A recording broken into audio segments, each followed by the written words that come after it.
Ladies and gentlemen, distinguished policymakers, market leaders, investors, members of India's financial community, a very good evening.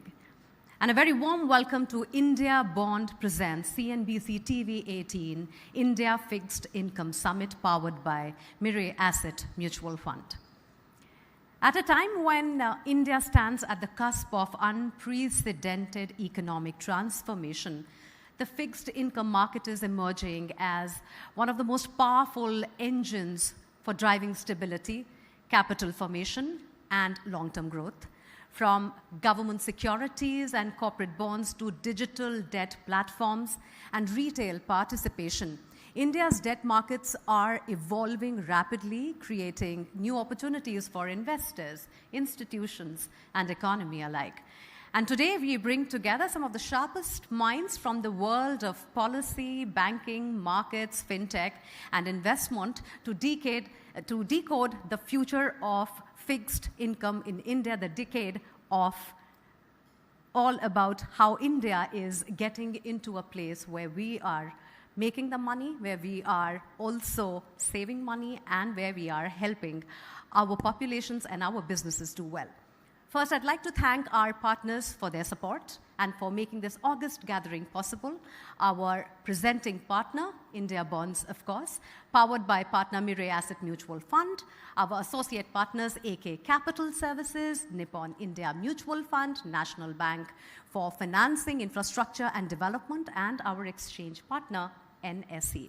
We are thrilled to announce our partnership with the Grow Billion Trees initiative. And as part of this effort to combat climate change, a tree will be planted in the name of each panelist participating today in our discussions. So together we can help create a greener future, one tree at a time. And before we head into a day filled with insightful discussions and panels, it is my pleasure to welcome someone whose voice has long been important in shaping the discourse around financial markets, the banking sector, money markets, and macroeconomic trends. Please put your hands together for CNBC TV18's Latha Venkatesh as she delivers the welcome address.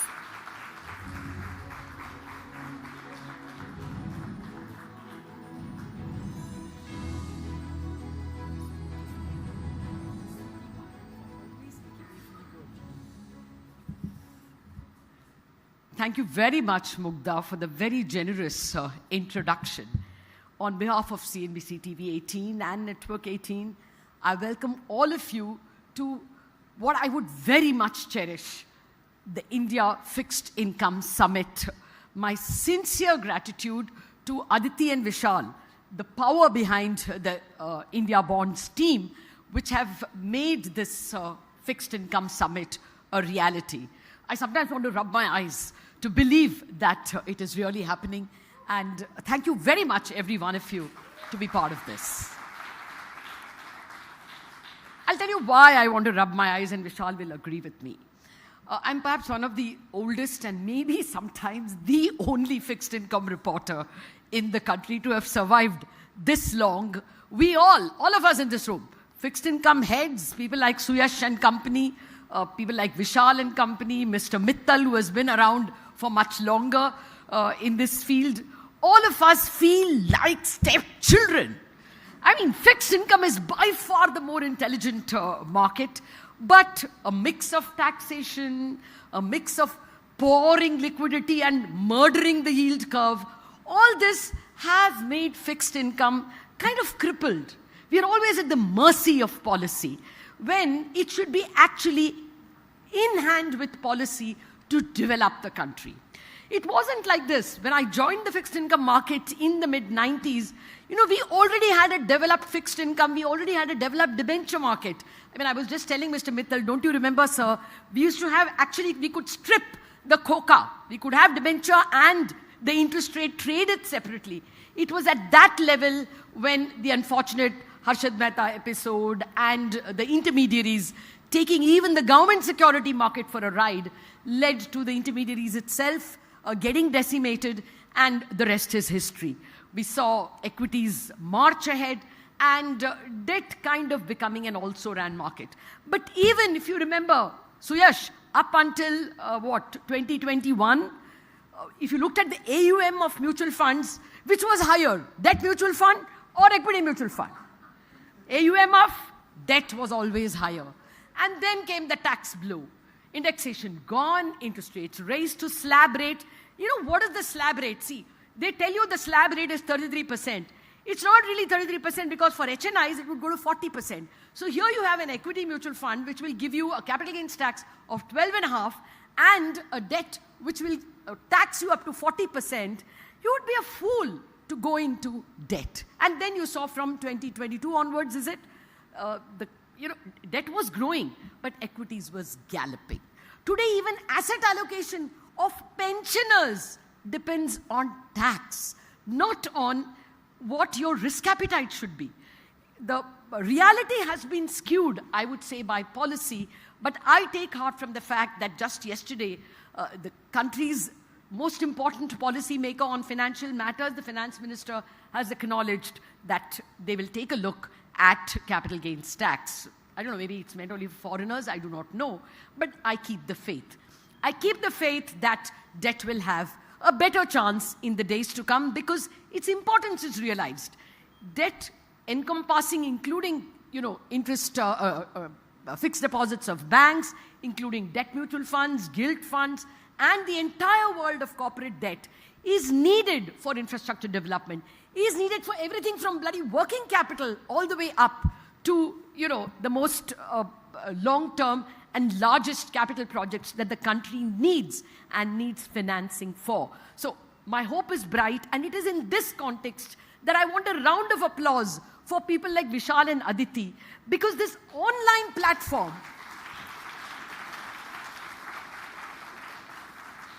has given, practically overnight, or maybe over a year or two, has given retail investors a chance to buy debt transparently. Until now, even that was a bit of a obstacle race. We at least are now able to buy, even if it's not quite RFQ, it's not as if you get quotes that get matched, but at least there is a reportage of the done deal. We are having some kind of an RFQ platforms available, and may their tribe increase. Perhaps a time will come when we will have something like quotes matched on the level of the equity markets itself. But it is a very good beginning that the online platforms have done, and we can only go from strength to strength from here on. That at least is my hope, my prayer, and my ardent wish.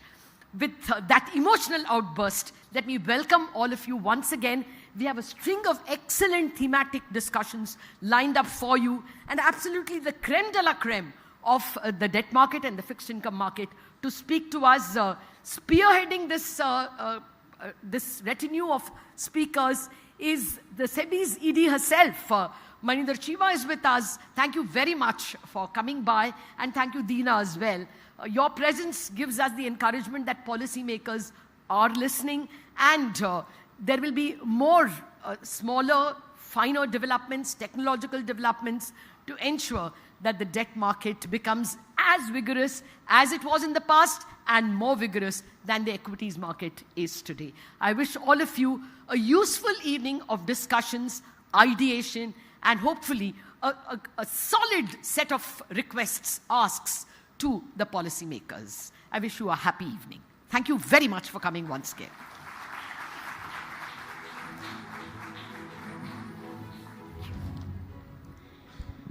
Always such a pleasure to have let us start the evening, and just the right note of energy, excitement for being in this room full of people who are going to make a difference. All right, as India's fixed income landscape continues to evolve, platforms that simply access, drive transparency, and encourage wider participation are playing a defining role in shaping the future of the bond markets. And leading that transformation are the visionaries behind IndiaBonds. It is now my pleasure to invite co-founders of IndiaBonds to deliver the opening address. Let us first put our hands together for Aditi Mittal, co-founder, IndiaBonds.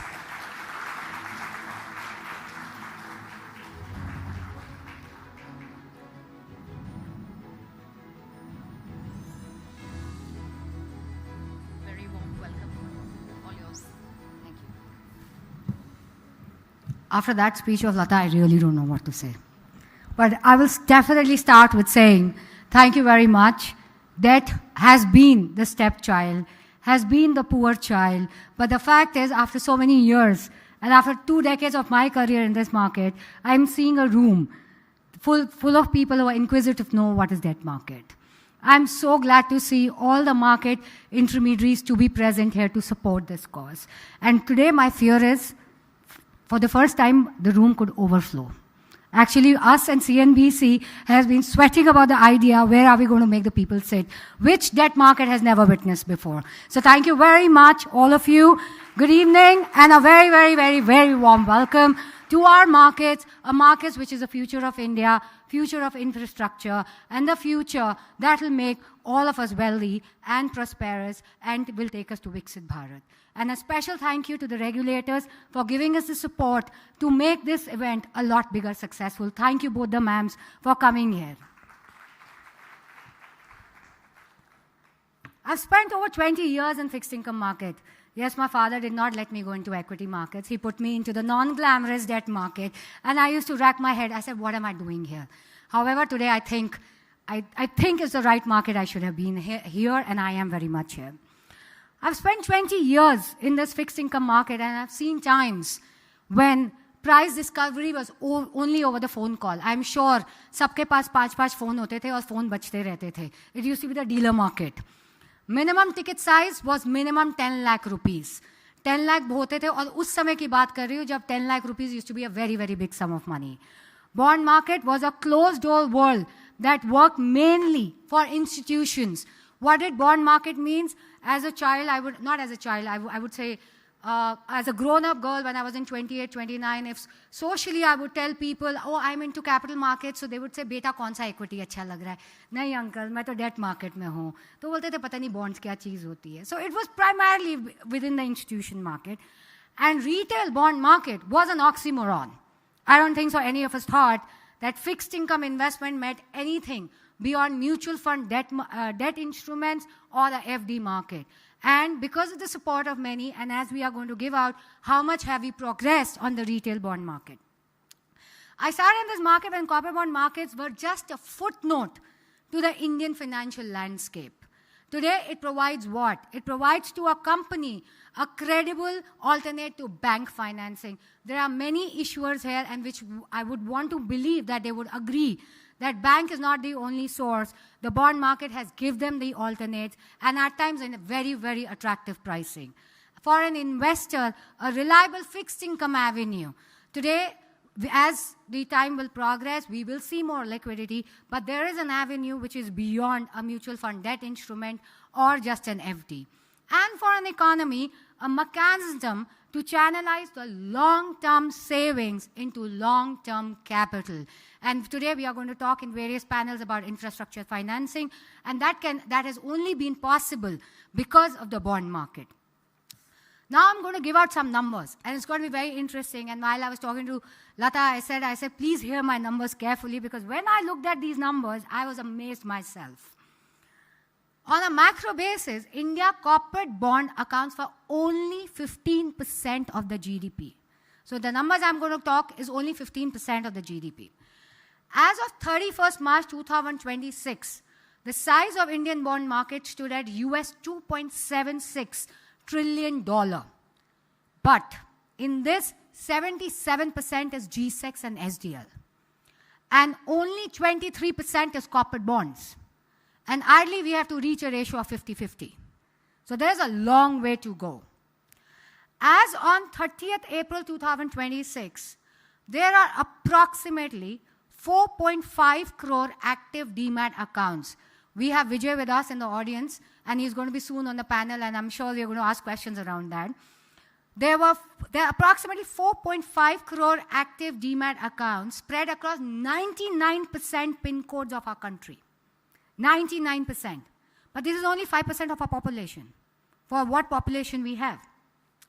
Guess how many of them has corporate bond in their DMAT accounts today?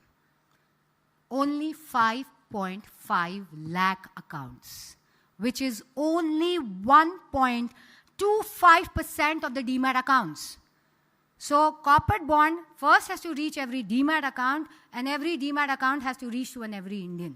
That is what is our journey.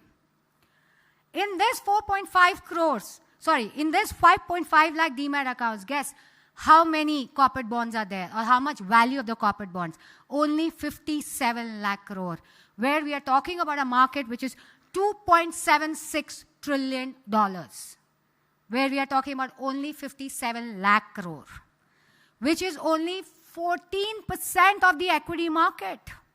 So to what Lata said, equity markets have grown with gallops. We are a tortoise, but we are a tortoise which will win the race, is what I'm going to say. Corporate, so another interesting fact. In financial year 25-26, corporate bonds worth 11 lakh crores were issued. And I'm sure everybody sitting in this audience, including me, thought this 11 lakh crores are primarily PSU driven. I'm sure most of you will agree with me. And the answer is no. It wasn't. Out of 11 lakh crores, only 3 lakh crores, only 30% of the market was PSU driven. 8 lakh crores was private issuers. So the market is tilting. And there we are at the point of cusp, whereby, yes, our PSUs are important. They have raised resources from the bond market. The private sector is dominating now.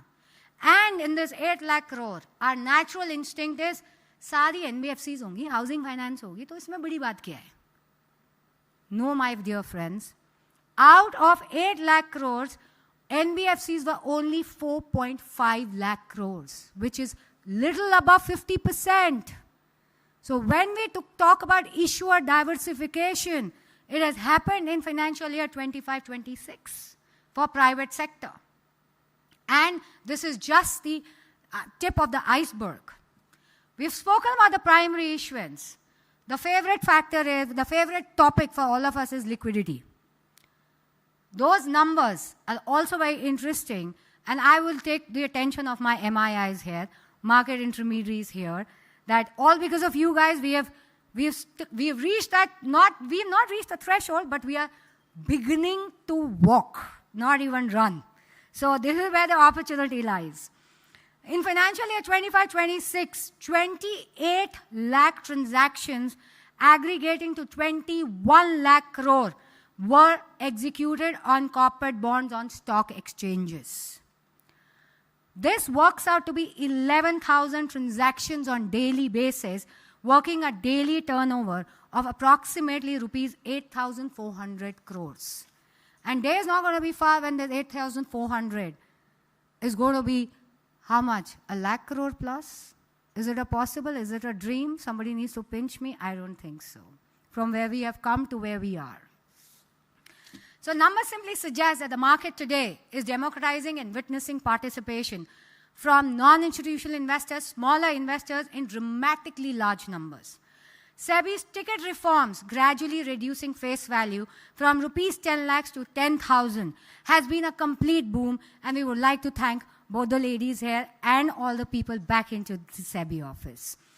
The presence of more than 40 registered online bond platform providers is clearly showing up a measurable results. Me and Vishal could be a channel for the OBPPs, but we are very thankful to every entrepreneur who has ventured into to put up a online bond platform, because it was again considered not to be a very, very viable or a very valuation-heavy measure, but we all are proving it wrong. We are going to be there, and we are going to give equity a run. And this did not happen by chance. All this and nothing has happened by chance. It happened because the regulatory architecture was built carefully and deliberately. The OBP framework forced pricing transparency and standardized disclosures. The work done across the regulators, exchanges, depositories, clearing corporation, and the broader market infrastructure has created the condition for this kind of acceleration. And we are very thankful to each one of you to be present today on the panel so that audience can understand how much work is going behind the numbers that we are talking about today. Every institution in this room has contributed to building what is now one of the most consequential capital market in the world. I would like to bring an attention to the fact electronic bidding platform. A lot of people are used to this word, and some of you who are not. Today, Indian primary capital market, debt capital market, is the most transparent way because there is nowhere across the world where the book building happens electronically, transparently, and the price discovery happens on the platform. And it's all because of our exchanges and our regulators. So all the regulations that has come into play has been put in very carefully and deliberately to take care of the investor interest and to deepen the market participation. So again, on behalf of all of us, we are very, very thankful to you. We should get ready to witness a similar disruption in the debt capital market as we have seen in the equity capital market. It's an opportunity knocking on the door of each one of you who's sitting in the room today. There is an opportunity, and an opportunity which can be massively big.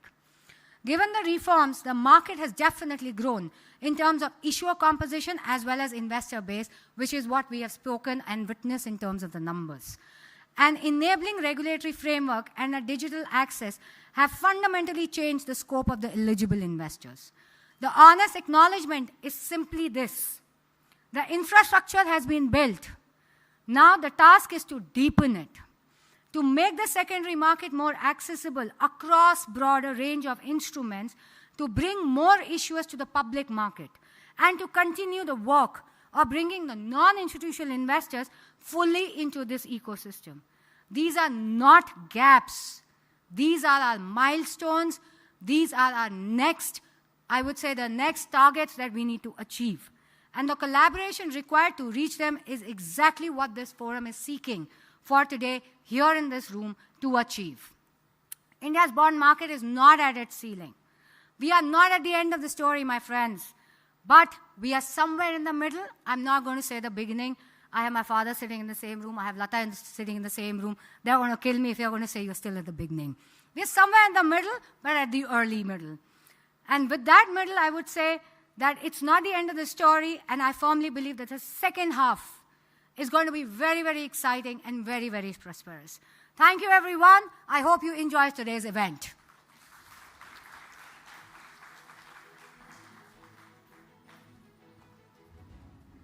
Thank you, Aditi. Very passionately you've put up your case. And the evening we shall look forward to all the discussions that are lined up for all of you. And now please put your hands together for Vishal Goenka, co-founder, IndiaBonds.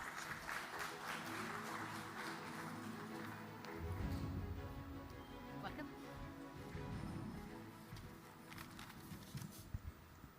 So I'm the diversity candidate. You have two powerful women speak before me and a powerful woman in fixed income speak after me. So a big hand for all the women in power in fixed income.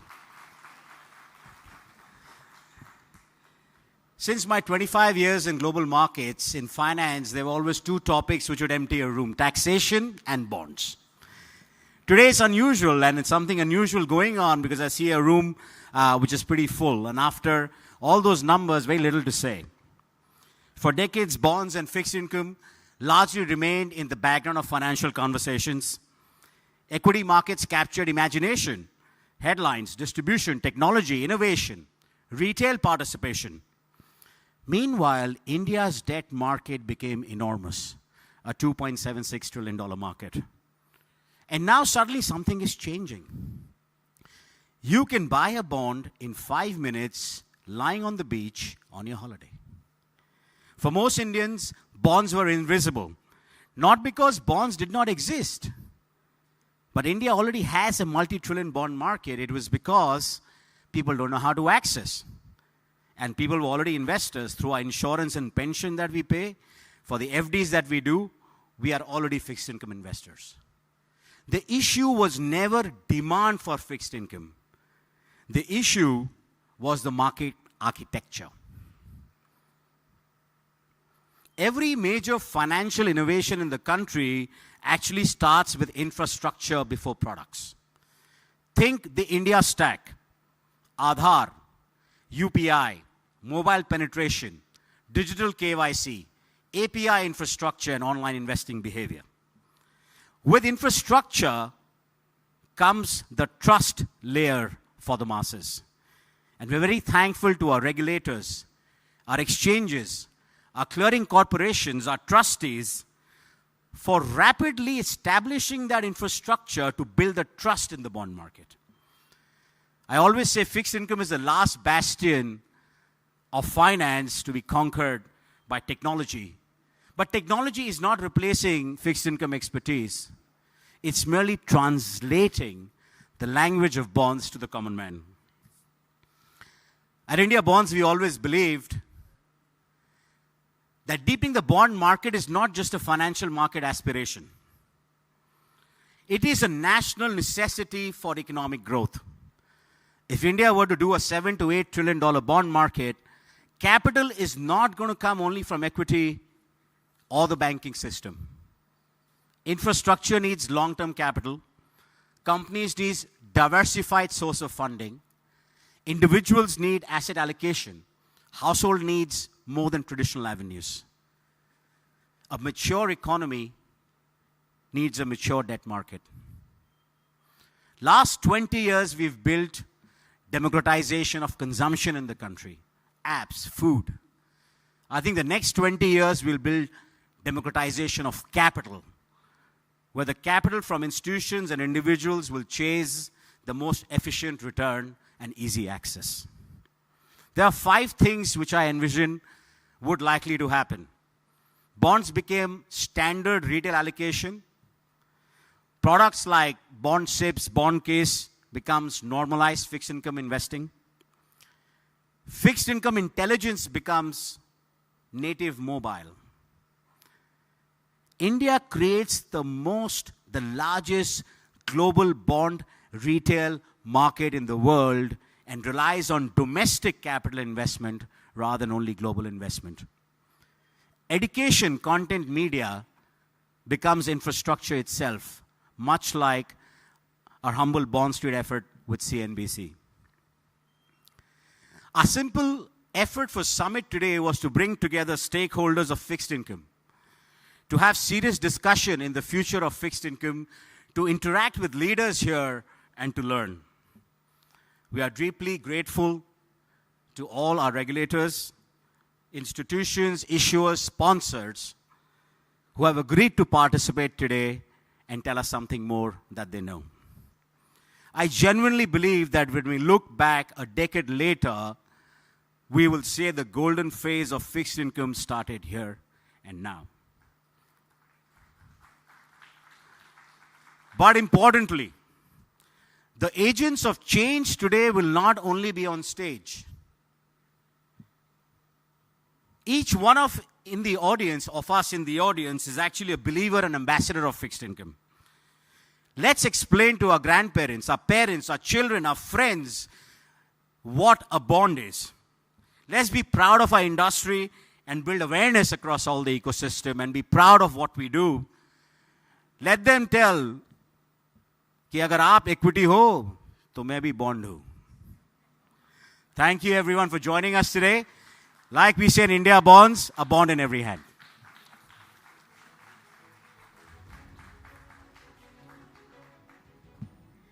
Thank you so much for that "मैं भी हूँ" bond message for the evening. All right, let's move on. As India's financial markets continue to deepen and mature, the development of a robust and inclusive bond market remains central to the country's long-term growth story, as we have heard from the last 2 addresses. And from improving market participation and liquidity to strengthening transparency and investor confidence, the next phase of reform will play a critical role in shaping the future of fixed income in India. To share his perspective on this evolving landscape, we now move to our keynote address titled Architecting Bharat's Bond Market, the Next Wave of Growth and Reforms. To deliver this address, please put your hands together for Mr. Maninder Chima, Executive Director, SEBI.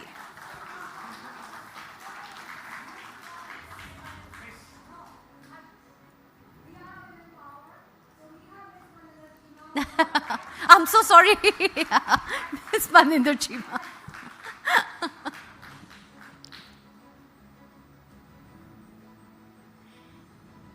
Mr. Madam.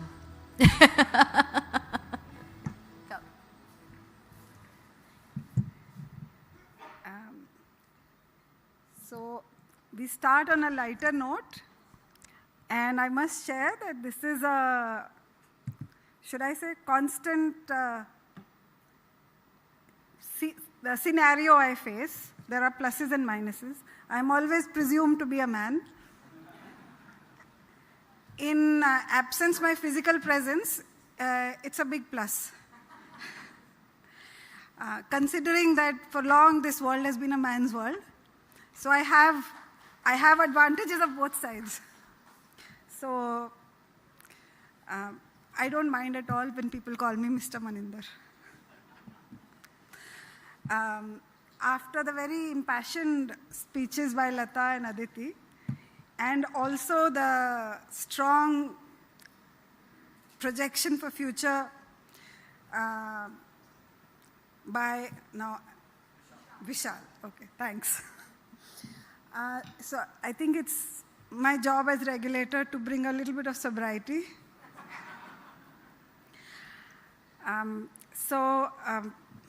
I will try and keep it a little interesting by narrating a couple of stories along the way. So, distinguished representatives from, and let me acknowledge, I think I cover everyone when I say the stock exchanges, depositories, clearing corporations. Do we have debenture trustees here? Okay, maybe. Rating agencies, corporate issuers, online bond platforms, wealth managers, institutional investors, and most important, our friends from the media. So a very good afternoon, and it gives me great pleasure and privilege to address all of you at this India Fixed Income Summit. I want to thank Lata for going back all the way to the time when we had an active bond market. And then something happened which took away all the trust in the people who were part of this market. And I want to, when I conclude my speech, come back to this point. But just keep in mind how important trust is. And if trust goes, how long-lasting the damage is. So we have had to start absolutely from a blank slate. We have had to start afresh in bond markets because of what happened in the early 90s. So now, this summit is signaling that our bond market no longer remains a niche conversation and that we are now central to the country's financial infrastructure, investor protection, and growth strategies. Now our agenda is to architect a bond market that is deep, liquid, transparent, inclusive, and globally credible, and worthy of a Viksit Bharat to 2047.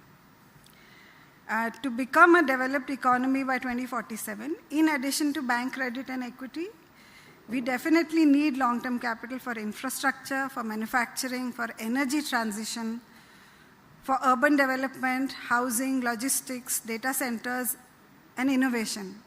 While equity finances aspiration and risk-taking, banks finance enterprise, bond markets will finance scale, and Bharat now needs scale. Numbers tell different stories, and you have heard the numbers before. So in SEBI, we always look at our page on corporate bond markets and see how the graph is growing. And the numbers we watch are the outstanding numbers, outstanding corporate bonds. So we see a 7.5 trillion in 2014-15 to 59 trillion in 25-26, and we see a positive story, although it is small as a percentage of the GDP. We feel very encouraged to see fresh issuances of 9 to 10 lakh crores every year happening now.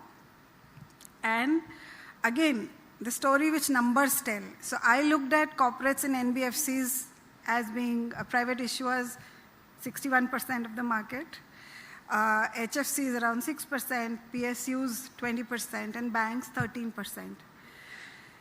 So the market architecture has transformed over the years. And here I want to narrate a story. I was handling corporate bond markets from 2009 to 12. And the one thing I noticed at that time was the fact that it's largely privately placed, very non-transparent, and OTC. And the only trading which happened was on public issues which are listed on exchanges. So this question remained with us, and what do we do about the OTC market? And we had a visit to New York for some reason, and I took the chance to, we got in touch with some of the bond trading platforms in US. I visited 2 of them, I and my colleague. We had extensive discussions with what is it that makes the US bond market so successful. This was somewhere around 2010. From that came the idea of, and the one thing I extracted out of those meetings was that don't try to equate or bring bond markets to exchange-traded markets on an anonymous platform on a DVP3 basis. All that they are doing is translate OTC to an electronic platform. So that was the generation of SEBI trying to push both EBP as well as the RFQ platform. And slowly over the years, we conceptualized and came up with the framework for the RFQ platform. It's taken more than 10 years. I have come back into the same role at a different level after 2012 to 25, 13 years. And I find RFQ platform is there, but still contributing only 30% to the total volumes. So here's a challenge for all the people in this market. Why is RFQ still only 30%? And here's a task we have set for ourselves, and let's see how far we succeed as regulators. Why RFQ platform should become more than just a reporting platform. It should become more efficient, and we invite any suggestions, any inputs from anyone who feels they can add to how it works, on what are the improvements we need to make. Why is it that still people are preferring OTC? And how is it that we increase price discovery using the RFQ platform? If the market has better suggestions, SEBI is very open to looking at it. But it's taken more than 10 years to reach to a place where we are just 30% on the RFQ. And let me tell you another story about the OBPPs. So our legal structure, there is a constraint. We cannot legally allow an online trading platform to exist unless it is registered as an exchange. OBPPs are online bond platforms, but the legal architecture has remained within the boundaries of the SCRA. So OBPPs are aggregating orders, and the trade continues to be executed on the RFQ platform. So this RFQ platform has come in and enabled OBPPs to exist because our legal structure still does not recognize electronic trade matching platforms. You have to register as an exchange for that. There is also an issue we see about, so we have been trying to understand the function which OBPPs do, and as regulators, a matter of concern which I have flagged otherwise also. The price formation is happening on RFQ, primarily on NDS-OM from GSECs, and you derive your prices from there on RFQ platform. And the OBPPs are literally offering just one price. You are not letting the investor discover the price. It's a working, if my understanding is incorrect, I'm happy to be corrected. But this is something which needs more work. So we need to work more on more efficient and transparent price formation on in the bond markets, whether RFQ or any other platform which technology brings us going forward. SEBI also launched Bond Central, a centralized database which strengthens information architecture in bond markets. So pricing again is a function of information availability in bond markets. And something which we continuously work on. My sense is even today, there is incomplete information available on all bonds available for trading. So markets will become deep only when information is standardized, accessible, and trusted.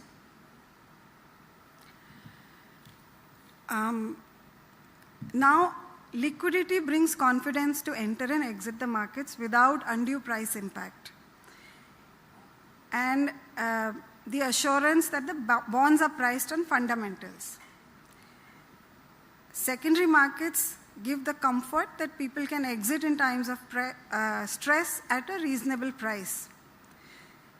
In this context, the budget announcement of 26-27 was very timely for having a market-making framework.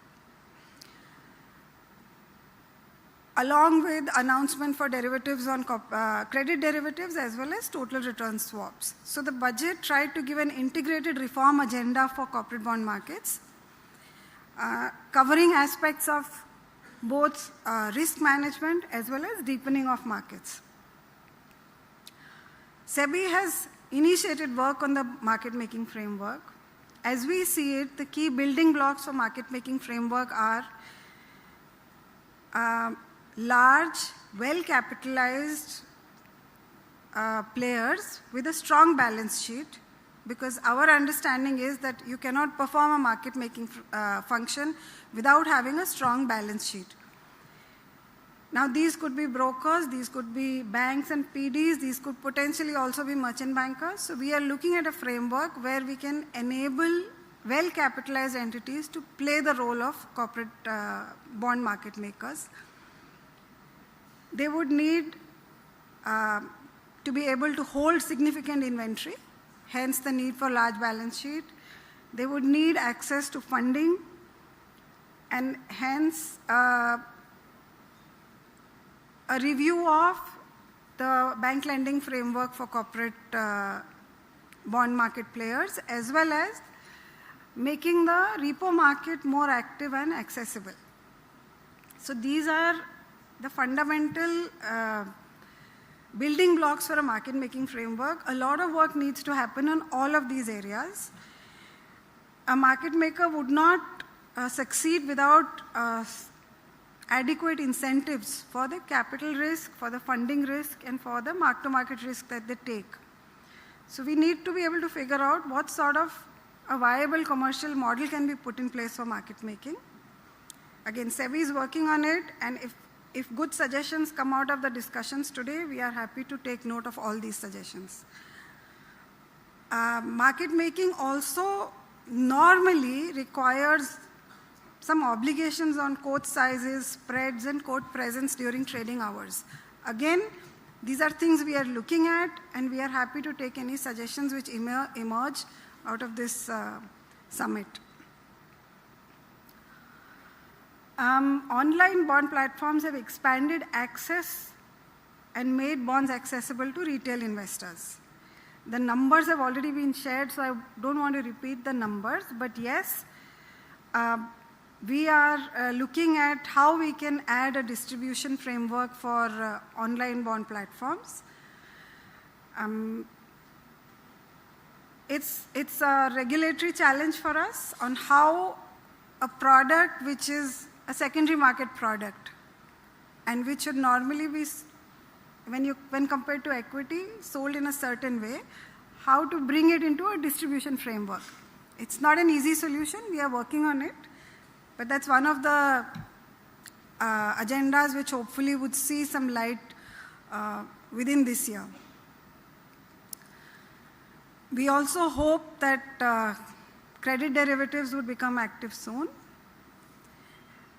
So one of the issues which impacts bond market development is that it's regulated jointly by RBI and SEBI. And it needs a lot of coordination by SEBI along with RBI. And also recognition of the fact that the goals of the two regulators may be different at different points of time.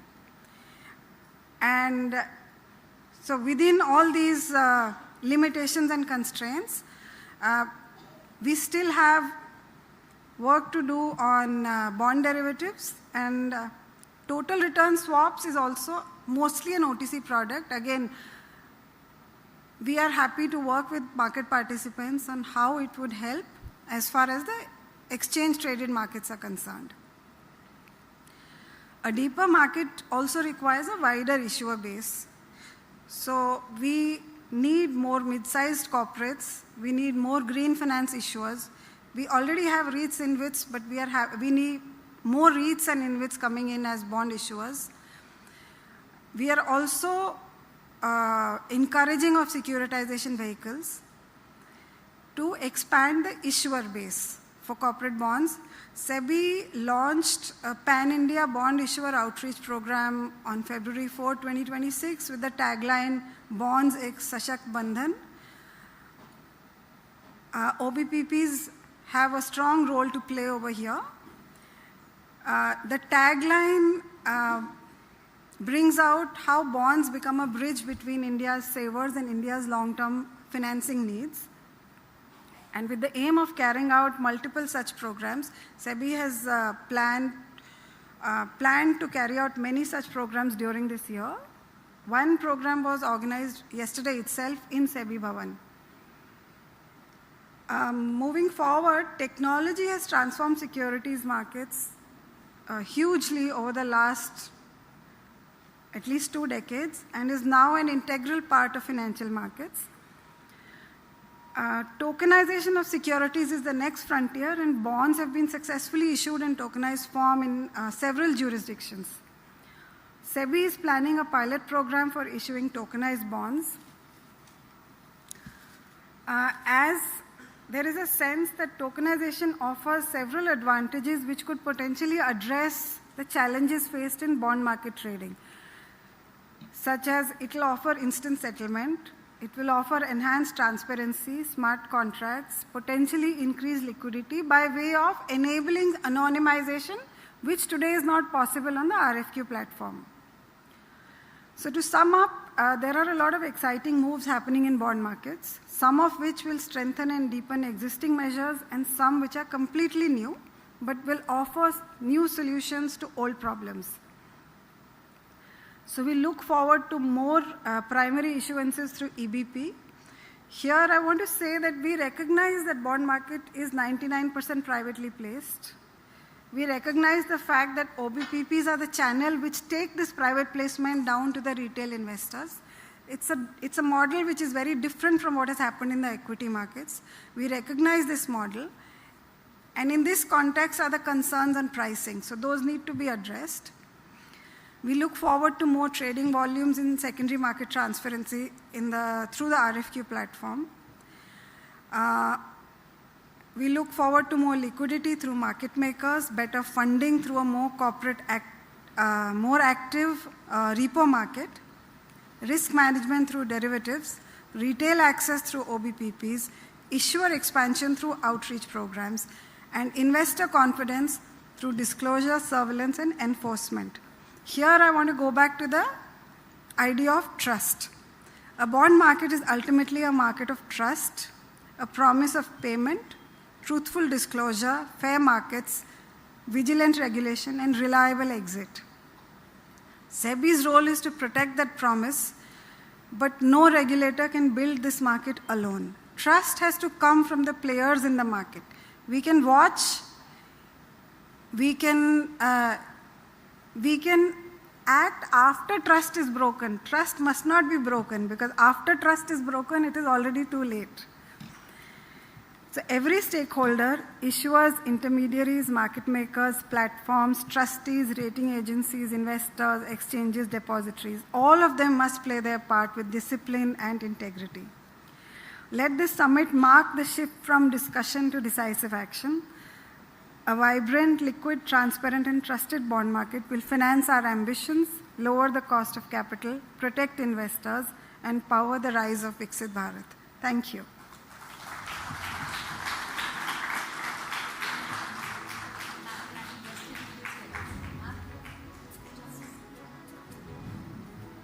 Requesting you to please stay back for a moment. Lata, may I have you on stage for the Grow Billion Trees certificate?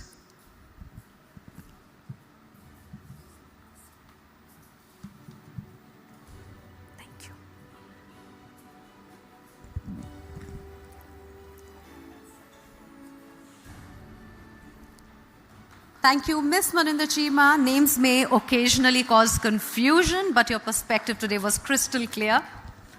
Thank you so much. Thank you. All right, ladies and gentlemen, I have made 2 errors for the day. I'm going to avoid making a hat trick. Thank you. All right. As India's bond markets evolve, technology is becoming far more than an enabler. It is emerging as the very infrastructure accelerating access, efficiency, transparency, and scale across the ecosystem. And to explore how innovation and tech can deepen and strengthen the country's bond markets, may I invite our panelists. But first, Lata, can I have you back on stage, please? Put your hands together for Lata Venkatesh and our panelists, Vijay Chandok, Managing Director, NSDL, Vijay Krishnamurthy, MD and CEO, India Inc., Vikram Kothari, MD and CEO, NSE Clearing, and Sri Ramakrishnan, Chief Business Development Officer, National Stock Exchange. Welcome, gentlemen.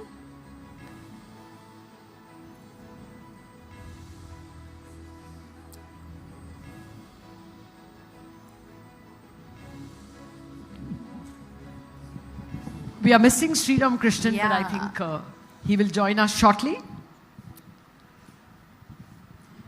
Okay, thank you very much, Mugdha. We are just waiting for Sri Ramakrishnan, and as soon as he's here, Chaya, if you can lead him to the stage. Okay, well, I just wanted to start by thanking Maninder Chima. I think we know about Maninder Singh as a superb left-arm slow spin. This is ambidextrous in the way she spun it to her advantage. Thank you very much, Ms. Chima, and it was also a very, very encouraging conversation. Let us hope the industry comes to the expectations of the regulators. But more importantly, we know from 1991 that laws have held us back. And when those laws were cut loose, we saw how India never looked back from the Hindu rate of growth of 3.5%. We went on to 5.5% in the 90s, to nearly 8% in the 2000s. And thereafter, it has been dilly-dallying between 6 and 8%, but certainly so far above the Hindu rate of growth. So a change in laws and regulations can make a world of difference. And that is what it has done to this panel. The representatives over here, NSE, NSE's Clearing Corporation, NSDL, and INX. Welcome, Sriram. Well, we know that there are these emergencies. Well, INX taking perhaps Indian bond markets to even more greener terrain. We have all those people who have given us a platform and who have, leveraged the technology to ensure that the bond markets are as transparent, as quick as the equity markets, and that is where I'm going to start. Vijay, with you actually. Do you think that, first tell us the measure. You've seen from your ICICI days and thereafter at NSDL as well, the growth of debt markets after a slow start. Tell us the positive side. How good has it been since you took over? And what are the latest figures in terms of improved debt market participation? Yes, thank you first and foremost, Lata. Thank you, CNBC team. Thank you, the IndiaBonds team, for having me on this. Totally my privilege to be here. Like Lata, like you said, watched this market somewhat closely, somewhat from a distance for a long time. And from times, I would call it immemorial, we've been talking about the importance of bond markets and how critical it is for the economy and how important it is for it to scale up and how much we have to do to deepen it. Honestly, I think in the earlier part of this session, Aditi did mention that we are in the early middle kind of a time frame. I would kind of concur with that because particularly from the last 3-4 years, I think the starting point in some measure was the regulation enablement coming from SEBI, the OBPP sort of framework that came. We've seen the bond market finally widen to attract more retail investors. Today we have more than 40 OBPP platforms, which is very heartening. We've started seeing number of account newcomers coming to the Those are the debt numbers I markets. want from you. What do you see in terms so of... I'm coming to that, yeah. So those have started increasing. We have a total stock. Somebody mentioned 5.5. Those are active demat accounts. But if you look at the total stock of people who have opened, it's about 15 lakhs approximately. We are opening somewhere in the ballpark of about 70 to 90,000 on a monthly basis, new accounts, which is very heartening because if we had had this conference maybe 3-4 quarters back, this number was approximately 50-60% of that number. So in the last 2-3 quarters itself, we've seen some scale up, maybe 4 quarters, 3 to 4 quarters, we've seen some scale up. So I clearly, and when we talk to people who are in this business, the OBPP business, we hear a lot of excitement. The numbers they talk of is not 30% growth, 20% growth. They talk of 4x, 3x in a year's time. So the excitement is palpable, and I can completely relate to the emphatic future projections that both Vishal and Aditi spoke about. Similar numbers are coming from, similar sentiment is coming from others. So I think from a positive point of view, knowledge is improving, access is improved. I think the whole infrastructure setup of behind the OBPPs has started improving. Technology has improved access. The most important factor, apart from regulation, technology, access, is trust. People, I can clearly see finally some element of trust because things are becoming more real time. He's able to see his portfolio. He's able to, to some extent liquidate. He gets quotes on a regular basis. It is becoming more equity-like, which has led to so much of growth. So I think on a positive note, early mid-morning kind of session where we stand. I don't want to throw cold water on your numbers, but since you said that it is the last 3 or 4 quarters that you have seen the daily... I would say from 2022-23 onwards, the journey has started, but it is regularly accelerating. You're taking away my joke. Okay, my point is that in the last 3 or 4 quarters, the equity Nifty index is 10% lower compared to 4 quarters ago. And that may perhaps explain why the number of demat accounts in bonds have gone up by about 50% from whatever 5,000-6,000 numbers to about 10,000. I mean, I'm just guessing that one of the reasons why bonds become interesting is when some rival instrument isn't giving you the returns that they would once give. But Vikram, since as clearing corp, you would be the last word in terms of telling us whether the technology is finally full and complete.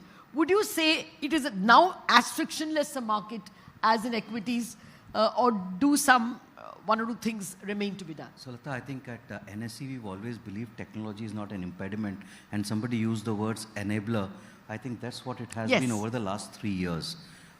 From the way the structure is there currently and the way we've been growing and we've been handling the volumes and transactions as well as agile in terms of integrating the retail OBP platforms, I think it's there.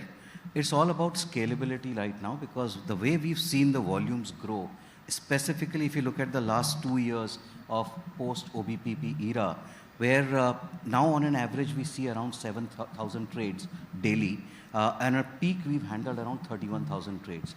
And we would firmly like to believe that our capacities currently is to handle at least more than 2 times of what we are.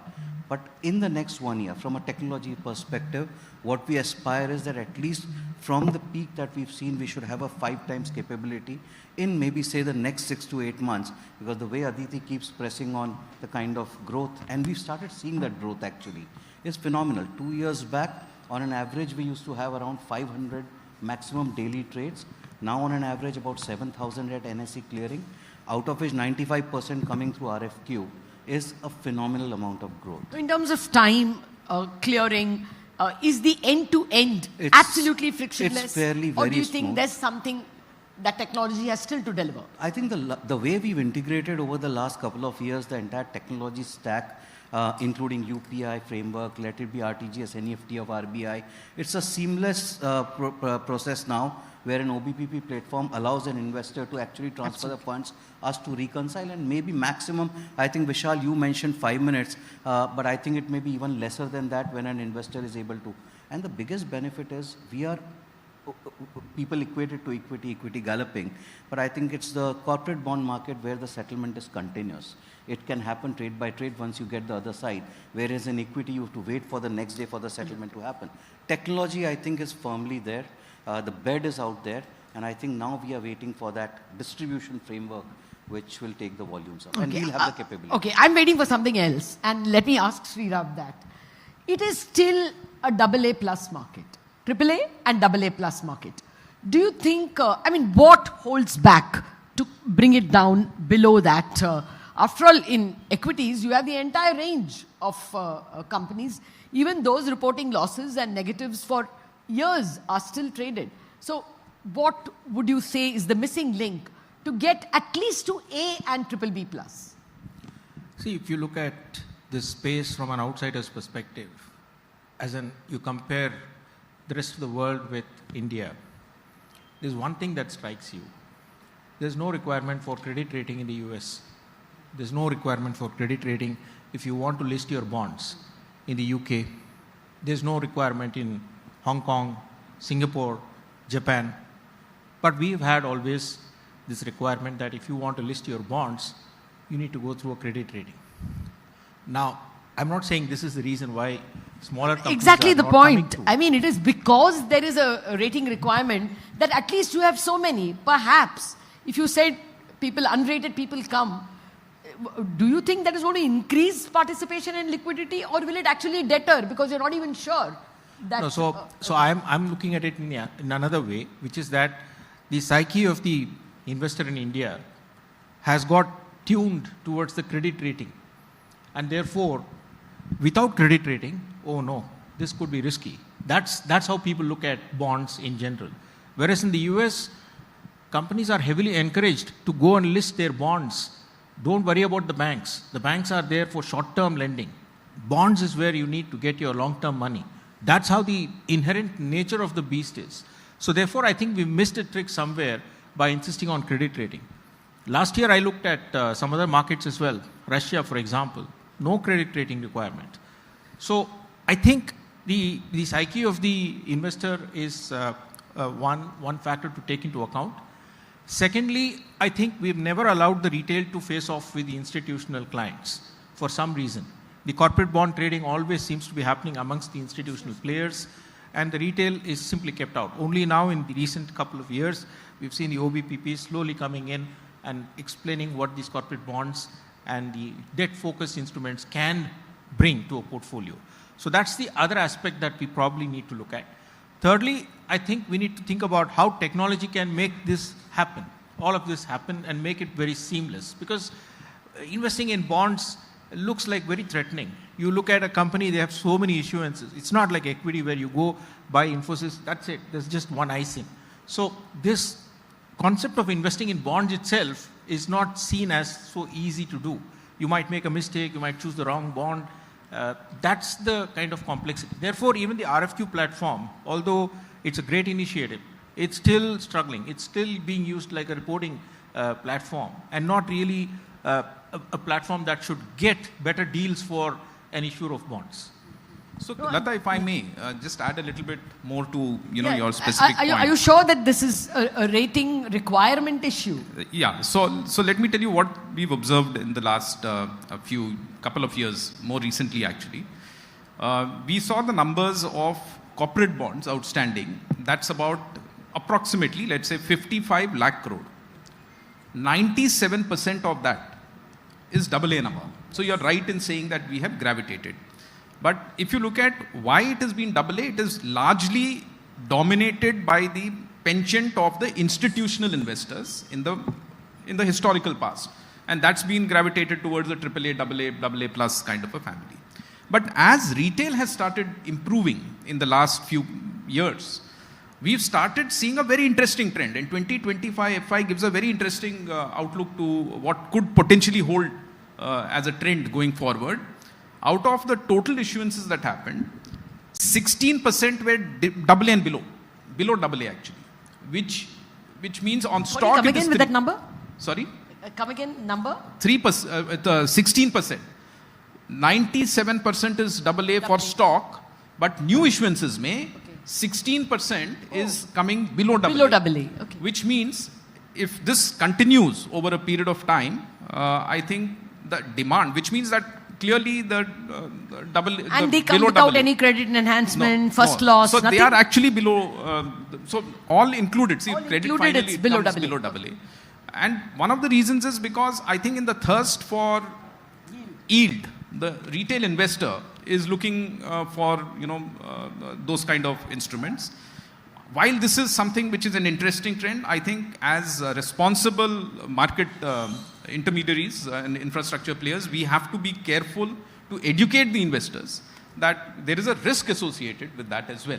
So I think that apart, I think as a trend wise, one can really expect more participation coming as retail increases in the below AA family. Absolutely. That's extremely encouraging to know that.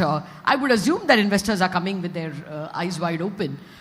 Institutions have a mandate, for instance, insurance companies or pension funds. They have a mandate of not to go below a certain rating, and that explains why it's only AA plus and above that dominates the market. But if retail is able to stomach below AA, then perhaps that is the most encouraging sign of the growth of the market. Vijay, you form a very important piece over here because, and I want to ring this out if there are any equity guys also to listen. In the last 2 years, when we have seen this huge capital outflow by FPIs, the ones that have been sticky are actually the bond. You've hardly seen, a few $1 million of bond sales even in the worst of times during the tariff threats. But international bond investors have been sticky.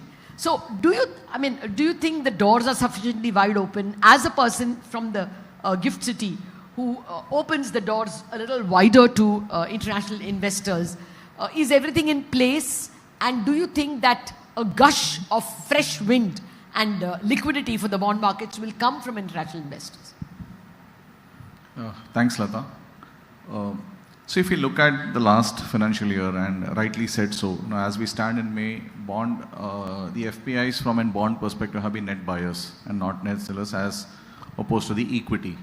And if I was to look at some numbers that I briefly look now, the FPI limits on corporate bonds, if I'm not wrong, is only 20% utilized.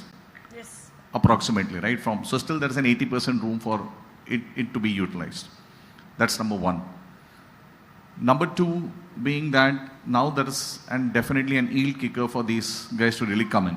So there is the spread is widening, right? Be it and are you referring to corporate bonds? Are you referring to even G-Secs? Even G-Secs, it's only about 20% bond. It's about 20, yeah. So even on the corporate bond side, there is this yield kicker which is there. So through the VRR route or whatever route, so there is a lot of people who are now eyeing the market to really come in. So there is a significant headroom for the FPIs to still flow in and really come in, right? And thirdly, with the inclusion of the Indian sovereign bonds in the international indices, that's actually been a significant step in the last year that has happened, which has actually slowly started getting the kind of proportion of the FPI investments back into the country. Having said that, is it going to fully open the doors, or there are still things? The taxation is a bigger issue, right? As you in your initial statement really pointed out, that debt is still at the mercy of policy rather than going hand in hand with the policy. So I think so, with all of these things, really, I would say the platform is well set. Some changes in the policy, some parity with the other asset classes, which is far more riskier than the bond market. If there's a parity, I think so that it will open the doors furthermore for all of these investments to come in. And if we need to realize the dream of a Viksit Bharat 2047, which is seen by a Honorable Prime Minister, I think so the inflow of foreign capital into the Indian bond markets for long-term infrastructure building is going to be very, very important. So yes, the door is slightly open. There is a lot more to do for it to be fully open. But yes, there's a lot of room for the FPI flows to really come in. Okay. I will be asking all of you for one big idea to open the door wider. And I think I can outguess what you're going to say. But nevertheless, maybe you will have more ideas to give. I just want to tell you what I think or the market worries as problems that show lack of development of the market. Both Chima and Deena have left, looks like. But I wanted them to hear. RFQ. Did SEBI give up on persisting with quotes coming on the RFQ platform? It became a reporting platform. And for a while, SEBI persisted and then allowed it to be a reporting platform.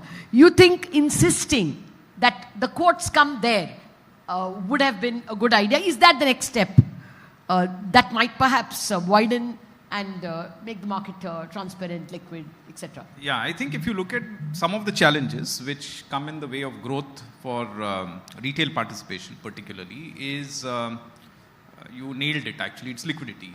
What can be done to deepen liquidity? And in a way, I would say both the RFQ and the EBP platforms are very foundational for providing that kind of a momentum. Making it mandatory would certainly have ensured that there is more data flow which is taking place, more quotes which are coming, and therefore the opportunity. But I think that said, in the talk of Madam Chima, she clearly spelled out the budgetary-led reform agenda that is getting unleashed. I think that is sounding very exciting. I was hearing it with rapt attention, that frameworks are getting made for market makers and so on and so forth, distribution and so on. I think what is needed is that kind of an institutional framework which is taking care of the complexity of debt capital markets, and she explained it in the legalities of it and so on and so forth. So, simply making it mandatory, seemingly would give an impression that it's going to help, but I think the issues are far deeper. So, a more robust framework that SEBI is now talking about, I think could be a way forward to take, trust along, to take confidence along, to take sustainability along with Fair point. Actually, Mr. Mittal was speaking to us before, along with Maninder Chima, before we entered, and he was saying how, the moment you have DSAs, the moment you have the last mile services, market makers, the markets usually develop for instrument after instrument. I guess when Manisha speaks to him, we will have a richer conversation with us. But Vikram, the extent to which corporate events get immediately reflected in the bond price is still not up to the level of equity. When I'm buying a share, I know if it is come bonus, come dividend, ex-dividend, whatever. The corporate event is immediately reflected. That's not the case in bonds. A rating upgrade or a downgrade doesn't immediately get reflected.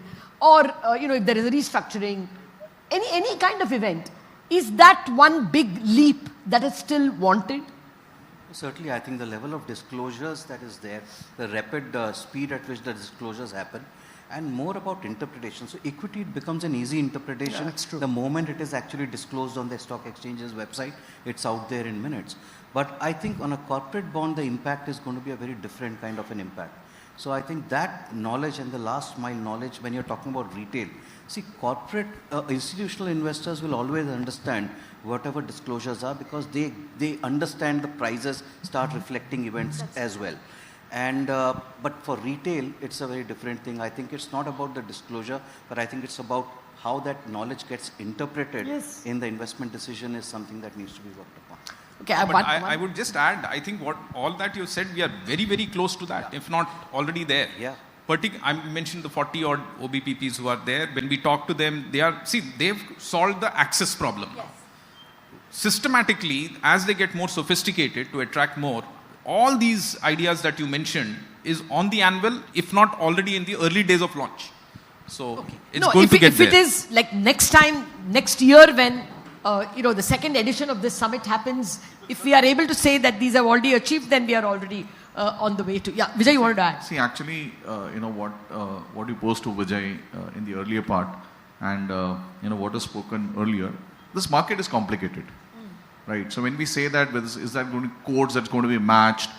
that we are sometime away for it. If I was to look from a very practical angle, and I have spent some time in this corporate bond market, 20 plus years in the Indian corporate bond market, right?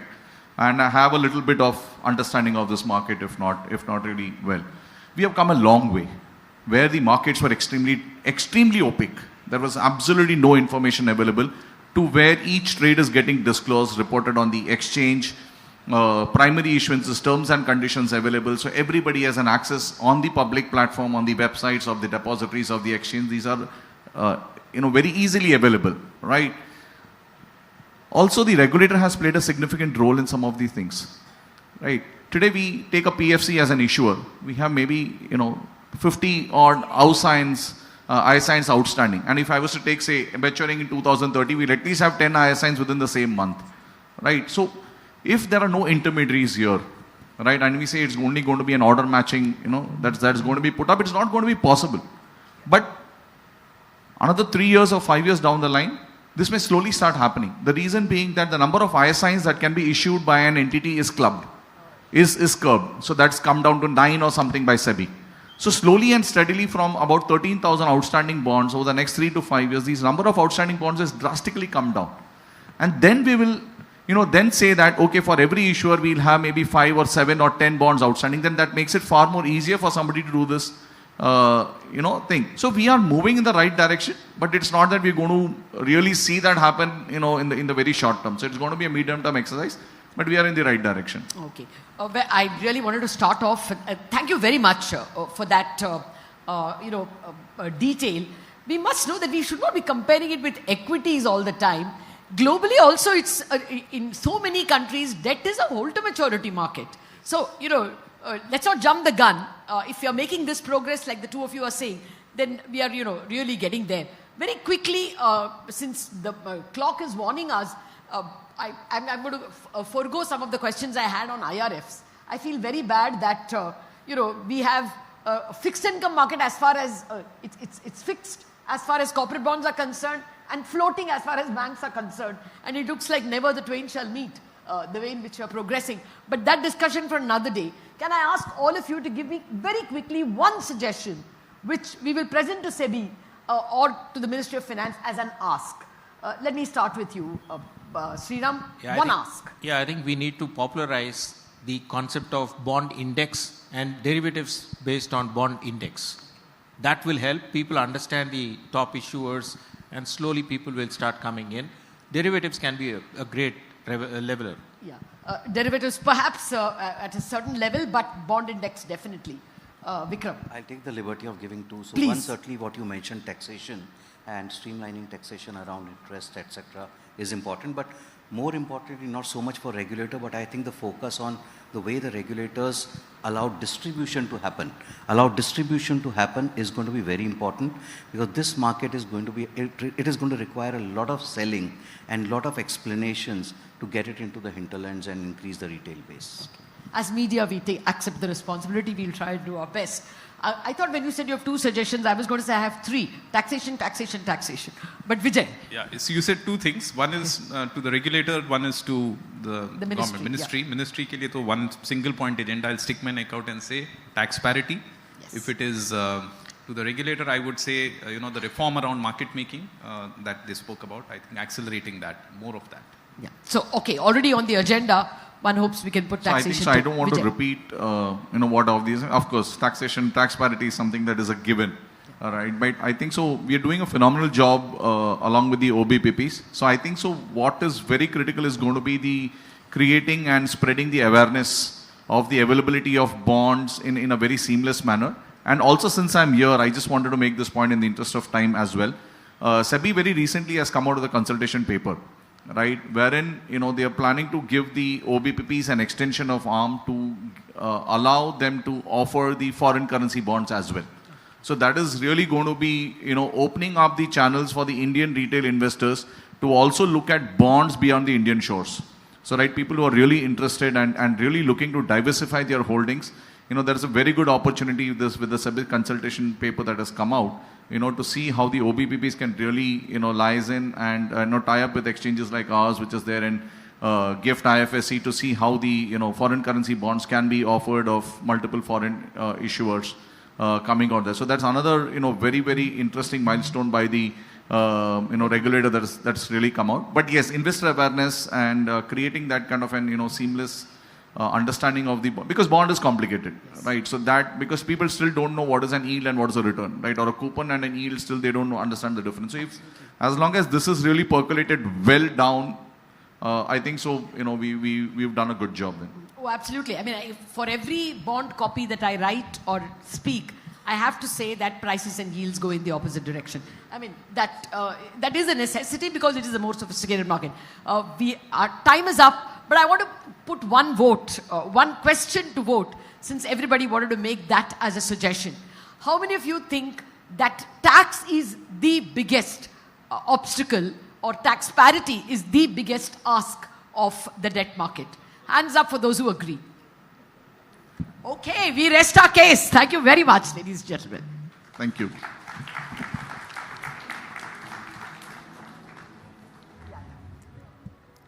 Thank you to our panelists. Thank you, Lata. May I request you to do the honors? This is our Grow Billion Tree initiative. And we are ensuring a tree is planted in the name of all our panelists today.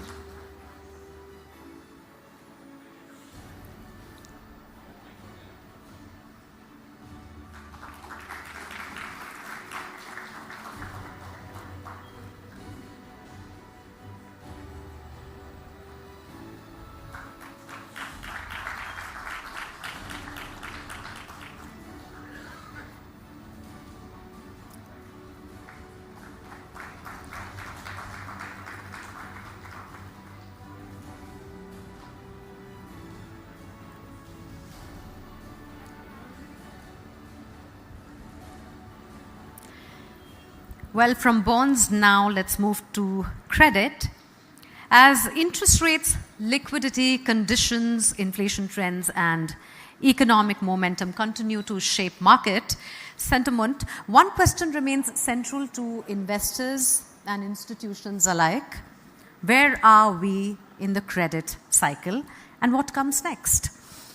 Understanding the evolving credit environment is critical in navigating risk, identifying opportunities, and assessing the outlook for fixed income markets in the months ahead. I see Prashant Nair already here. May I invite him to moderate the next session, please? Our next session is called Where Are We in the Credit Cycle? Joining him on the panel are Kruti Cheta, Fund Manager and Fixed Income Analyst, Mirae Asset Investment Managers India. Amit Tripathi, CIO, Fixed Income, Nippon India Mutual Fund. Suyash Chaudhary, CIO, Fixed Income Bandhan Mutual Fund. And Krishnan Sitharaman, Senior Director and CRO, CRISIL. Over to you.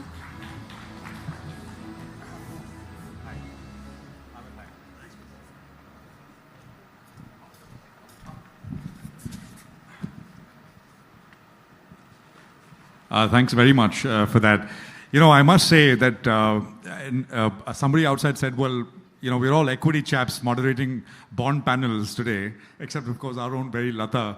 But the enthusiasm that I heard from, I think, Aditi earlier, Vishal, and, of course, our own Lata, is just infectious. I mean, you want to go out and buy a bond. But I think it's my honor to be here, and, of course, it's an esteemed panel. So let's kick this off. I think the question we are asking is where we are in the credit cycle. So let me just put that exact question to our panelists one by one. And why don't you kick this off, Krishnan? Where are we? Are we in the early stages? Are we in the mid-cycle? Are we in the late stage caution cycle? Where are we? Yeah, thank you so much, Prashant. Very good evening, everyone. Pleasure to be here. When we talk of credit cycle, being from a credit rating agency, the way I look at credit cycle is what is the status of the credit quality landscape or credit conditions.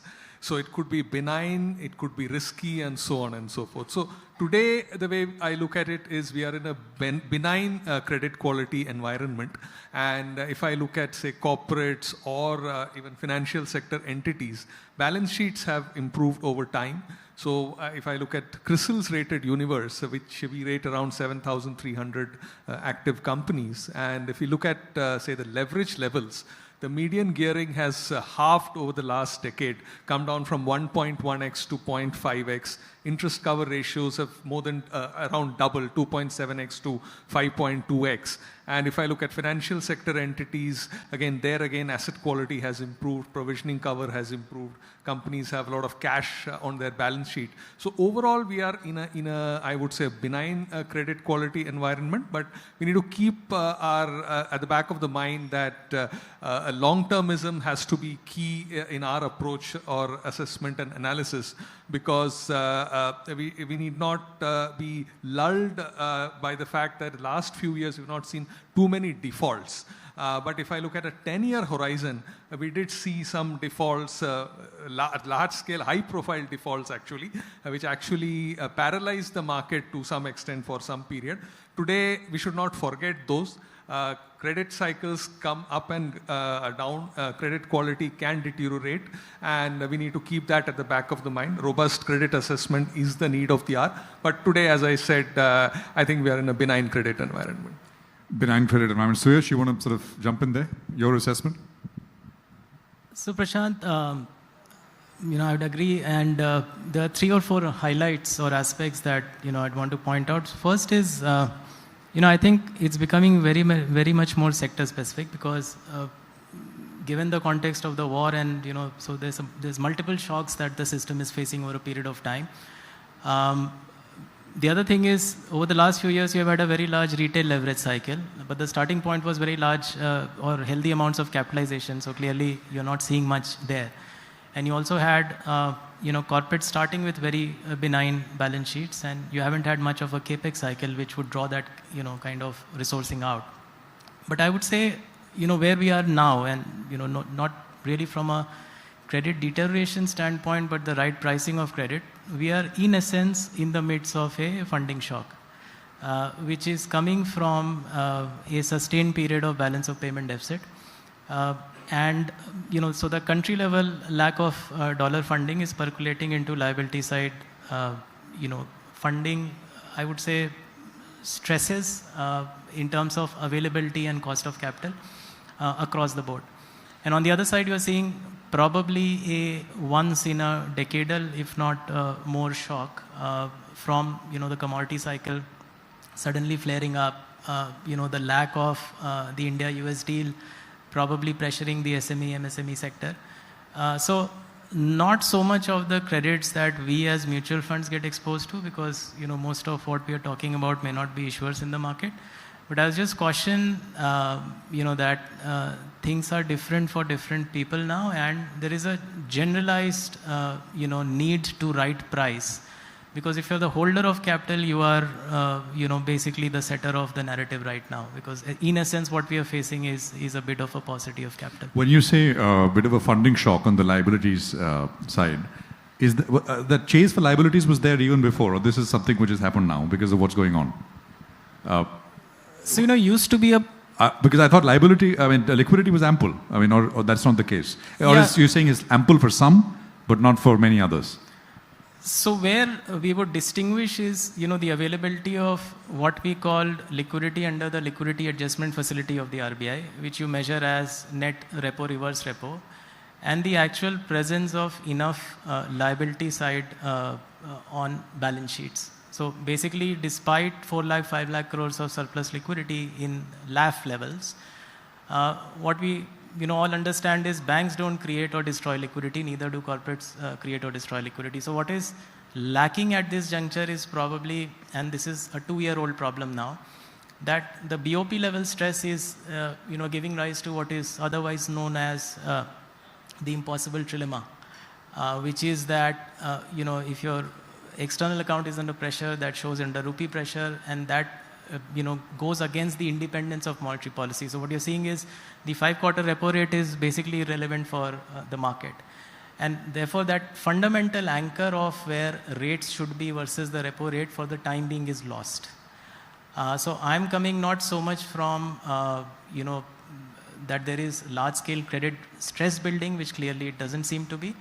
I'm just coming from standpoint of right pricing of all spread across the curve, because still, this BOP stress is with us. Probably the funding stress is also with us.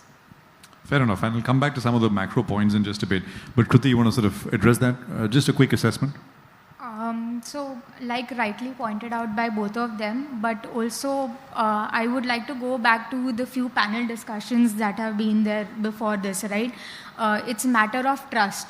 And we've seen that come back in the bond market after a long time. Bond markets have gone through 2013. They've gone to the other NBFC crisis, but every time that we have come into the market, we've come back with stronger regulations, stronger systems. And not only in India, anywhere the function of a market liquidity or function of market building up is a function of regulations, which is why we see more active markets in some regions and we don't see active markets in some region. So we've seen worst of it in 2022, we've seen worst of it in 2013. We have certain things in place where regulations have also come in place, and at the same time the government support has also come at right time. We see that announcements happening. So yes, there is a stress, there is economic stress that we see because of balance of payments. Obviously, we see other credit to deposit ratio has also widened a lot. But given that the systems are in place and we are now, before we used to be more reactive, now we've become more proactive when it comes to regulations also or any measurement that has to be taken. Therefore, this feels that we will go through this cycle smoothly, rather than there obviously will be pockets of it, because ultimately credit cycle is a function of what derives from the economic measures, right? So how long this situation goes on, obviously it will be a derivation of it, but if it is something that we can contain it or it is short-lived, then we will see that we will flow through this cycle very smoothly. Fair enough. I mean, I think for about 2 years, credit growth was a little lower, then it started picking up towards the end of last year.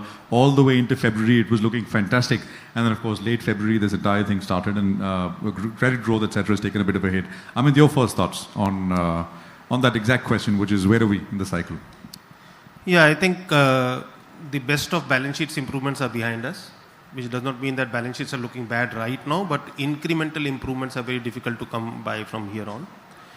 The second is, if you just segregate corporate credit and retail credit, on the retail credit side, cash in the consumer hands is slightly better right now in the last 6-8 months. That's what you referred to when you talked about the consumption cycle. But there is a K-shaped element to that, so we have to be careful on that side. There are parts which are doing very well, there are parts which are not. The last point, I think Suyash and everyone has already spoken. I think I would agree with Suyash's point. While the balance sheets are good, we are today as an economy struggling to fund 13% credit growth, which means that somewhere the market infrastructure is becoming an issue. This is a macro structure issue. And the second macro structure issue which we need to address is this complete breakdown in terms of transmission, at least as far as debt capital markets are concerned, vis-a-vis the policy rates. I can amplify Suyash's point by telling you that today banks are borrowing 3-month money at 225 basis points over repo. The last time that happened was in a crisis period. So somewhere I think we need to manage the macro level issues properly at this point in time, so as to ensure that the liquidity issue does not convert into a credit issue in the near term. When you said that we are struggling to fund a 13% credit growth overall, I mean, just is it because of some of these rate distortions across the curve? Is that the issue here? No, so very frankly, I think banks are possibly the only large providers of credit in this at this point in time, because of various structural issues. Debt capital markets have still not reached a point where you can use them as a fallback mechanism for availing credit at all points in time. We are at best seasonal fair weather friends in most of the times. In any kind of a macro stress which we are going through right now, The moment you see liquidity getting uneven across the ecosystem, wherever you see some amount of friction in terms of liquidity, which is essentially the friction flowing out of the BOP issue, you are suddenly seeing banks struggling to fund a credit growth which is actually much lower than what we were used to funding in the last 10 to 12 years. So it is essentially a market, I don't know how to put it, a market infrastructure or macro market level issue that we are facing right now. Okay, so I thought I'll start with corporate bond infrastructure, spreads and all of that question, but I think Suyash and Amit both have raised the question of the macro level stress, if I can put it like that, which needs to be solved. So let's jump straight to that. I mean, it's a I don't want to use the word crisis type situation, but it's been a stressful situation. Maybe things are, things have come up a little bit from extremely stressed levels over the last maybe 76 hours, maybe a little more. Suyash, but what needs to be done, in your opinion? I mean, what's the repo is at whatever, 5, or the 10-year is at 7. As Amit said, you're borrowing 3-month money at 200 plus basis points over the repo rate. Are we looking at what are we looking at? I mean, 5th of June is the policy from the Reserve Bank. What should we expect?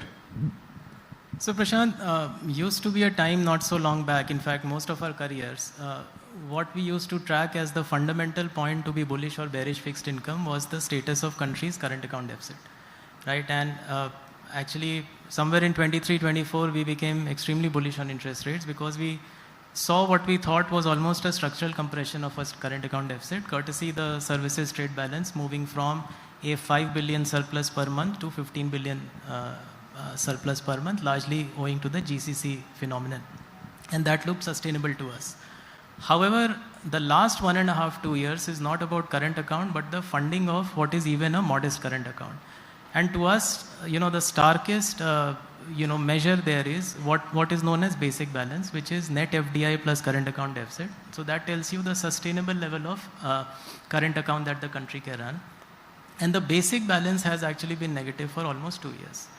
So then we started to hunt for reasons as to what could be changing, because certainly nothing much was changing for us. Our inflation credibility is fine, fiscal credibility is fine, growth matrices have been okay. So something has changed for the world. And there are 3 things that we can distinctly figure out that has changed in the world. The first, and I think it's very, very underappreciated, although we talk about it, is that the average level of global rates has set up. So, in the post-COVID, post-Russia-Ukraine inflation shock, we used to say that, Fed has hiked, US rates have gone to 4 to 5%, but they won't sustain there because those economies are not built to handle these rates. But guess what? They are thriving in those rates, right? So, if you're any sort of a global asset allocator, the risk-free rate that you now have to beat is higher. And that may not be showing as, debt flows, but certainly banking flows, challenge in ECB raising, etc. So, the capital account is reasonably fungible. The second thing that has turned is now you have competing themes for capital allocation around the world that are very powerful. So look at the AI theme. You're talking about $1 to $5 trillion companies, right? So it's no longer, emerging markets growing at 10%, attracting capital from the rest of the world. It is, these large balance sheets that are, posting 15, 20, 25% growth rate, not to mention the AI capex cycle that has started in the US. So if you're a global portfolio manager, you have high global rates and competing themes around the world. So probably 10, 12% nominal growth rate is not good enough. And the third point, which, also needs to be thought about, is that the second largest economy in the world is sitting on this massive excess capacity. So how can you really have a broad-based manufacturing capex cycle anywhere else in the world, but for the themes that are topical today, right? So if you have to lift 200, 300 basis point investment to GDP, I'm not talking about specific sector, capex, but aggregate 200, 300 basis point, you could potentially argue that if not for the capex associated with AI, the narrative is just not there. So it's basically this combination of 3 things, and that has now been in play for last 1.5-2 years, that is essentially leading to cheapening of your asset base. Now the problem is cheapening itself is not good enough. You need a narrative alongside the cheapening. And a sustainable turn to this can really happen only with two things. Either global rates for whatever reason start to come off, or the AI theme starts to fatigue itself. You may get a temporary reprieve with the war cessation, because that is, to us, the fundamental issue with the war from just the market standpoint is not the inflation impact, not the growth impact, but the BOP impact, the balance of payment impact. See, at this juncture, I would probably, most of this panel would agree with me, nobody even cares if RBI repo rate was at 6%, right? Provided in the journey to 6%, they did not destabilize our rate hike expectation. So it should not be an inter-meeting hike like what happened in the last cycle, but nothing is being priced of 5 quarter.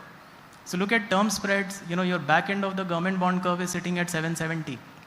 The post-COVID high, when fiscal for India peaked at 9.2 and Fed funds rate peaked at 5 quarter to 5.5, the long end of the government bond curve peaked at 795.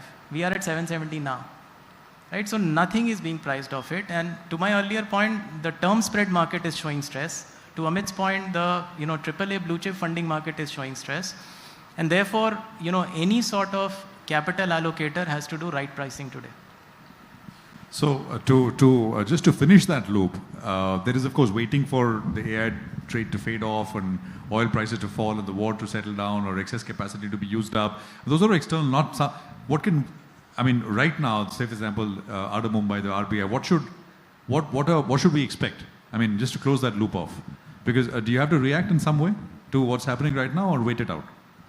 No, I would say, given that average inflation forecasts have to invariably move up, and RBI is first and foremost an inflation targeter, they should start the rate hike cycle going. But at the same time, ensure that they don't unanchor markets' rate expectations. So you don't need a fresh pressure point coming from mixed commentary from the RBI. So you start the rate hike cycle going just to, continue to be credible as a conventional inflation targeter. But it won't solve much for the time being. What you could potentially hope for is a benign confluence of events. And I am not operating via perfect wisdom. I'm sure there's a big piece I'm missing here. But what we can think as a benign confluence of events is some sort of a dollar bond strategy to whatever extent jumpstart it with a $30-40 billion flow. The cessation of war that takes commodities, so let's say oil back to 85-90. And then at some juncture, if the shock to the US economy, because that's also a K-shaped economy, starts to show in their labor market and Fed rate expectations were to turn again, then you could potentially get a window where dollar depreciates. In 2025, dollar depreciated, we didn't benefit. A lot of other EMs did. But hopefully this time around, because we are cheap enough, that could potentially show with us. And so you need that jump start to happen, and from there you can build that narrative. So start the rate hike cycle and probably a dollar debt issuance, which brings in a chunky amount of money, and then wait for some of these other things to fall in place, hopefully. Fingers crossed. Yeah. Just to sort of, you addressed that same point, so I just want to come back to you. If you want to add something to what Suyash said, and we'll move on to the next topic. No, I think we can move on because it's about regaining the status as the inflation fighting central bank. I think they need to speak that language. They don't need to spook the markets. They need to start early so that they don't overreact at some point in time. But just to add one point, I think, yes, there is a larger macro issue around BOP and liquidity impact, etc., etc. There is also internal micro issue in terms of money flowing within capital markets to various segments. I don't want to repeat what Lata has already said. You need to address that sooner or later. Believe me, there is money flowing into such segments where you get taxation benefits vis-a-vis debt markets. That is not funny any longer. You are actually curtailing flow of credit to where it is required. Which means, just to illustrate that point. Just to illustrate that point, everything in India other than debt. I see. The tax issue, which is everything under the sun is taxed differently, and not all of it is productive. Okay, yeah, no, 100%. I think, and that's a jab at equities, maybe. No, it is not. When I said everything, it includes everything that is non-debt. Yeah. And nothing against any other asset class. Everything needs to grow, but debt also needs to grow. I think we have created a market architecture issue now in terms of the simplest solutions also not being solved through debt. Everyone is going to everything other than debt, even to park 1 month money today. So that's the situation. Krishnan, just to sort of come back to the where money is going, who's being able to access money. Are investors sort of, concentrated in what is perceived as safety in that sense? I mean, in the AAA, and are other segments kind of below that found wanting for money, or you think it's kind of evenly distributed? While from the top it looks like, well, as you said, it's pretty benign, but what's happening under the surface? I think that's a very good question. From my perspective, I see a paradox. When I talked about benign, I was talking about from a credit quality landscape, situation is benign. But at the same time, if I look at the bond markets, they are very muted. Last 6 to 9 months, in terms of issuances, it's actually negative vis-a-vis similar period of the previous year. But just from a background, a more long-term picture, if we have to kind of have a very strong, broad-based economic growth and a resilient financial system which supports our move towards Viksit Bharat, what we need to have is the banking system and the bond markets both complementing and competing with one another and ensuring that there is a steady stream of low-cost funding to India Inc.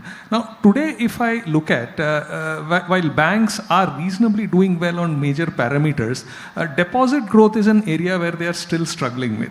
Today, the gap between deposit growth and credit growth is around 300 plus basis points, which is not sustainable for a longer period of time. So they are, as Amit pointed out, looking at short-term CD raising.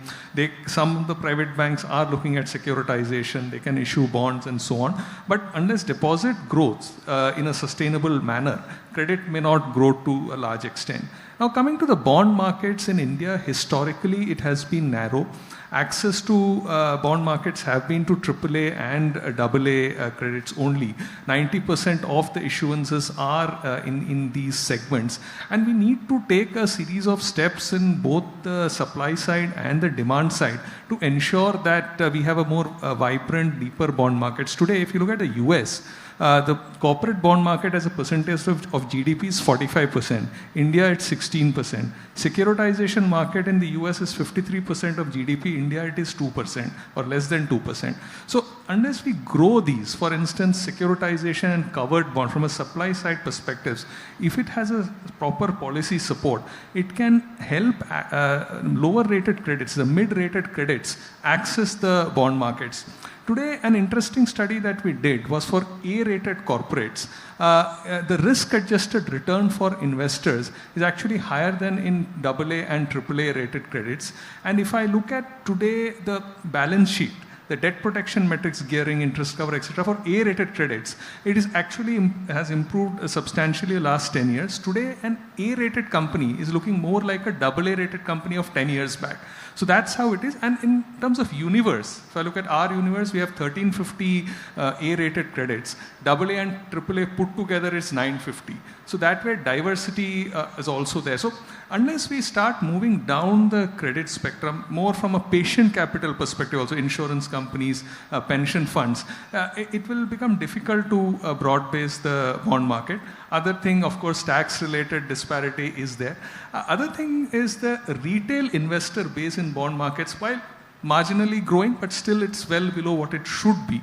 And today, some option can be a tax benefit to them in, say, infra bonds. For instance, in Brazil, last decade, there was an incentive on infra bonds, and we saw a large proportion of retail investors investing there, and that segment itself picked up. We need to figure out some way of getting retail investors into the market, have a broader bond market, and the bank loan also needs to grow. So all that needs to happen for a smooth flow of credit into the economy.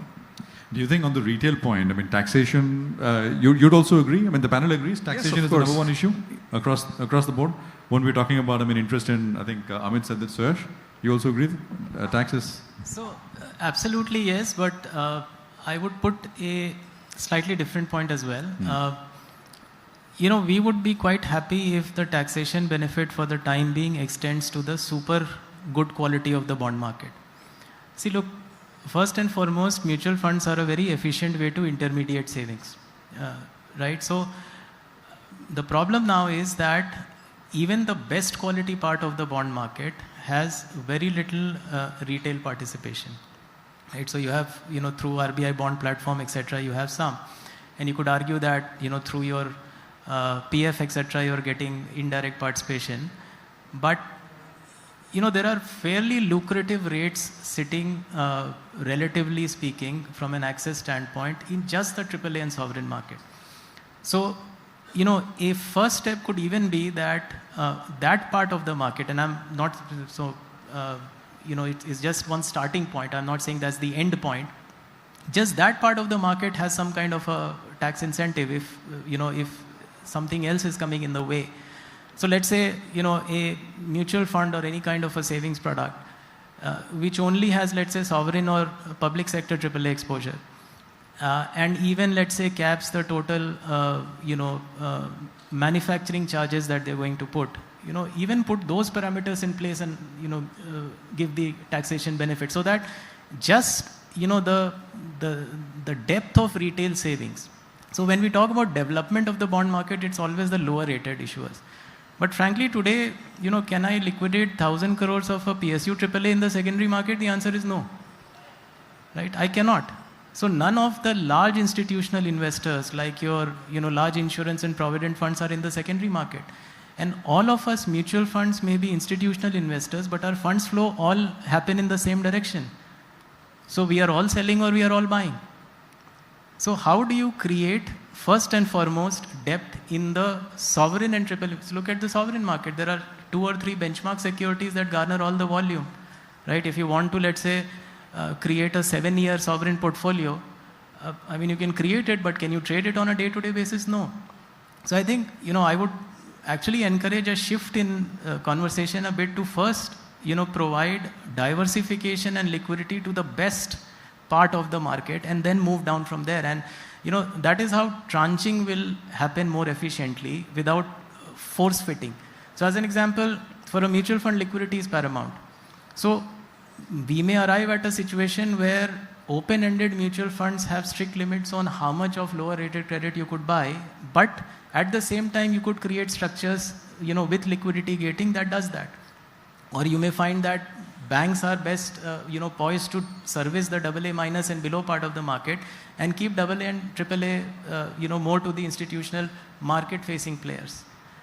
So I think it's time that, we have some of those conversations with respect to the quality part of the market as well. I don't know if the SEBI representative is here, but some excellent suggestions. But so you put it, the clock is up, but just a quick 10-second responses. Say this entire Iran issue and oil settles and it cools off a little bit.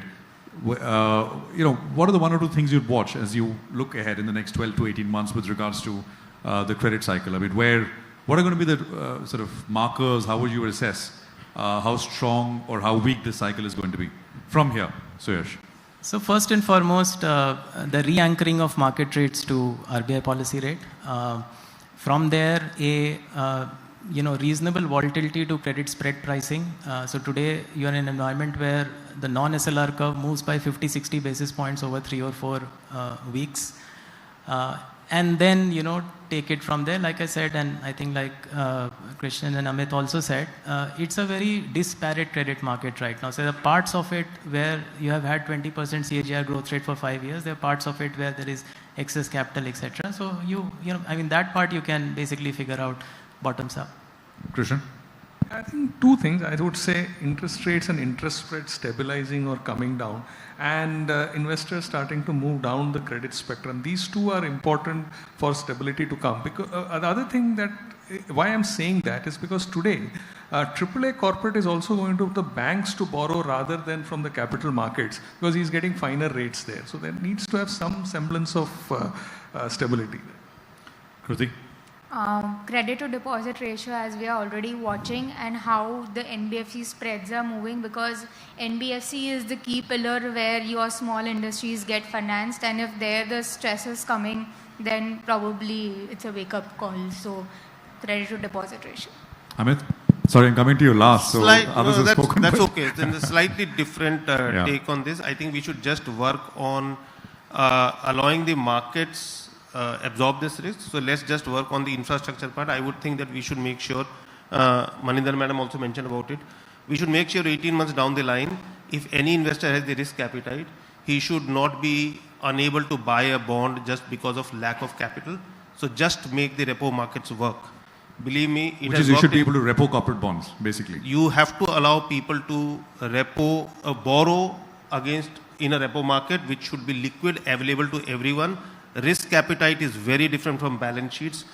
Just to extend Suyesh's point for 1 second, it does not matter if the EPFO does not buy AA bonds or single A rated bonds. If I have the risk appetite, unfortunately, I don't have the capital and he has the capital, right? So you only need to move capital from people who have money to people who have risk appetite. Repo is the only way to do it.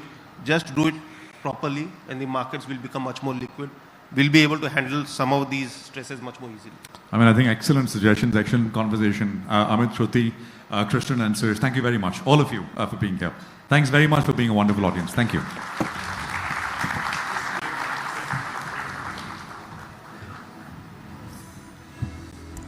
Prashant, may I request you to do the honors?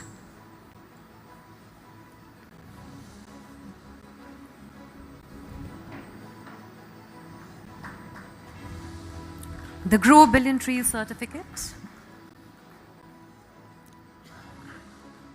that promises to plant a tree in the name of all the panelists and speakers here today.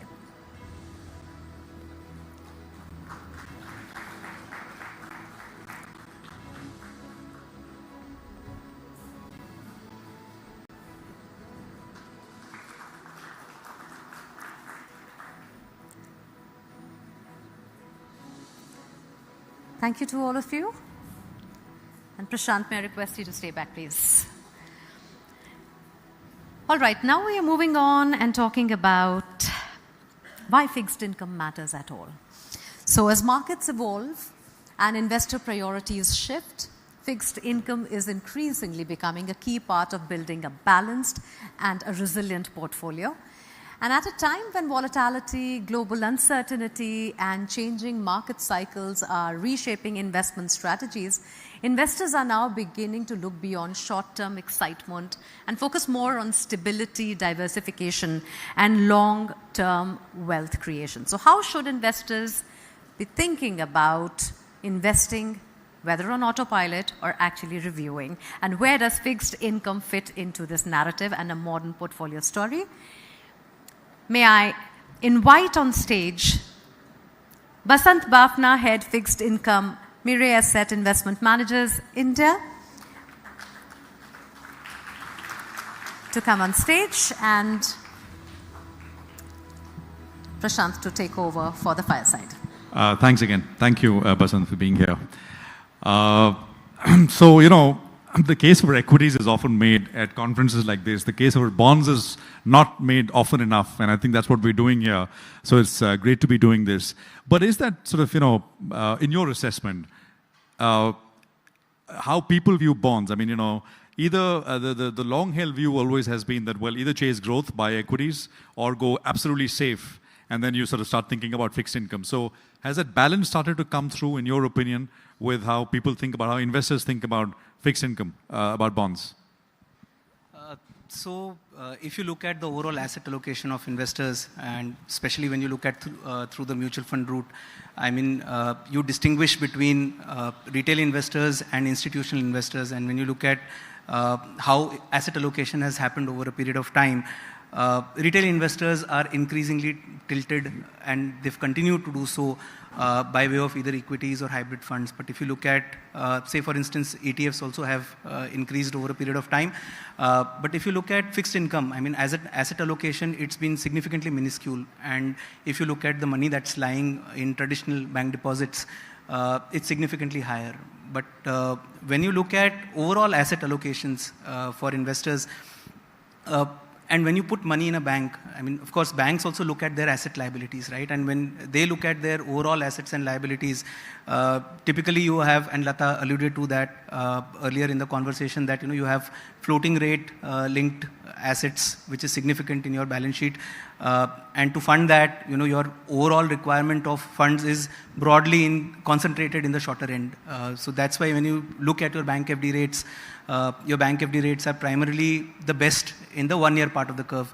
But that is something that suits the asset ALM of the bank, right? But when you look at an individual, when I look at my asset allocation as an individual, Of course, we've seen the euphoria of equity markets post-COVID, and we've seen a significant amount of returns, significant amount of leverage.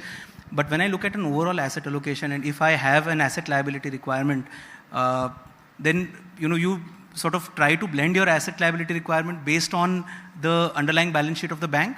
But if you have a specific requirement, say for example, if I want to buy a car 6 months down the line, if I want to buy a house and I want to accumulate funds, say over a 5-year period because I have a plan in the future, the rates that markets offer, and Suyesh, Amit, they've referred to dislocations in the bond market right now, is significantly higher, and at the same time, you don't get exposed to the kind of refinancing risk that's there when you are sort of looking at investments. And when you look at the rate disparity between what the traditional bank deposit offers and what markets are currently offering, there is a huge disparity, because when you look at the underlying markets, when you look at, say, for example, OIS, and which is again seeping through into the overall credit markets, the disparity between rates is quite significant. You have overnight rates which are ranging within the lower end of the LAF corridor between 5 to 5.25,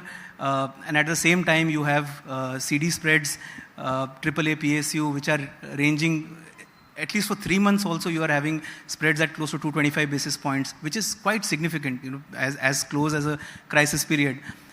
So when I look at myself as a retail investor, if I have, for example, a short-term requirement, why don't I try to maximize that and try and at least get that benefit into my own balance sheet, and at the same time get my liquidity at a time when I really need it? So if I have a requirement, say 3 months down the line, but what if there is a requirement to take money, say 5 days before, the liquidity availability which is there for mutual funds and the kind of products that are available across the suite, that's sort of something that investors can always harp on and try and maximize their overall gains. So the products are there, right? I mean, across the mutual fund ecosystem. That is absolutely correct. Yeah. So if you look at how SEBI has categorized and rationalized overall mutual fund schemes on the fixed income side, so there are two parts to it. One is where specific schemes are linked to duration. Right? So, say for example, a liquid fund can invest in securities which are up to 91 days. You have 3 to 6 month buckets, 6 months to 1 year bucket, and up to 1 year like a money market. And then you have on the duration side, so right up to a overnight requirement of money wherein you get a direct pass through of TREPs, to a long duration product wherein you have, say for example, and it's really dependent on how you look at it, right? So if a senior citizen, say for example, I'm closer to retirement and I want a fixed income corpus, but at the same time I just want to lock in yields for a longer period of time, I can have a systematic withdrawal plan, invest in longer duration bonds, and rely on the income that I received out of that. And yields are extremely attractive at this point of time. If you look at 30-40 year GSEC, you are at closer to 770 levels on a semi-annual basis. Annualized basis, yields are higher.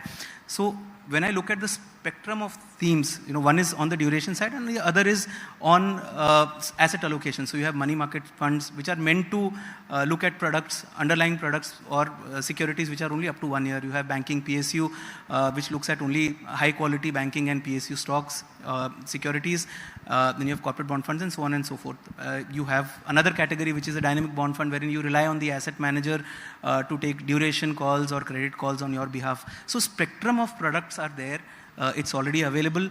The only need of the hour, and through you maybe I can make this request, is that more and more investors should be able to make use of that, take benefit of it, and try and ensure that their overall requirements of liquidity over a period of time is aligned perhaps to the underlying duration of the fund either, or if you are an aggressive investor, you can try and maximize your overall gains also, because when you look at the underlying sort of schemes, it's a direct pass through of underlying valuations that are there. So when you have interest rates which are extremely elevated, not reflective of the current market conditions, and at that point of time when you start seeing, say for example, resolution of the conflict or yields start cooling off because of, say for instance, dividend pass through to the economy, broader economy, and with that yields start cooling off, you get a pass through of that also, and at the same time you can use that to sort of look at asset allocation on other asset classes, or at least meet your overall requirements? So it's an awareness issue,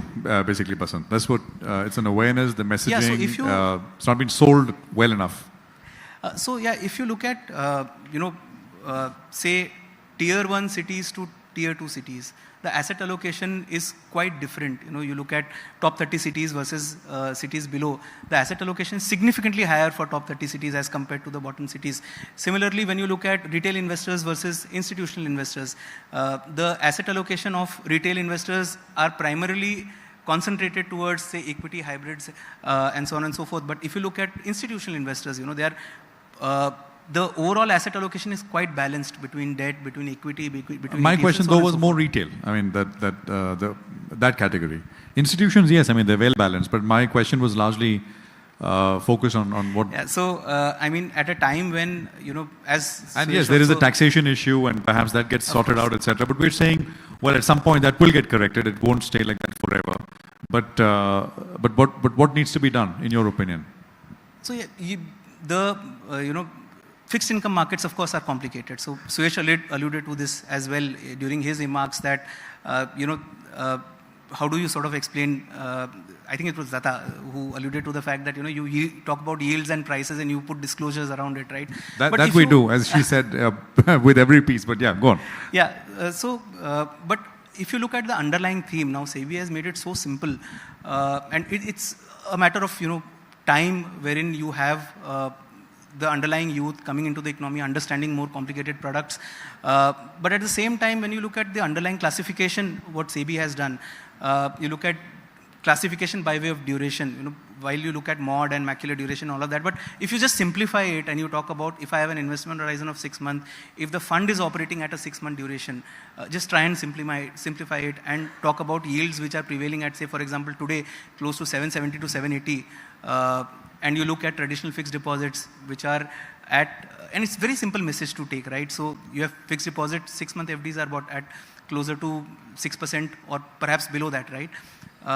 And the underlying instruments in which you are investing is actually the same as the bank that you are placing your FDs with, right? So as and when you start having that understanding that, once you get liquidity, second you get better yields, at least 175 to 180 basis points, or if not higher as compared to a traditional FD, and you get the taxation sort of incentive also, in the sense that, in FDs, if you are placing FDs for a longer period of time, your taxation is, of course, quarterly, and then, your compounding does not happen on the overall amount, whereas in mutual funds, you get compounding continuously till the time you don't actually take the money out, right? So from that perspective, there are multiple benefits to it. It's perhaps an awareness issue. And by way of you, I mean, that's something that all of us need to work upon. And we've seen success stories, right? We've seen SIP Sahi Hai working out, and you've seen retail participation growing immensely on that front. Of course, taxation goes a long mile in increasing, the appeal of these products. But at the same time, traditionally also, if you look at the core of the product, it still is very attractive. It has product innovation sort of, leaped ahead, far ahead of adoption itself? I mean, is just innovation in the space, product manufacturing, I mean, the kind of stuff which is happening. The variety of products available in the fixed income space, as you said, alluded to, I mean, is vast, right? Are we seeing a fair bit of innovation here as well within these products? So, the categorization itself is, quite diversified in that sense. But we do have, some mix of equity and debt products. You have, of course, hybrid funds that are there. But along with that, you've now had the SIF category wherein you are looking at generating additional alpha by way of use of derivatives on the equity side as well as on the debt side. So innovative products are coming in.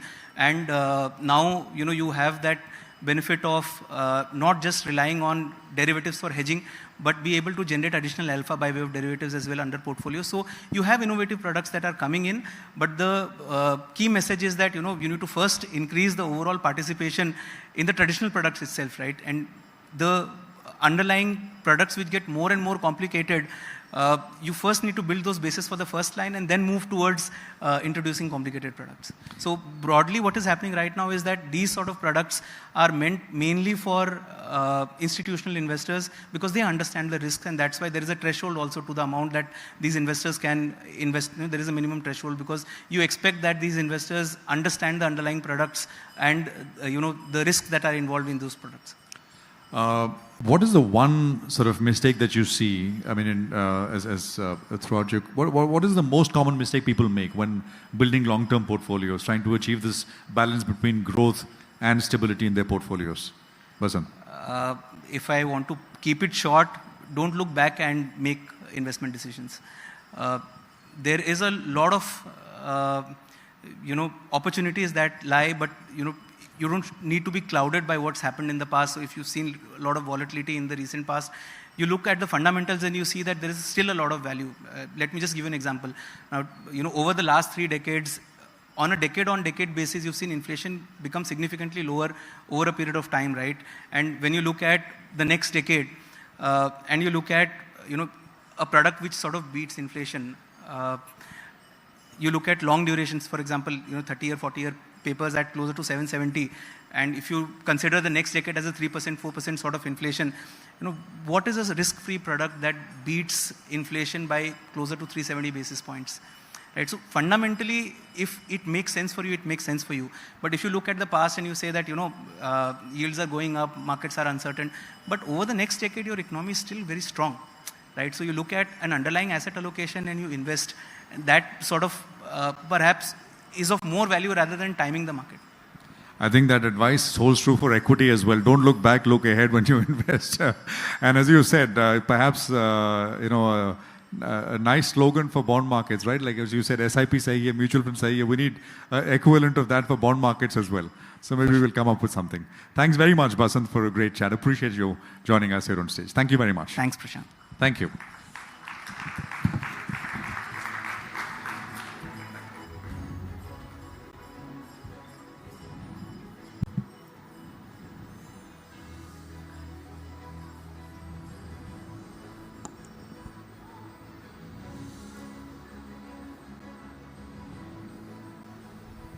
Thank you, gentlemen.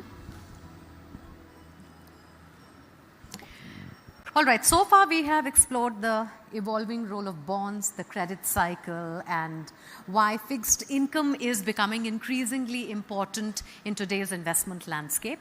But now it's time to take both a step back and a look forward. Our next fireside chat will reflect on the journey of India's bond markets. How far have they come? And what lies ahead as the ecosystem continues to evolve.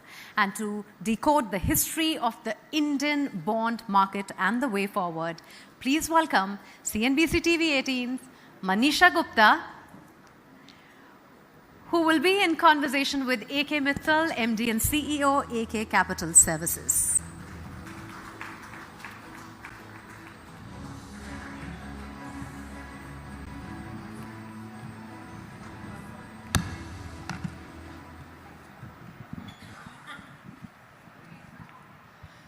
Well, the tea break's done, and we are here for a masterclass now as Mr. Mittal joins us.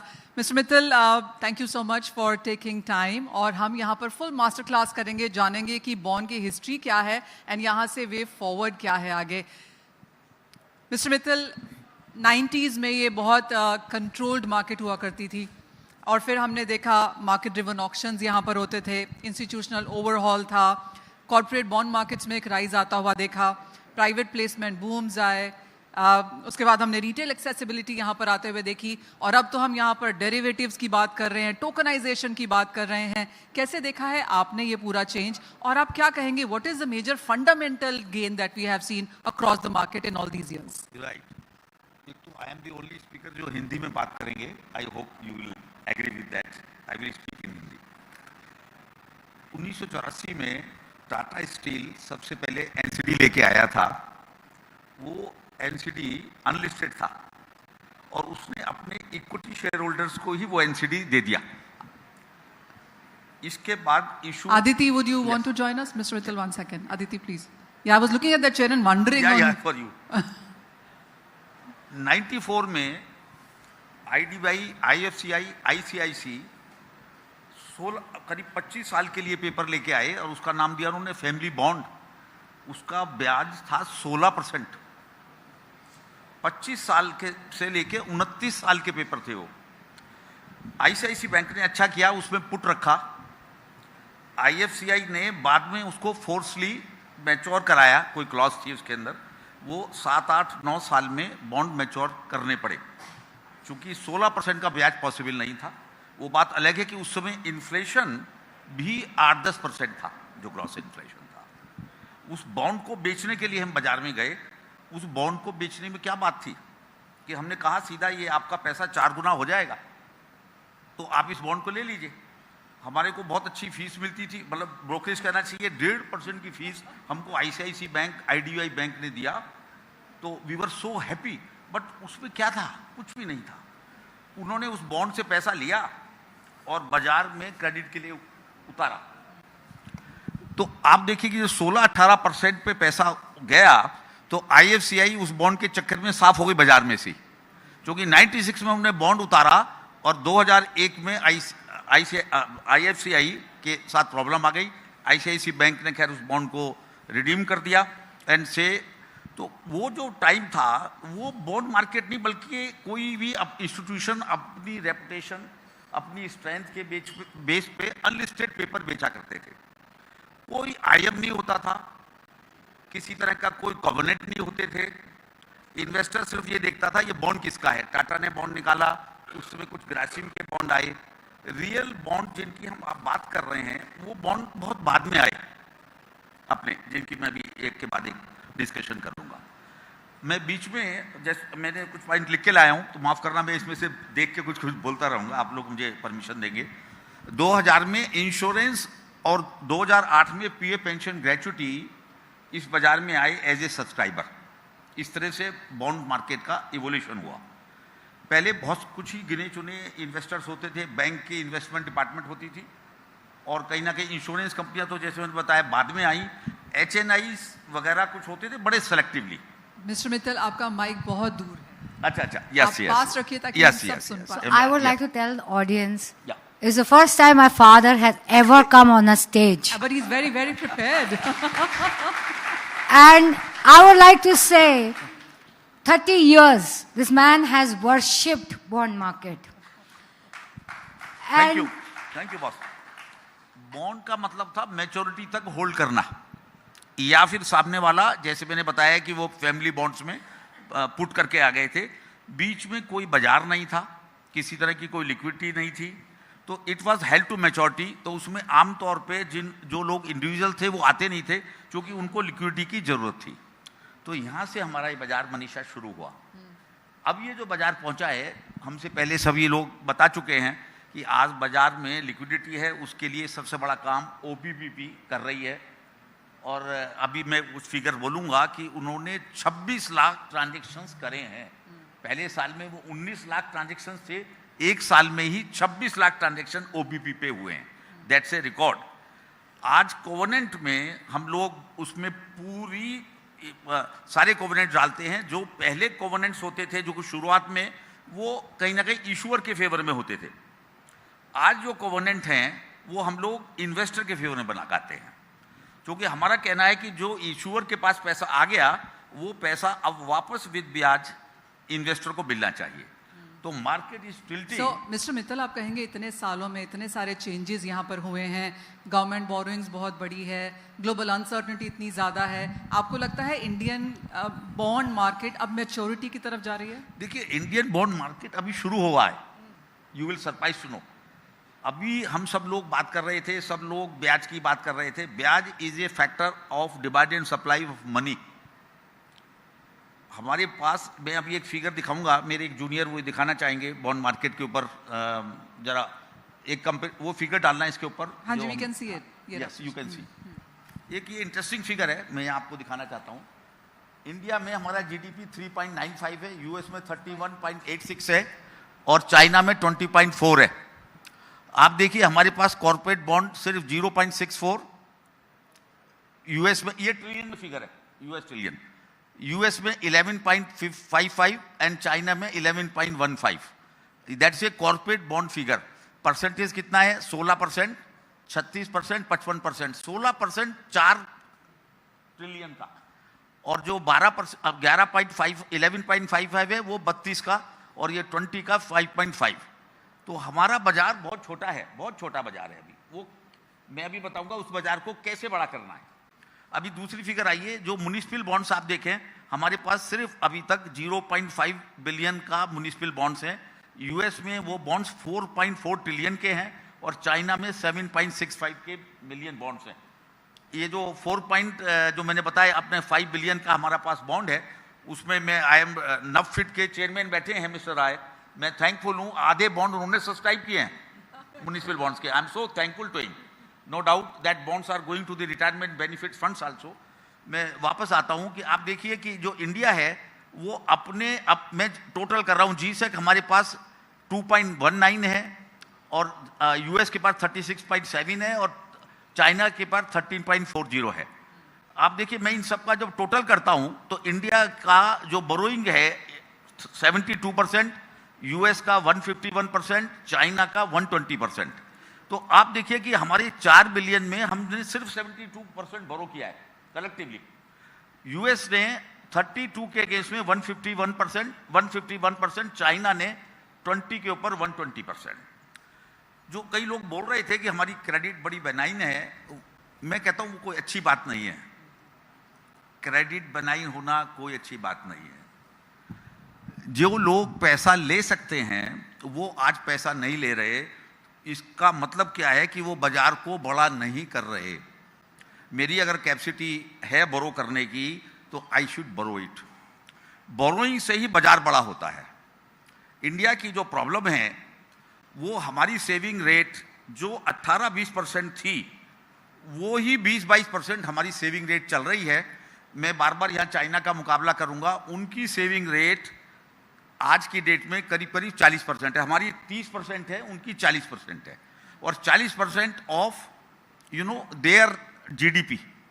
तो is a huge gap उनकी saving और हमारी saving के absolute number में। ये saving क्यों नहीं हो रही? मैटर ये है, बाजार छोटा है, सेविंग क्यों नहीं हो रही? जो कौन सेव करता है? अब हमारे बुजुर्ग सेव करते थे, मैंने भी सेव किया। अभी जो पिछले 15-20 साल में हमने देखा सेविंग रेट्स एक जगह स्टेबल हो गई और वो बढ़ नहीं रही, और जो सेविंग होके पैसा आ भी रहा है वो बॉन्ड बाजार में नहीं आया। वो आज की डेट में कई जगह रियल्टी में गया, कई जगह गोल्ड में गया। गोल्ड में मुझे कोई प्रोडक्टिविटी लगती नहीं है, जो भी प्राइस आया हो। मेरा ये कहना है सेविंग रेट से, आज मैं बॉन्ड मार्केट की तरफ से क्यों बोल रहा हूं कि सेविंग जो रेट अगर बढ़ा, मैं सेविंग, मुझे भारत में जाना है, कैसे ये बढ़ेगा? मैं बाजार बढ़ाने के लिए कहता हूं, बॉन्ड बाजार कैसे बढ़ेगा? मुझे भारत में जाना होगा। ये हमारा बॉम्बे क्लब है जहां मैंने 90s में दिल्ली से आके कदम रखा, कुछ लोग और भी बैठे थे, वो सब मेट्रो सेंटर्स के लोग हैं। भारत में अभी बॉन्ड गया नहीं। वो क्रेडिट की बात, आज बॉन्ड से बात हम लोग मुकाबला कर रहे थे, बट वो मुकाबला अभी शुरू नहीं हुआ। जैसे म्यूचुअल फंड के डिस्ट्रीब्यूटर्स ने अपना म्यूचुअल फंड बेचा, शुरू में म्यूचुअल फंड फेल हो गए थे, फिर म्यूचुअल फंड डिस्ट्रीब्यूटर लगाए गए। सब मैं 50s में जाता हूँ। सबसे पहले अपने पोस्ट ऑफिस स्कीम आई, वो नहीं चल पाई, उनके एजेंट्स को लगाया गया। उसके बाद 60s में इंश्योरेंस कंपनीज आई, नहीं चली, LIC थी, LIC के इंश्योरेंस आए, एंड ऑफ कोर्स बाद में मैंने बताया म्यूचुअल फंड के इंश्योरेंस आए। अभी OBPP वालों ने एक मांगा है जो कि सेबी कंसीडर कर रही है, वो डेट डिस्ट्रीब्यूशन। डेट डिस्ट्रीब्यूशन हमको भारत में जाके करना है। आज हम विकसित भारत की बात करते हैं, यहाँ से हम बातें कर सकते हैं, यहाँ से हम डेवलप नहीं कर सकते। जो हमको मिल रहा है हम एक दूसरे को दे सकते हैं। हमको इस बाजार को बड़ा करना है राय साहब, उसके लिए हमको भारत जाना है। हाँ सीमा मैम सुन रही है, बहुत अच्छी बात है। मेरा क्या कहना था कि आज वो गांव का आदमी क्यों बचाएगा पैसा? उसको अपनी सेविंग से, आज उसको पता चल गया मेरा इन्फ्लेशन 4% है, तो मुझे बैंक वाला अगर 5% का ब्याज दे रहा है, और वो भी मैं जब वापस मांगने जाती हूं तो 1% का ब्याज घटा देता है चिमा जी, तो हाथ में वो 4% का ब्याज रख देता है। मैं बॉन्ड मार्केट से उसको 7 से 10% का ब्याज देना चाहता हूं। दे सकता हूं, बट मैं अभी वहां गया नहीं। मुझको लॉट ऑफ एजुकेशन देनी है वहां जाके। नंबर 1, वो डेट डिस्ट्रीब्यूशन का एक कंसेप्ट हम लोगों ने दिया है, जो मैडम सेबी इज कंसिडरिंग। मैं सेबी मैडम को ही सेबी कहूंगा, बांटता हूं मैं। तो they are considering in that way. वो जो सेविंग है जो कि मैं लाया हूं, वो सीधा एक प्रोडक्ट बनाती है मैन्युफैक्चरिंग इंडस्ट्री पे जाने के लिए। जब तक नया पैसा नहीं आएगा। हाँ, यस, एब्सोल्युटली। यू नो, आप जो जैसे कह रहे हैं मिस्टर मित्तल और आदिति ने जैसे कहा पहली बार स्टेज पे आए, एक तो वैसा लग नहीं रहा बिकॉज उन्होंने स्टेज ओन कर ली है। Sitting quite. Yes, thanks, so nice of you. मेरा जो बॉन्ड है वो एक प्रोडक्ट देता है। मेरा एक बॉन्ड जो है वो प्रोडक्ट देता है, वो प्रोडक्ट इनकम देता है। इनकम वापस सेविंग के थ्रू वापस बॉन्ड में जाती है। ये साइकिल पूरा होगा। मुझे इन्फ्लेशन से ऊपर इनकम देनी है, वो मैं सिर्फ बॉन्ड से दे सकता हूं। बैंक्स की अपनी प्रॉब्लम है, वो 5% पे ब्याज पे पैसे लेते हैं। उनके पास अपने 2-3% के खर्चे हैं। मैं उनको इनएफिशिएंसी नहीं कहूंगा, जो लोग समझें। बॉन्ड मार्केट में अगर मेरे को सीधा इन्वेस्टर पैसा दे रहा है गांव वाला, और मैं लाके उसको बॉन्ड से 9% की रिटर्न दे रहा हूं, तो वो सेविंग इस बोरोवर के और उस इन्वेस्टर के बीच में पट गई। मेरी जो एफिशिएंसी है सिस्टम की, चीमाजी बढ़ गई। और उसको मन करता है कि मैं इन्फ्लेशन से अगर 4% ऊपर लाया हूं, तो मुझे बॉन्ड मार्केट में पैसा लगाना चाहिए। आप एमएसएमई को पैसा बाजार में दे रहे हैं 12% से 20%। कौन सी एमएसएमई चलेगी? जितनी एमएसएमई अनसिक्योर्ड हैं, नियर डिफॉल्ट पे हैं, काफी डिफॉल्ट कर गई, उनका क्या दोष था? 22%, 24%, 18%, 26% वो उद्यमी लोग थे, यंग जनरेशन थी। आई फील सो बैड जब मैं देखता हूं, मैं उस बाजार में हूं, सिक्योर्ड एमएसएमई चल रहे हैं बाजार में, बट उनको भी 10 से लेके और 18%, 16% का पैसा मिल रहा है। मैन्युफैक्चरिंग कम हो गई है, सर्विसेज इंडस्ट्री को पैसा चाहिए नहीं, एग्रीकल्चर को आप पैसा देना नहीं चाहते, तो इस क्लब में इससे लेके पैसा वहां दे दिया, वहां से लेके पैसा वहां दे दिया, और सिर्फ बात कर ली कि 8%, 9% ये हो रहा है। नया बाजार नहीं बढ़ा रहे। हमारी सेविंग रेट, पराग जी, चाइना से अगर 40% हम लोग अपने जीडीपी को बढ़ाते हुए ले जाएं, कितना बड़ा प्रोडक्ट बनता है। जो मेरा बॉन्ड प्रोडक्ट बनाता है, मुझे सिर्फ इन्फ्लेशन से ऊपर ब्याज देना है, वो बॉन्ड से पॉसिबल है। लेकिन बॉन्ड खाली मेट्रोपॉलिटन से कलेक्ट नहीं होगा। I have to go to Meerut, not only Meerut के छोटे कस्बे में। हो सकता है चीमा जी हमको 10 साल लगे, बट हम वहां पहुंच जाएंगे। इक्विटी की जो हम बात करते हैं, जो लोग बाजार के नहीं है, उसकी स्ट्रेंथ सिर्फ डेट है। कौन सी इक्विटी बिना डेट के खड़ी हो सकती है? खाली इक्विटी से आप क्या कर सकते हैं? कुछ नहीं कर सकते। तो उस इक्विटी की बैलेंस शीट में 3 टाइम्स डेट चाहिए, 3 टाइम्स डेट। यहाँ कई हमारे कुछ फिनटेक के लोग बैठे हैं, मैंने देखा पूना से मिस्टर गोयल आए थे। They are working very hard, no doubt. क्या अनसिक्योर्ड पैसे, क्या अनसिक्योर्ड इंडस्ट्री को पैसा नहीं मिलना चाहिए? जरूर मिलना चाहिए। माइक्रो फाइनेंस में बैठे हैं मुद्दूत माइक्रो वाले, जरूर मिलना चाहिए। उनके रेट क्यों इतने ज्यादा हैं? क्योंकि जो सप्लाई ऑफ मनी कम है। सप्लाई ऑफ मनी हमारे सिस्टम के उससे बन रही है, डेफिशिएंसी से। 30, 35, 40% लोग मनरेगा पे काम कर रहे हैं। उनको अगर हम इनकम दें, कमाई, वो अपने लिए खुद ही सेव करके वापस प्रोडक्ट बनाते हैं। मैं इस साइकिल को समझाना चाहूंगा कि जो देहात का आदमी है, उसको सेविंग करने की आदत पड़नी चाहिए। भले ही वो महीने के एंड में 200 रुपए बचाए, 500 रुपए बचाए। हमारे पास 1000 रुपए का भी बॉन्ड है जो हम पब्लिक इशू से लाएंगे। जब वो बैंक में एक दफे सेविंग करके अपना डिबेंचर खरीद लेता है, तो वापस हम सिस्टम से उसको 2000 रुपए का लोन दे सकते हैं। M3 हमारी इकोनॉमी बड़ी इसलिए नहीं हो रही, 4 ट्रिलियन के आसपास आप इकोनॉमी को देख रहे हो। मोदी जी कोशिश कर रहे हैं, बहुत कोशिश कर रहे हैं। उनकी अपनी बहुत सारी परेशानी है, मैं समझता हूं। बहुत सारी बातें मैं भी नहीं समझता, बट मैं ये समझता हूं कि कहीं ना कहीं हमको छोटी जगहों पर या भारत में बॉन्ड ले जाना होगा। बॉन्ड ही नेक्स्ट स्टेप है। बैंक्स हमको यहां तक ले आए, आजादी के बाद हमको बैंक्स लाई थे यहां तक, बट यहां से आगे अब बॉन्ड लेके जाएगा। Absolutely, yes. And I think audience knows from where my passion comes. And I could see that the room has again become full when my father started talking. But थोड़ा सा बाबा हम मनीषा को भी टाइम देते हैं सवाल करने के लिए. No, I basically want to know Aditi कि घर में conversations क्या होती हैं? मेरठ जाना है बॉन्ड को लेकर. Actually में मनीषा यही होती है कि मैं टीयर 1 सिटी में और क्या करूं. अब तुमको टीयर 2 और टीयर 3 जाना है. तुम वीकेंड पे अब जो है थोड़ा सा फैमिली से और टाइम बाहर निकालो और मेरे साथ घूमो. एक्चुअल में यही बात हो रही है आजकल. मैं एक मिनट लूंगा दीदी. हमको बॉन्ड मार्केट को हमको बॉन्ड मार्केट को बड़ा करना है. बॉन्ड मार्केट एक दूसरे से पैसे लेने देने से बड़ा नहीं होगा. हमको फ्रेश मनी चाहिए. फ्रेश मनी भारत से आएगा. भारत का आदमी कहता है मेरे को इन्फ्लेशन से ऊपर इनकम दीजिए और जब मैं बेचने आऊं तो बॉन्ड खरीद लीजिए. क्योंकि वो हेल्ड टू मेजॉरिटी नहीं रखेगा, उसको पैसे की जरूरत पड़ सकती है.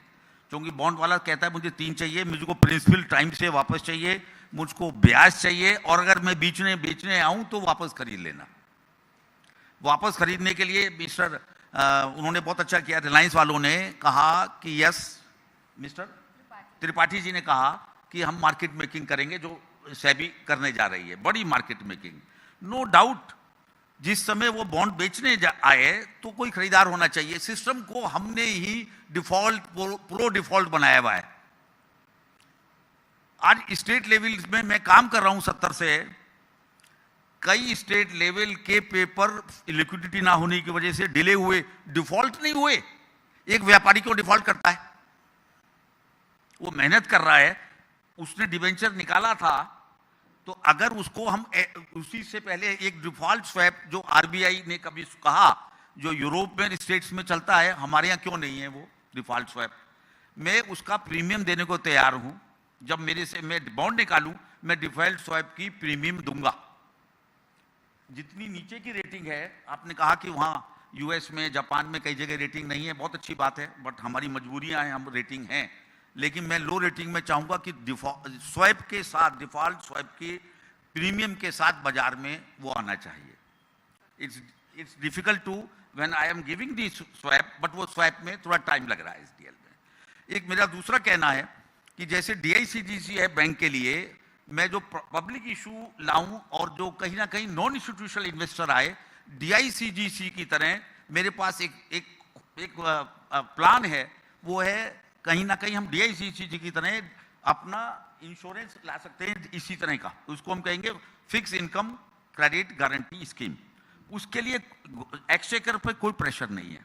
जो इशूअर है वो ही पैसे देगा. मिस्टर मित्तल, आपने ऑफ कोर्स सारी प्रॉब्लम्स यहाँ पर बताई हैं, अपना पूरा एक्सपीरियंस आपने यहाँ पर बताया और हम कहाँ पर ये खड़े हैं. टाइम अप है, लेकिन एक फाइनल सवाल आपसे जरूर जानना चाहूंगी. काफी सारी दिक्कतें हैं जो आपने हमें एक एक वर्ड करके यहाँ पर समझाई. टैक्सेस की बात हम जब से ये प्रोग्राम शुरू हुआ है तब से यहाँ पर कर रहे हैं. तो taxes, liquidity, awareness, reaching the last mile, आपको क्या लगता है एज ऑफ नाउ किस पुश की जरूरत है? मेरे को समझता है हमको भारत में जाना है. मेट्रोपॉलिटन से हम बड़े नहीं हो सकते. हम मेट्रोपॉलिटन में सोच सकते हैं, यहाँ स्कीम बना सकते हैं, रूल रेगुलेशन बना सकते हैं. हमको भारत जाना होगा. So Aditi, अगर हम numbers यहाँ पर देखें तो what are we getting in from metro cities and what are we getting from tier 2, tier 3 cities? It's mostly metro right now because investor awareness is very poor. So what we need to do is, of course, we have learned from other asset classes. हमको educate करना होगा. भारत में क्यों जाना है? क्योंकि उनको educate करना है. एजुकेट करने के लिए अभी पहले भी एक प्रोग्राम था. नेचुरली हमारी फ्रेटर्निटी के लोग और एक तो हमेशा तैयार है कि हम जो अपना NISM है उसके साथ मिलकर बड़ा प्रोग्राम करना चाहते हैं. मैं सेबी का बड़ा शुक्रगुजार हूँ जो आपने जैसे सब्सक्राइबर के रूप में राय साहब ने पैसा डाला, बट कहीं ना कहीं बॉन्ड तो निकले. आपने देख लीजिए जो फिगर है, अभी फिगर चली गई है. म्युनिसिपल बॉन्ड्स बहुत जरूरी थे. हमने म्युनिसिपलिटीज को कैसे काम करते हुए देखा है. गली मोहल्लों में कुछ असेट्स नहीं थे, बड़ी मुश्किल से बिजली पानी मिलता था. और मैं आज यूएस की म्युनिसिपलिटी से अपना मुकाबला करूं तो मुझको शर्म आती है. लेकिन चलो प्रोग्राम शुरू हो गया. मैं बोलता हूं शुरू हो गया, ये स्टार्ट है, इसको अब बंद नहीं होने देंगे. You will go to India and a bond in every hand is my नारा. जय Hind. Mr. Mittal, thank you so much for that. I mean, that was like a masterclass as we promised you and went very, very well. Thank you. Thank you, Mr. So may I request you to please stay back?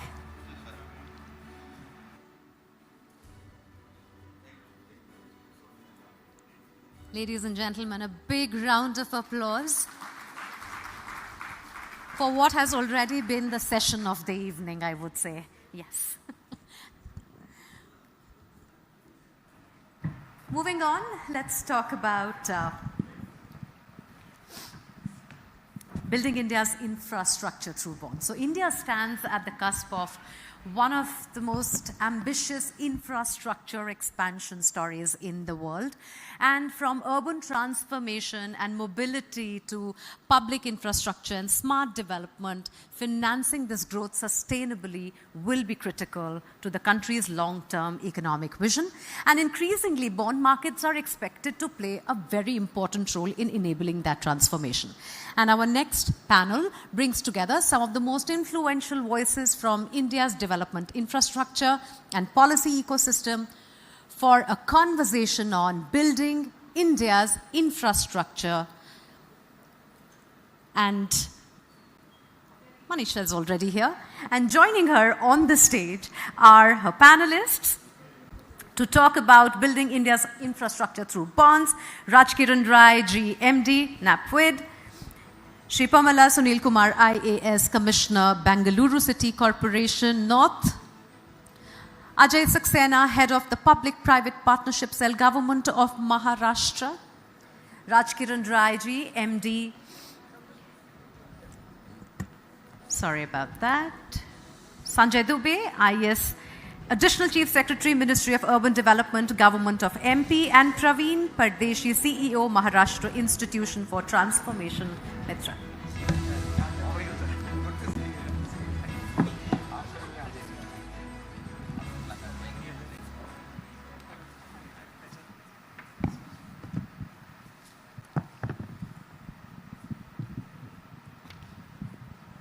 Well, building India's infrastructure via bonds is something that a lot of us have been talking about for a very long time. And after waiting for very many years, we finally did see that happen.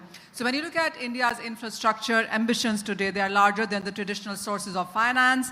It does need bond markets for that kind of growth, and including into India's finance in sense of country's next phase of urban and infrastructure growth. And that's exactly my first question is to you, Mr. Rai.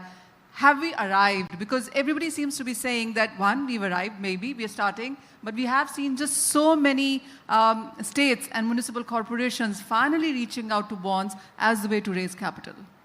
Yeah, after hearing Mr. Mittal and the kind of passion he had, you know, I just want to carry forward from there. I think we are at that inflection point. I think the bond market has arrived. Actually, regulators, actually it starts from there. Actually, even though these thought processes are there for long, a lot of committees on this had happened, right from HR committee to so many recommendations. But we see that actually intervention from the regulator now.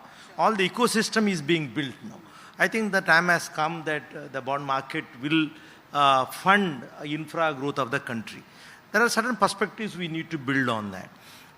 See, the Viksit Bharat dream of 2047, 30 trillion economy, we need to simply double our infra investments. So that to happen, where is the money available? Like, you know, if you are spending roughly 15 lakh crores, about 5% of the GDP is being spent on infra now. But to achieve that dream, we need to have 8 to 10% of GDP spent. Now, definitely this cannot come from budget. This has to come from the private sector. So that is where the bond market comes in. So the ecosystem is being built. We are already seeing that traction. Municipal bonds, since mentioned, last year we have seen more than 1,700 crores of issuances.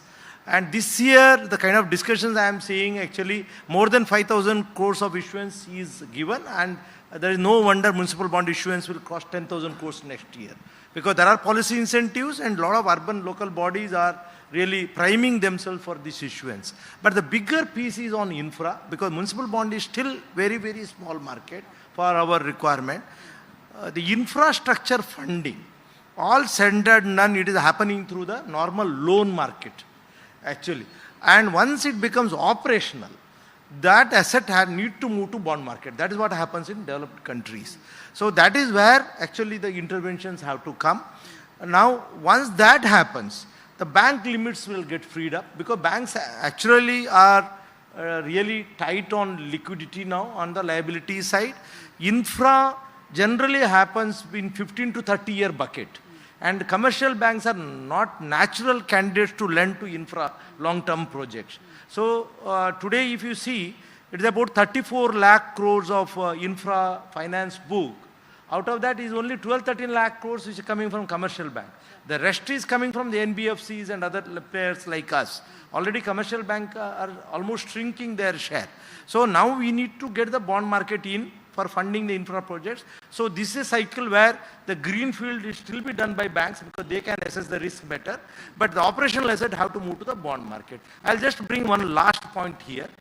Like while it is some time away before the retailers come into this market, right now we have huge insurance and pension fund market.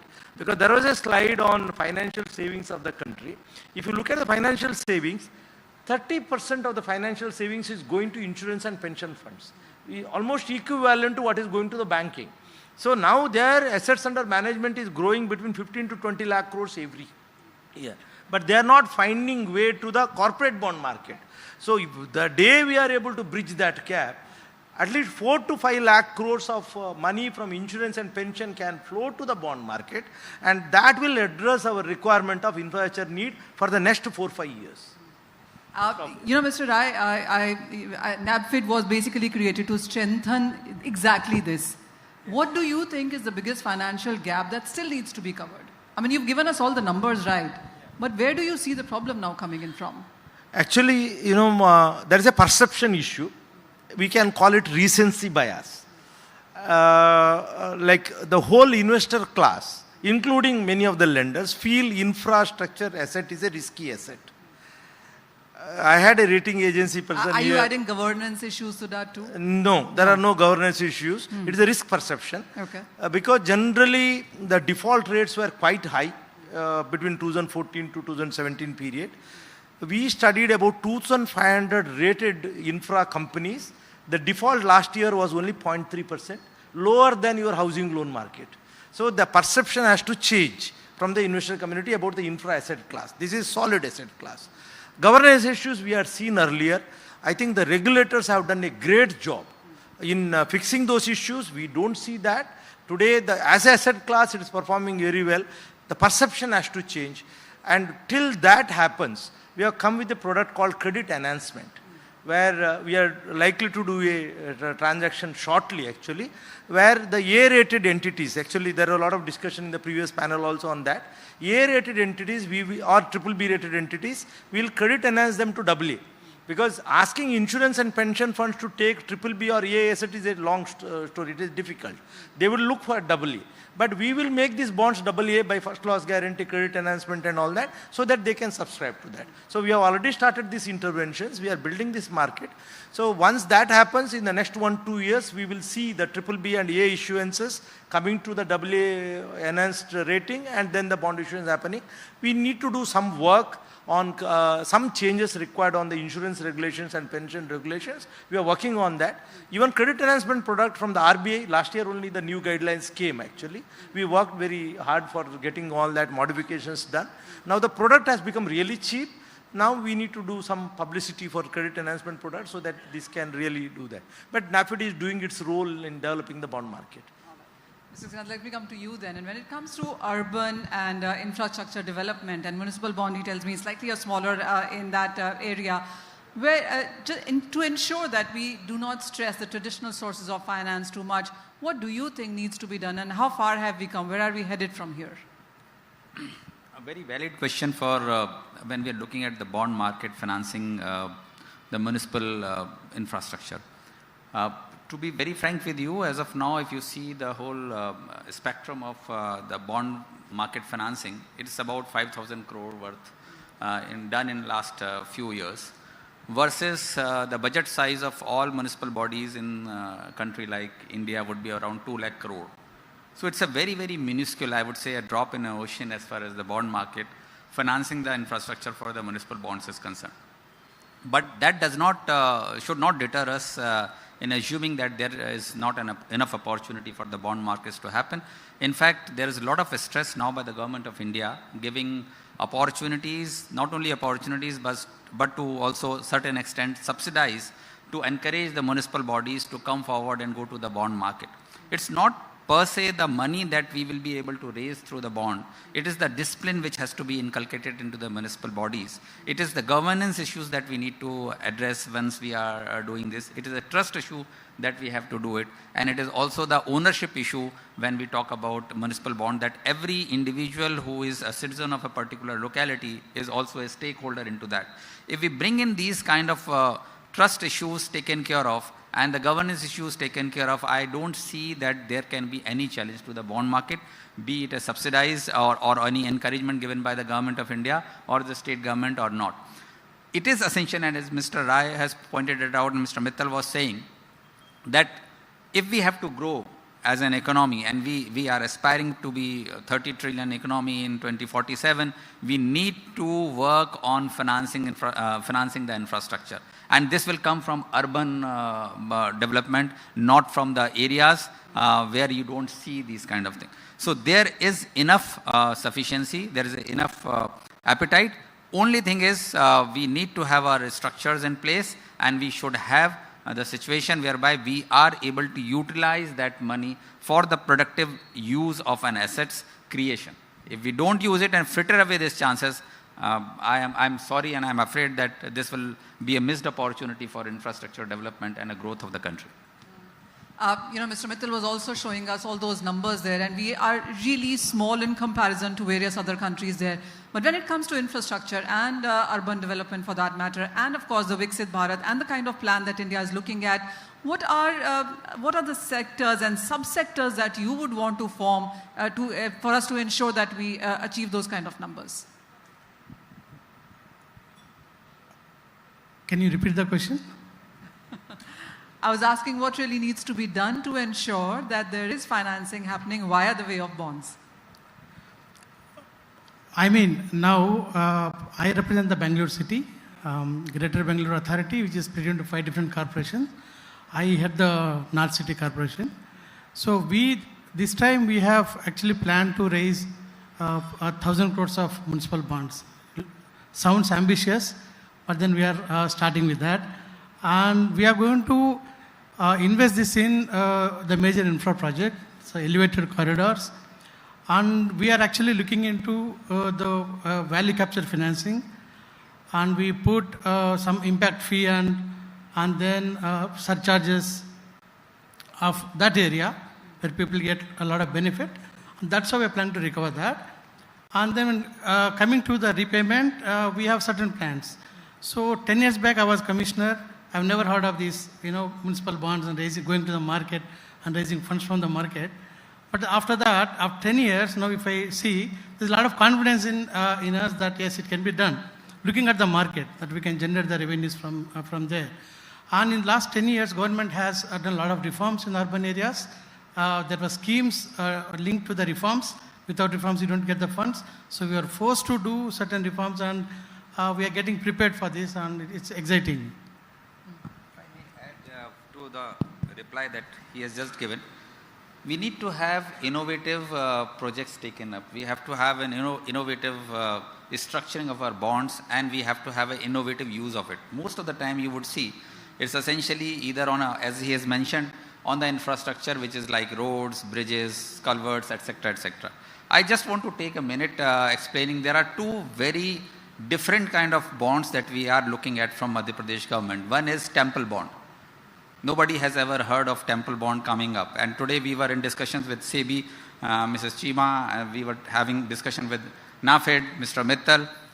What we are coming up is, we are wanting to create infrastructure development in and around the temples in Ujjain, in Mahakaleshwar area, where we are looking for a Kumbh to come in 2028. We create infrastructure, we create experiences for the pilgrimage, and from the donations, we would repay the bond money. Now, this is already in place. We have our merchant banker in place, we have the rating agencies in place, and we have sufficient money right now sitting with us in the form of FD in the form of continuous donations coming in, which we want to fund it. So that is one product that we are coming into the market, and I am sure that there is an appetite for that kind of a thing. The second innovative project that we are coming up in Madhya Pradesh is a pooled finance for a floating solar battery storage project to be used, the generation to be used captively by all our municipal bodies. Now, one of the reasons why municipal bodies are not able to raise bonds is because they don't have a repaying capacity. In this product, when we pay per unit charges to the distribution company at a rate of 7 rupees, instead of that, I'll be paying around 3 rupees 50 paisa. And from the savings that we earlier used to pay, we will be able to repay the bond money as well as to pay to the developer. So if we go by these kind of products, and we will be able to tap the subsidy given by the Renewable Energy Department on the floating solar with the battery storage, and we'll also be able to tap onto the subsidy that is being offered by the Government of India, Mahua. So the idea is that if you have that kind of products coming in, I am sure that there will be enough market available. We just have to create that bouquet of opportunities for a retail as well as private investor. And by the way, these are going to be public issues. They are not going to be private issues. So we want every investor, as Mr. Mittal was saying, we need to go to Bharat, we need to go to every village, we need to go to every individual who can be a partner into this development. Oh, very, very well said, because we're moving on from urban infrastructure to temple bonds and green bonds and renewable bonds and whatnot is coming. What is your sense now? Because we're looking at more and more states coming in, and thematic bonds, do you think is the way to go ahead? This is very interesting. So I've been to Madhya Pradesh a month back and I heard about this, and this is very innovative. The message, the underlying message everybody should understand. When what Mr. Mittal said, what Sir said, what he is saying, we are in a habit of taking loan for a purpose without structuring the purpose back to the repayment. Okay. So the purpose is served and then the repayment is happening because of various things. So mostly cities in India, I don't think barring 4, 5, 10 cities maximum would be thinking in a manner that if I have taken a loan or if I have raised the bond, I will repay it. They will depend upon the government funds and the budget would be there. Many merchant bankers and the many financial institutions would be here and they will proudly say that we have structured the borrower's balance sheet in such a manner that the credit has enhanced or something. So it is again, they will be talking about the balance sheet. So mostly we are doing this thing with the balance sheet financing. Till the time we make a departure from the balance sheet financing to the project financing, we are going nowhere. Because the project financing is what is to be stuck. Means we have to go deeper into the project financing rather than only looking at the balance sheet and raising the fund on the name of the entity, not on raising the fund. And you would see these things. There would be many people who may agree or disagree with me also, but I have seen in my life that the project would be aligned with would be stitched to the bond name. But no, and there would be balance sheet prepared, the cash flows would be prepared, futures would be there, but there would be nothing, this would be coming. Let's say a water project is coming in Pune and they are raising a bond. I don't know any water project would be able to fund itself if the capital expenditure or something is to be done. No city, because this is not a road that if I don't pay a toll, you would not allow me to go. If I am thirsty, you have to feed me the water. Okay, the water is not that if I am not able to pay the water tax, you will just cut my tap line. You can't. So when we are talking about the municipalities, we need to understand, first of all, yes. So what Sir has said, what Mr. Dubey said, that yes. So if he is looking at the funding certain infrastructure around a project. So let's say temple was a theme. So there is a project. And then I'm structuring, then there is a religious tourism which is happening, then there are people who are contributing to fund that activity. They are doing the donation, okay, the donation is again not a stress on the balance sheet or the government and not on the city's balance sheet also, and it is funding itself. So people are going, people are paying. Now these people are paying only from the unstructured, informal ways of paying as per my capacity, I am paying my donation and I am paying my respect to the God or whatever the form we have derived at. But when it comes to the structured market, I don't know, I don't see any people, like I have just arrived only an hour back or something, I have not heard, many people may have said it. But even in the country, if you go to the bond market, first of all, first thing is sure, the excitement is there to issue the bond. Okay, to that much excitement I can see from 2016-17 onwards, when that bond subsidy, the interest rate subsidy had come. But after that, when the bond goes to the market, I was part of one bond which was being bidded out in the stock exchange, and there were two banks who were bidding against each other, and finally one banker bid, and then the commissioner called the other banker, no, my deposits are in your bank, why don't you bid it? And he bidded it. So it is again the bank finance. It is nowhere the people financing the infrastructure. So it is the bank finance come in the form of bond. Till the time, I think we all are understanding this, that the individuals have to come to this thing. So when this goes to the individual people, then only the things would survive. If you take it to the masses and the masses start funding itself, like tolls. Tolls are a classic example of anything successful. Airports, we can understand, anybody who is going to the airport may not be able to see the charges I am paying to the airport operator or the airport authority. But if I am passing the road, I know that I am paying 30 rupees toll, and then also people are paying. And that is what is making it successful. We come back to again annuity, then annuity is again financed by the banker, and the bank is again by the depositors. So we are into the loop. We have to come out of this loop, and we have to take it to the masses.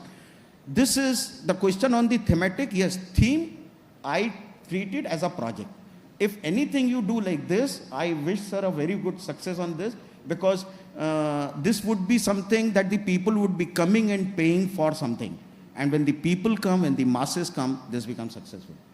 So municipal corporations clearly and states seem to be raising quite a bit of, at least they're getting in, they're preparing, they are aware of this now. But Mr. Rai, the repayment part, now let's just come to that, and not each project perhaps or each bond repayment may be as easy. And I'll come to you with that as well after what the points that he has raised there. But what is your sense on this? See, it is, we should not be generalizing all fundraising like this. Because today, solid waste to power. There is a power purchase agreement with the electricity board. It is self-financing. So we have funded many of these projects. Solid waste to gas is another thing. Public sector bodies buying the gas. So these projects actually municipal bodies can do without their balance sheet also. Because this will be PPP projects and they have to only structure it right so that the solid waste reaches that point. So there should not be any issue around that, and then the PPP, the party takes over. Similarly, on the treated water. Now, any thermal plant is supposed to use treated water from a nearby town. Now, actually, we have funded these projects. So they pay for the water, what they get. So now, actually, these are all self-financing bodies and all that. So there are very few general issues on the issuance on the balance sheet. Now, when we talk of temple fund, morning I was with Mr. Dubey sir. Actually, they have structured it so well. The assets getting created out of this fund, they are revenue generating. People pay for the use of the facility they provide, and that money gets escrowed. Now, all the municipal bond, Mr. Mittal also works on that, the revenue streams are being escrowed to meet the repayment. So it is not very generalistic thing of earlier times. Now, today it is better structured. We have learnt our lessons. It is not on the balance sheet of any urban body that they collect money and pay. Every project is sliced in such a way that the revenue streams are very distinct. He spoke of the solar project. And what happens is a PPP player comes in. They do the all facilitation. And then that fellow will sell the power. And that revenue stream will repay the bank.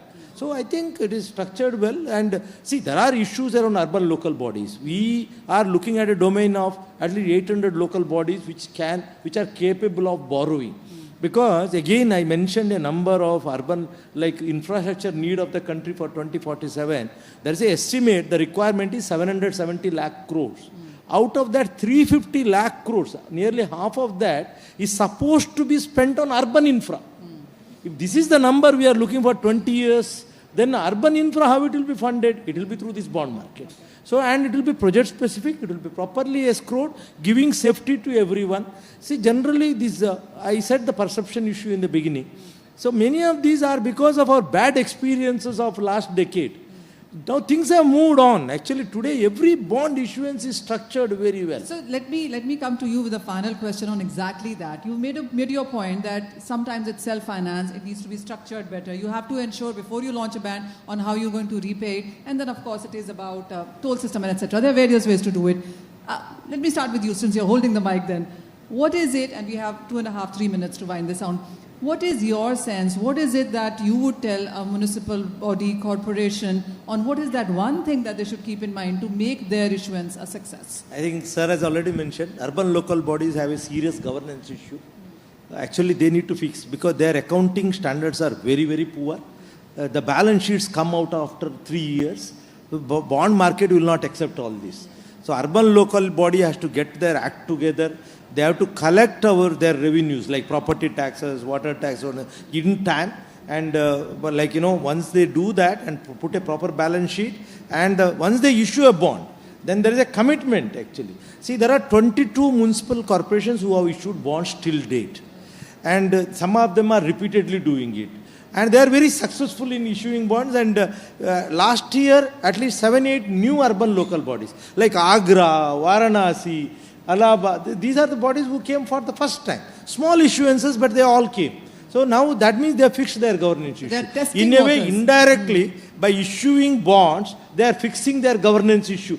Because otherwise, SEBI will not allow them because they have to come with their balance sheet. So that's why, in an indirect way, we will force them to follow governance standards. Yeah, you have to be transparent in our operations. There is a little bit of opacity when the investor wants to come in.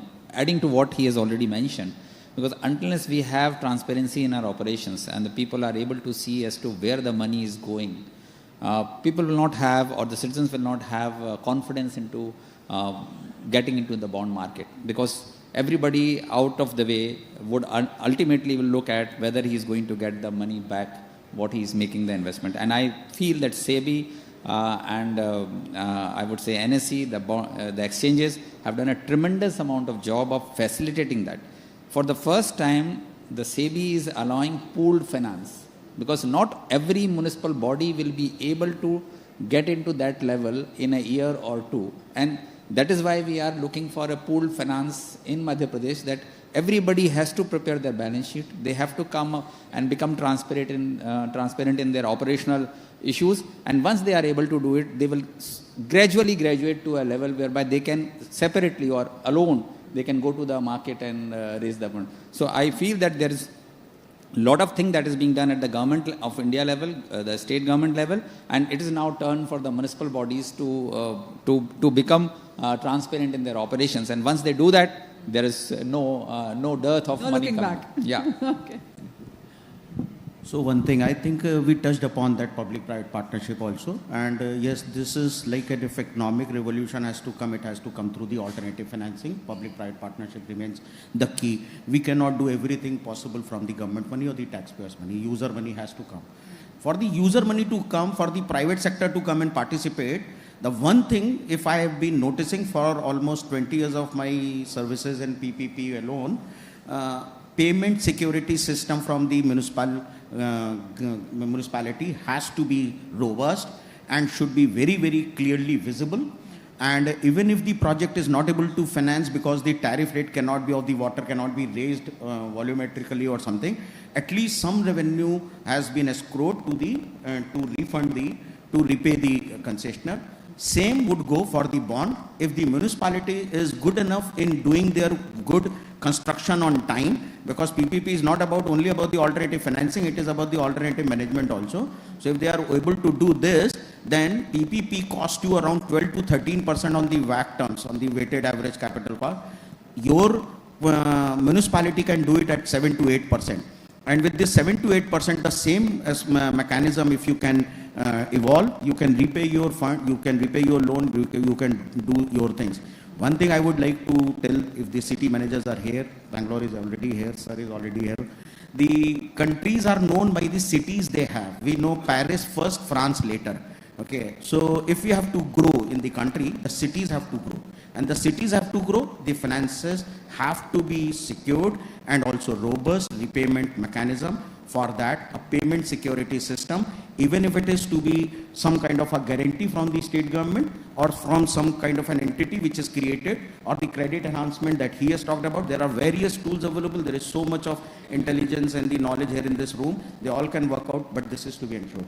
Very, very well said. So on the repayment, I want to say one thing, that while the fund raised from the market is invested in one project, immediately I need to do the debt servicing. So if you understand the municipality fund flow, the property tax collected is first the statutory deductions are done. Then the next step is running the institution, the SWM, the solid waste management, street light maintenance, and the road maintenance. Then whatever is left goes for the welfare, and then whatever is left goes for general development. So in these stages, where you take this debt servicing is very important. If I take it after running the institution, nothing is left. So probably after the statutory deduction, that is cess, library cess, beggary cess, immediately after that, if you can make this mechanism of accruing this fund for debt servicing, this will definitely succeed. We have come a long way. No corporation, big corporations at least, in a situation where they cannot run the show. At least they have to run the show. To run the show, a step before I would have paid my debt servicing, I would have done. So this way we can plan, and this is workable, I see. Thank you. Well, this was easily my favorite panel till time here, and a great knowledge sharing here. Thank you so much, gentlemen. So much work being done, and municipal financing, or rather the infrastructure and urban way of raising funds now via bonds is something that really needs to be growing here. Thank you so much. Really appreciate your time. Thank you.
Thank you, gentlemen. Thank you so much.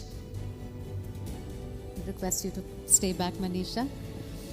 All right, we move on, and we shall talk about why is India Inc. turning to bond markets. So as India's capital markets deepen and financing needs to evolve, more companies are increasingly turning to bond markets as a strategic avenue for enabling long-term growth. From NBFCs and financial institutions to real estate and corporate India, the role of bonds in business financing is becoming more significant than ever before. And to decode why India Inc. is turning to bond markets, please welcome Sadaf Saeed, founding CEO, Muthoot Microfin; Sachin Pillai, MD and CEO, Hinduja Leyland Finance; Parag Sharma, MD and CEO, Shri Ram Finance; and Preeti Cheda, CFO, K. Raheja Corp Investment Managers.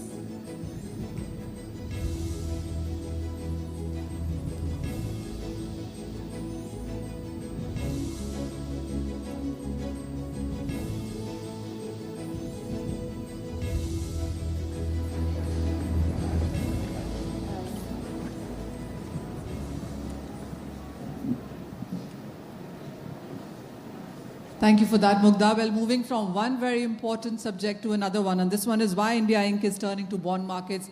For the longest time, we have known that bank financing remained a default mode for the companies, but we really seem to be moving on for long-term, sustainable capital requirements of companies. And Sadaf, let me start with you on that one.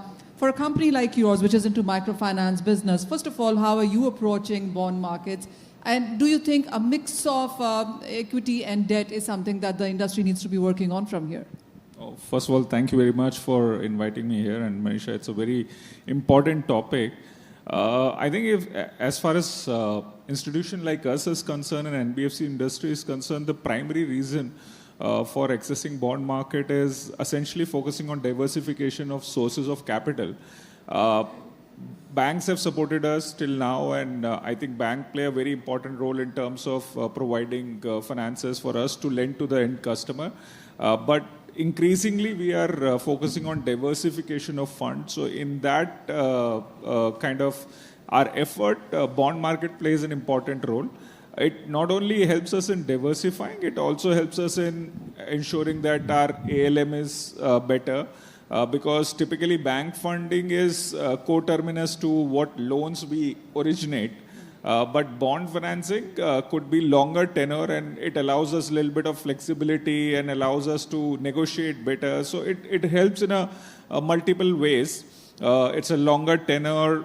So from that perspective also, you can have an asset generation which could be a longer tenor. So it really helps. I think the most important aspect as far as the market is concerned right now, the interest rate transmission in bond market is slightly faster as compared to the banking channel. So I think that also in a declining interest rate scenario, it works well, that you can reduce your cost of fund by accessing the bond market and issuing bonds there. So that is the primary reason there.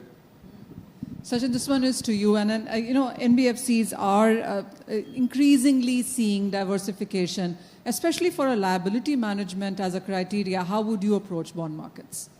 Good evening to all, and thanks for having me around. Yeah, I mean, historically, if you look at NBFCs were bank funded, and over the last, I would say, 1.5 decades, you have seen NBFCs moving towards capital market. And prior to what we saw in 2018 post ILFS DHFL thing, you had better rated NBFCs having larger concentration of capital markets as compared to banks. And obviously the reasons that Sadaf was mentioning was playing out. We did see a contraction of that happening post 2018-19 and COVID, where again banks became dominant. Obviously, what happened in 18-19 and the fact that, I think the overall limit for which SEBI had for NBFCs, mutual funds to especially invest in NBFC papers was brought down, and that also played an impact at that point of time. However, I think over the last few quarters, from 2023 onwards, we have again seen bonds, kind of picking up. In our own case, what has worked good for us during the same period has been the fact that, we had a 2-notch upgrade which came in. So now what we were in 22, 23 or AA minus, we moved up to AA plus.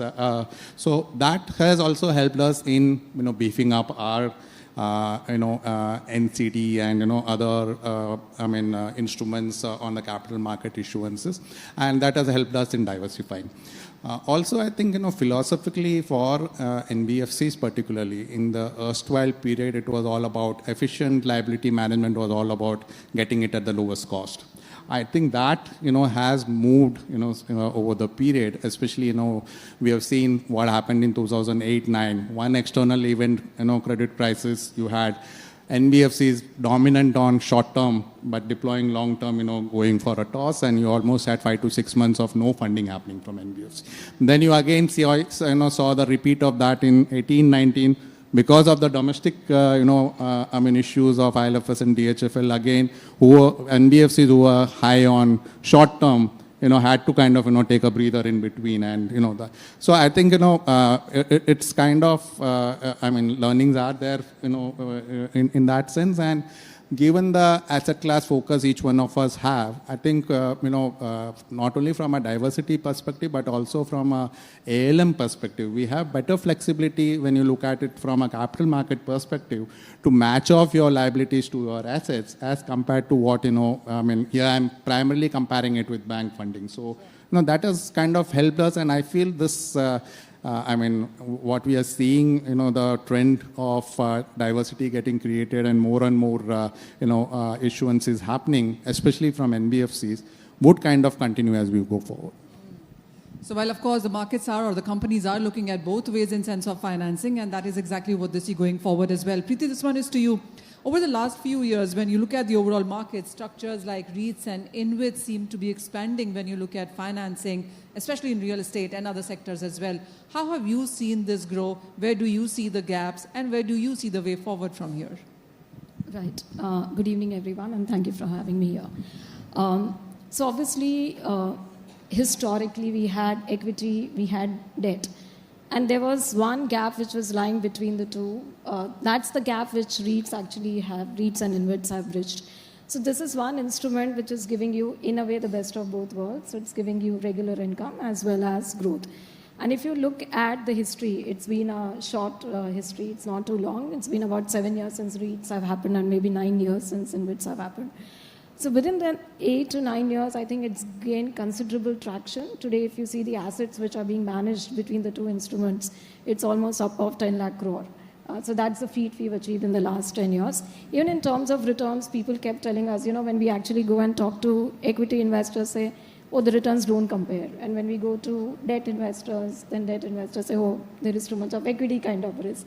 So that's a battle which we kept fighting all the time. But now if you see, this is one instrument which remain moderate risk, moderate return. And I think 15% plus return over the last 6 years on an average across the REITs has been, I think, a considerable feat. I think, and this is one instrument since we are talking about in terms of the placement also. If you see today, we have mutual funds, insurance, pension funds. Everybody has invested in these instruments. And it has come across various funds, balance funds, debt funds, equity funds. So this one instrument which has actually fitted well in every bucket. Even from a debt perspective, when we talk of the funds, these are, construed as high yield debt products, to some extent. So to that extent, you have actually money coming in from debt and credit funds also. Balance funds, obviously, we match. Equity funds take us because we are a hedge against volatility. So in a way, we've been ticking all the right boxes there. Yeah. Okay. The other thing, Preeti, that our market talks a lot is about the fair pricing of these bonds, especially when it comes to green bonds, whether that, of course, if they're ticking all the boxes in sense of ECG and governance, etc. Yes. But when you talk about the pricing of it, how far have we come on that? So I think today, if you look at most of the REITs, historically, when we started off, all of us had bank funding at the SPV level. So we are a two-tier structure. All the funding started with bank. But if you see now the way it is progressed, most of the funding has now moved from the SPVs to the REIT through bonds. So today, if I were to give, say, Mindspace as an example, when we got listed, we had 4,000 crore of SPV level bank funding. Today, we have a 13,000 crore book, of which 9,000 is bonds, and 4,000 still remains at the SPV level. In terms of pricing, there's clearly almost, I would say, 50 to 75 bips gap between what we get at the SPV level versus what we get. Of course, keeping some ablative periods aside, but otherwise, that's a kind of pricing. And as our co-panelists said, flexibility is something which we have also realized in terms of raising funds. Of course, we've done a lot of green funding also, so that's also been an added advantage. But overall, we've seen a lot of flexibility and a larger, I would say, avenues, because we have pension funds, mutual funds, NBFCs, everybody investing into these bonds. So I think that's really helped the industry. Sharma, this one is to you then. How would you look at the retail participation coming into this space now? Because that is something we've been talking about. It's small right now, but the OBPs clearly do help that. How are you looking at the growing NCD appetite, issuer activity across all of these sectors? I think we are a deposit-taking NBFC, and we have seen largely retail deposits, which is sizable. If awareness is there, there is no reason why retail investors will not put in money in bonds. Mr. Mittal was talking about rural India, Bharat participation. We are getting our deposits largely from the tier 3, tier 4 towns. So there is no reason, if the awareness is there, if credibility is established. As of now, what we see is even the largest investors, be it funds, be it insurance companies, they are averse to lower rated instrument. In that scenario, to anticipate and expect retail investors to invest in lower rated instruments will be a challenge. But yes, if the rating is good, we should reach out, and there is no reason, if the awareness is there, retail investors will not put in money. For them, as Mr. Mittal was putting it, others have also put it, if you are able to get a better return than what you get in bank deposit, there is no reason why they will not participate. There are challenges. You need to have demat account. You need to be getting information on various platforms is available, scattered information. Challenges are there. But if the deposit is an indication, there is no reason why bond investment should not come from retail market at all. So would you say that the corporate bond market is finally entering a more mature structural area from here on? Yeah, I think the sheer volume of overall corporate bond market, and slowly we see on a daily basis, on a month-on-month basis, the participation of retail which is coming through. There is no reason in next 2-3 years it will be a very different scenario altogether. We have been talking about deepening market. I think if we look around, then we talk about different countries, what efforts they have taken, be it partial guarantee, be it liquidity providing, be it bank supporting in some other countries. I think there is no reason why India should also not be able to evaluate that. It should be definitely possible. All right. So next 2 to 3 years, perhaps you could be looking at bigger numbers. But that's exactly the question I want to ask all of you. Sadef, what's your sense? Retail participation and the corporate bond market maturing. How would you look at both of these? And what's your sense, as Sharma said, next 2-3 years perhaps is a better number that we can aim for? No, absolutely. I think our bond market is evolving. Of course, the size compared to US, we are pretty nascent stage, but 59 trillion rupees is not a small sum. Year on year, like last year being around 13.7 trillion, and prior to that around 14 trillion bond issuance. It's a good number, sizable number. But I think the crux of the problem is on the secondary market. I think primary market, there is enough interest we have seen. Retail is coming in. I think private placement is predominant participation right now. Retail needs to come a little bit more. Retail issuance is 9,000 to 10,000 crores. I think that is to come. Plus, I think the most important part is the liquidity and the secondary market. That is very, very important. I think as compared to other developed economies where around 40 billion worth of money gets exchanged on a daily basis, I think that is where I think our market is lacking. But not to say that we are far away from that. We can do that to the extent of our size. I think there are few important steps that we need to take, and I think Mittal Saab also alluded to that. There has to be awareness and education of the customer. Bond should not be only merely especially from a retail participation, and when we are talking about dealing with Bharat, there has to be understanding of the risk, the credit risk that is with the kind of the product that is there, liquidity risk that is there, interest rate risk that is there, and like overall issuer risk that is there. That has to be understood first completely. Secondly, I think the most important aspect is rate should not be the only kind of a reason for determining A bond from B bond. I think you should look at risk adjusted rates, and then you should decide on what bond you should subscribe to. The third most important thing is transparency. I think it is from the issuer side also. We had a panel where municipal bonds are also coming in. So I think the more structural and information that is available to the people who are participating in the bond market, more would be the confidence and more they would be trading. I think it's in the interest of the entire market that there is greater transparency, greater understanding of the risk associated with bond. I think if that happens, definitely our secondary market will evolve faster. I see that happening, as my colleague said here, in next 2-3 years, because as we see the new generation which is coming in, they have a more risk appetite and they will be able to participate in this segment a little bit more.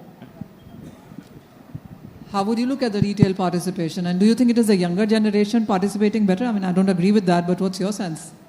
Yeah, I mean, if you look at it, all the important indicators, like for example, if you look at bonds typically in India is still a AA above rated papers, right? You don't see anything below that. And with that, whatever yields that you get, and again, if one has to look at it from a fixed income perspective and equate it to, say, deposits, it's better than what you can get as far as bank deposits is concerned. Second, obviously, younger generation is more tax aware, and obviously, beyond a certain limit and a tenor, it comes under a long-term capital gains rather than fixed deposit interest getting into a normal tax slab. So that again, kind of is a plus.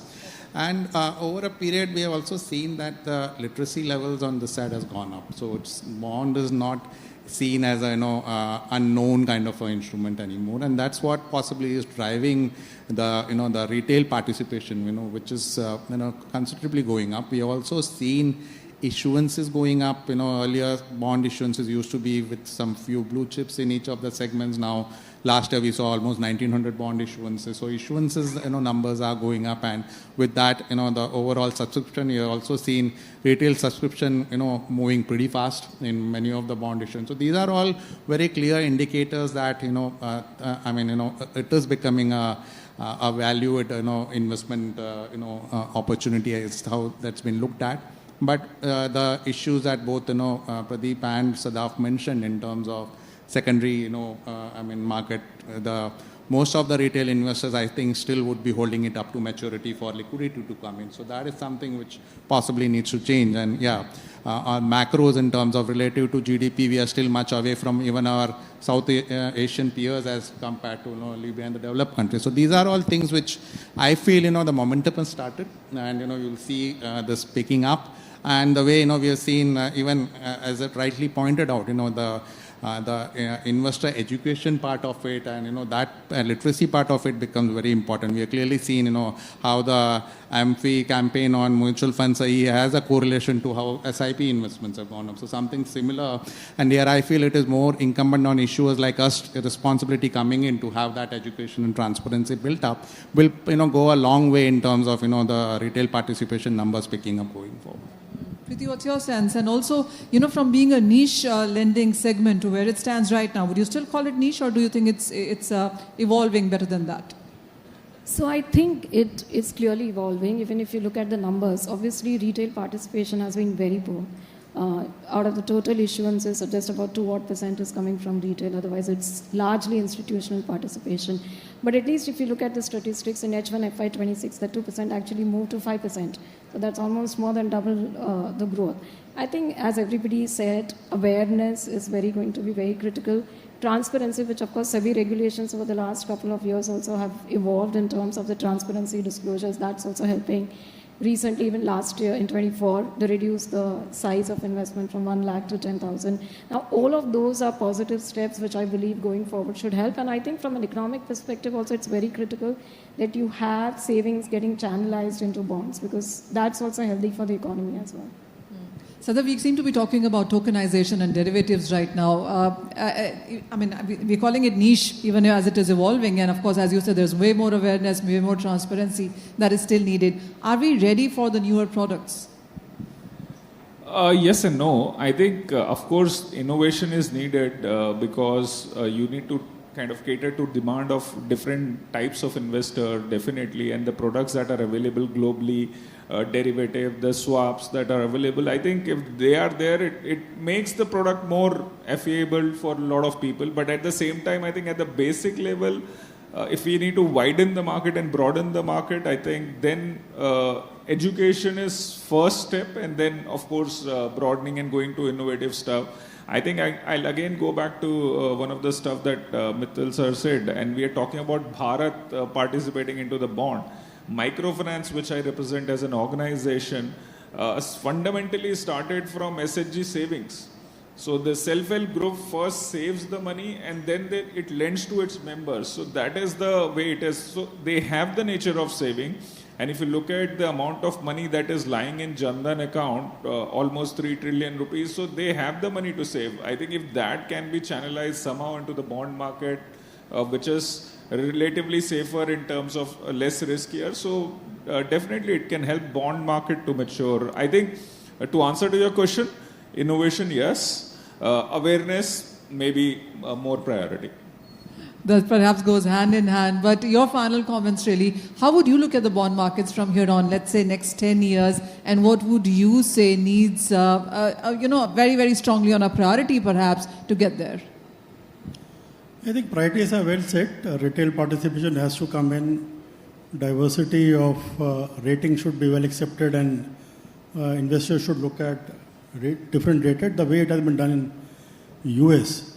If US bond market of AAA is less than 5% and it is more for lesser rated instrument, that is how it should phase out. That is how countries should adopt to the bond market. And we are very positive. I think there has to be innovation.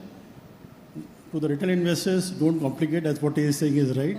Give them a vanilla product. As and when it matures, acceptability is better, then only look at innovations. I was having a conversation last year perhaps, and this was about Indian participants know more about crypto and less about bonds. Is that about to change? Can you just repeat it, what you said right now? I said a lot of conversations that I was having last year with a lot of investors said that Indian investors know more about crypto than about bonds. Is that about to change? No. My thought goes back to what Sadaf was saying, and also Pradeep. I echo that same. You need to get the basics right, and have the coverage coming in. There are a lot of investment which can happen in the tier 3, tier 4, and therefore not getting into crypto, derivatives, etc. Keep it simple. Broad basis, the country has a potential to do that, and then kind of move up the value chain would be my thought process on this. Preeti, your final comments on this. And the statement, by the way, was sent by the SEBI chief. So I think today if we see bond market is largely limited to AAA, AA issuances. I think that needs to correct. We need larger access there. And I think the most other important thing is liquidity. That Mr. Mittal also said that. So I think that those are some of the key things which need to be addressed. Market making, of course, is going to help. So I think once these are done, you'll create more depth in the market, which is, I think, need of the hour. All right. Thank you so much, gentlemen, and the lady for joining in. So clearly we are here to grow. The markets look very ripe for new products and more new participation as well. It's about awareness, going to Bharat, and clearly keeping our governance and transparency on. Thank you so much for your time. Thank you.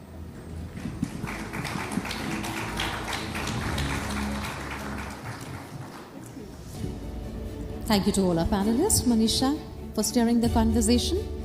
Can we please have the Grow Billion Trees certificates for all?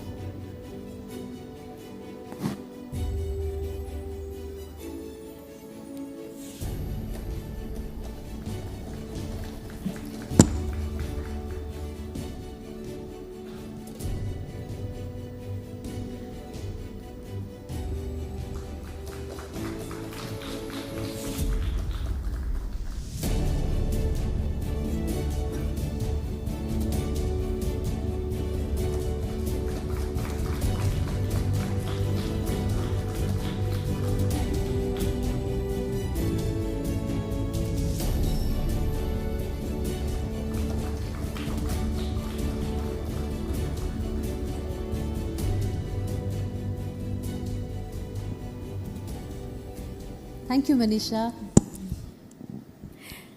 All right, moving on. At a time when equity market euphoria continues to dominate investor conversations, the importance of balance, diversification, and risk management can often take a backseat. But seasoned investors know that long-term wealth creation isn't built on excitement alone, it's built on resilience. So where does fixed income fit in this modern portfolio story? Let's find out. Our next panel will help us understand that what lies beyond the equity euphoria and how to build balanced portfolios with fixed income. And to lead this conversation, let us welcome CNBC TV18's Nigel D'Souza on stage.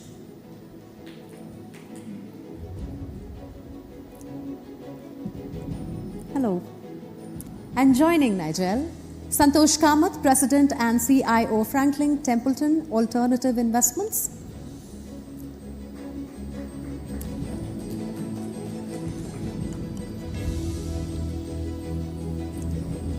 Vikas Jain, Director, AK Capital Services. Harini Anand, CFO, Geocredit. And Gopal Jain, Managing Partner, Gaja Capital.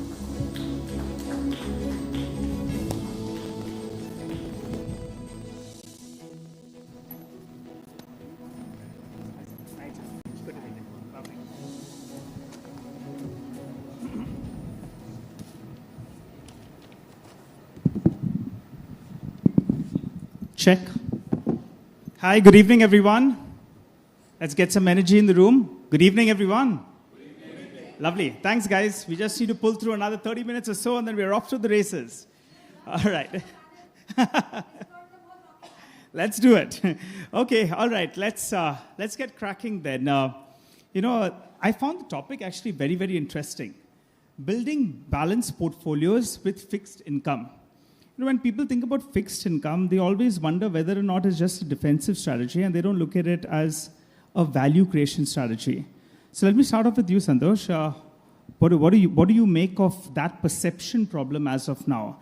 I see a lot of push with regard to equities and various other asset classes, but this seems to be a little bit, the push seems to be lacking. What do you have to say about that?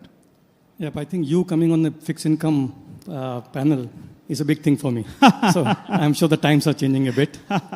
So I frankly think that I don't think there's a problem with the fixed income. I think there's more of a problem on perception of the equity side. Equity side, not fixed income. Fixed income is doing what it's supposed to do. But somehow this feeling of equity at all points of time, anytime you invest, you make fantastic wealth creation, is India's decade and India's century. I think that is something I think which is wrong. Fixed income is doing what it's supposed to do. People should realize that at all points of time, if you keep investing, you won't make decent returns. So time like this, when the last couple of years, the returns are a bit negative, that's the time I think it comes out in open. So we have a credit fund which I've been promoting over the last couple of years. And the first few years, the view was that 4 years, you are joking, fixed income, equity is supposed to get you 20%. And I said, who told you that? He said, CNBC told me, yes. So not CNBC, but I'm saying at any point of time you invest in 5 years, you make 20%. I think that is somehow slowly changing. Still a significant part of the investors who are coming in the market over the last couple of years, just to give some data, I think in mutual fund we have 6 crores unique investors. Guess 2020, there are only 2 crores. Okay. So from 1964, US 64 till 2020, we had 2 crores investors, which became 6 in the last 4 years. And therefore, these 4 crores investors have never seen a down cycle. I think they still can't believe that the returns can be low. I think over a period of time, I think slowly we'll see more appreciation for the fixed income side. Okay, all right, interesting. And, sir, just to tell you about my personal investment, there is a proportion of my investments that goes into tension-free, risk-free, and hopefully my kids are happy someday. Aditi, I'm telling you, please record this. Keep showing this on CNBC from tomorrow. Okay. All right. Harini, let me come across to you. This digital push, that's something that could attract a lot of the youth, the younger folk. At times, when you go for a drink on a Friday evening with the younger folk, if you talk about some of this fixed income, the gradual returns, they'll be like, no, we are used to the 15-20%. At least that was what we were hearing a couple of years ago till this equity market started getting a little dicey. How important do you think is the digital push? And if you could come in with a comment even on the taxation aspect. Nigel, see, the way I see it, equities have been culturally mainstream in India.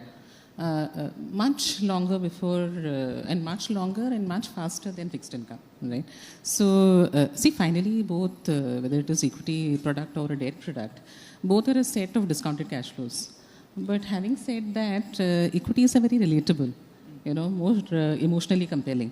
Whereas fixed income, finally, when you see, you need to understand so many technicalities, right? More nuanced.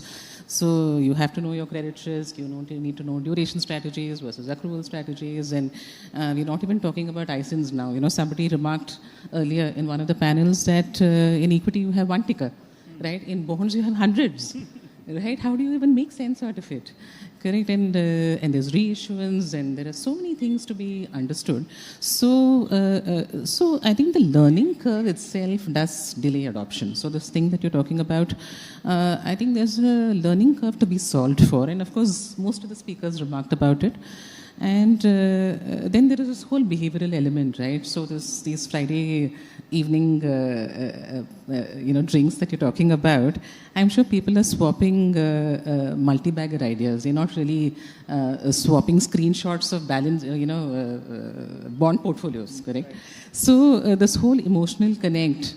And whereas, what fixed income really brings on the table is predictability and stability and protection. And these are things that you appreciate over a period of time once you have seen some cycles, maybe older, wiser kind of thing, right? So I think, and the other thing that you talked about is how sensitive is it to taxation? I think extremely sensitive, right? Equity is when you're looking at a 12 to 18%, then, the tax is kind of psychologically consumed in the wealth creation journey. Right? That's not the case for fixed income. When you're looking at when you're staring at a 6 to 8%, every change influences your outcome over a period of time. And so we've also seen historically that between fixed income strategies, fixed income products, one over the other they are extremely tax sensitive. So that's another area. So I think the whole tech as well as the regulatory initiatives have taken this a long way. There is no denial of that. But the next stage of evolution for this market needs to come from investor education. And maybe, to take that step forward, like, the youth today, they'll have to be taught a little differently. So maybe we're looking at some biased-sized educational videos, we're looking at memes and maybe some simulated portfolios, right? Maybe gamify the bond maths. Okay. So there are things that you may have to think differently, like Mr. Mittal also said, right? If we need to reach Bharat, if we need to reach the youth, I think we're talking about a different approach. Okay. All right. Vikas, let me get you into the discussion as well. Household savings, if you look at the fixed part of the portfolio, a common man would say it's more fixed deposits, but there's so much more, right? What is your take on that? Have you seen a bit of a shift on that front from the fixed income portfolio? A little bit of move away from fixed deposits into other instruments? Thanks for having me here. So I'll possibly try answering in two parts. One is structural, right? So we all know, right, that 60% of the household balance sheet was parked at fixed deposits, right? And then the savers moving to investors. That structural change, I think that's a tailwind that will continue with India, correct? So that meltdown from the fixed deposit balance sheet, right, of a household, that meltdown from the fixed deposit is going to continue, correct? The second part, I would typically say, is, right, that in a fixed income, there is, we've spoken a lot about tax, I'm not going to get on to that, but there is a magical number. The more you move towards the 7% post-tax, 8% post-tax, people are happy to trade off the liquidity for it. The more we are 4-5% of post-tax, then people will need liquidity for that product. I'm only speaking about the debt. Now, this similar psychology will play out at the household level. Right now, it's risk on, risk off, right? So, we've seen a good period of risk on, and that's what Santoshji was saying. Now, there is actually a period of risk off, and they're going to really see, right, what the debt product is going to make for me, inflation beating return. So the trade-off is liquidity versus the post-tax return.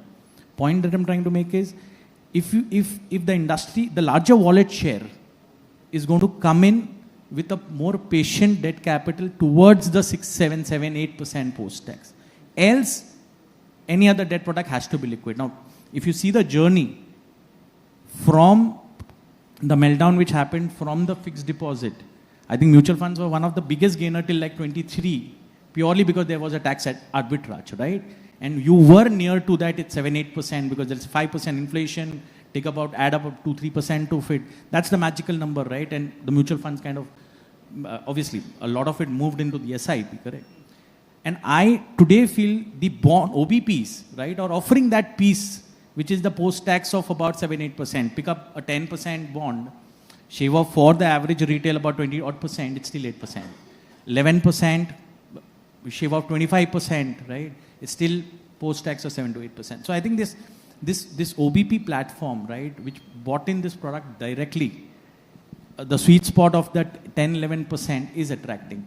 Eventually, we will have to start attracting the larger patient debt capital, which will, to my mind, eventually people will realize, right, that a 5% post-tax doesn't make sense. It has to be only a liquidity product.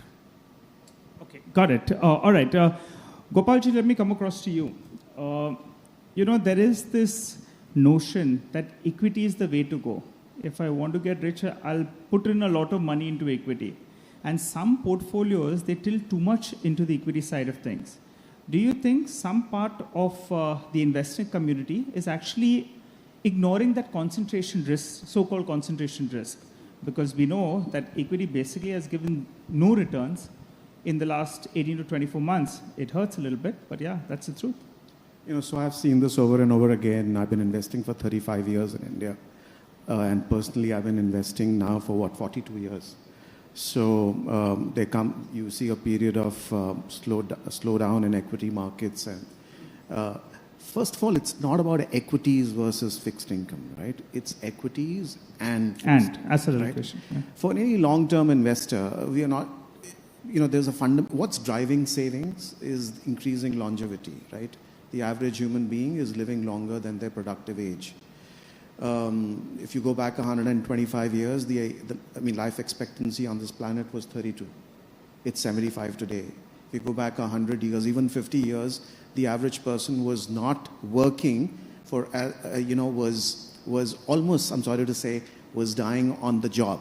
And today the average person lives far beyond their productive age. So balance and consistency is fundamental to a saving strategy. Thanks to what's happening in alternatives, the lines are blurring.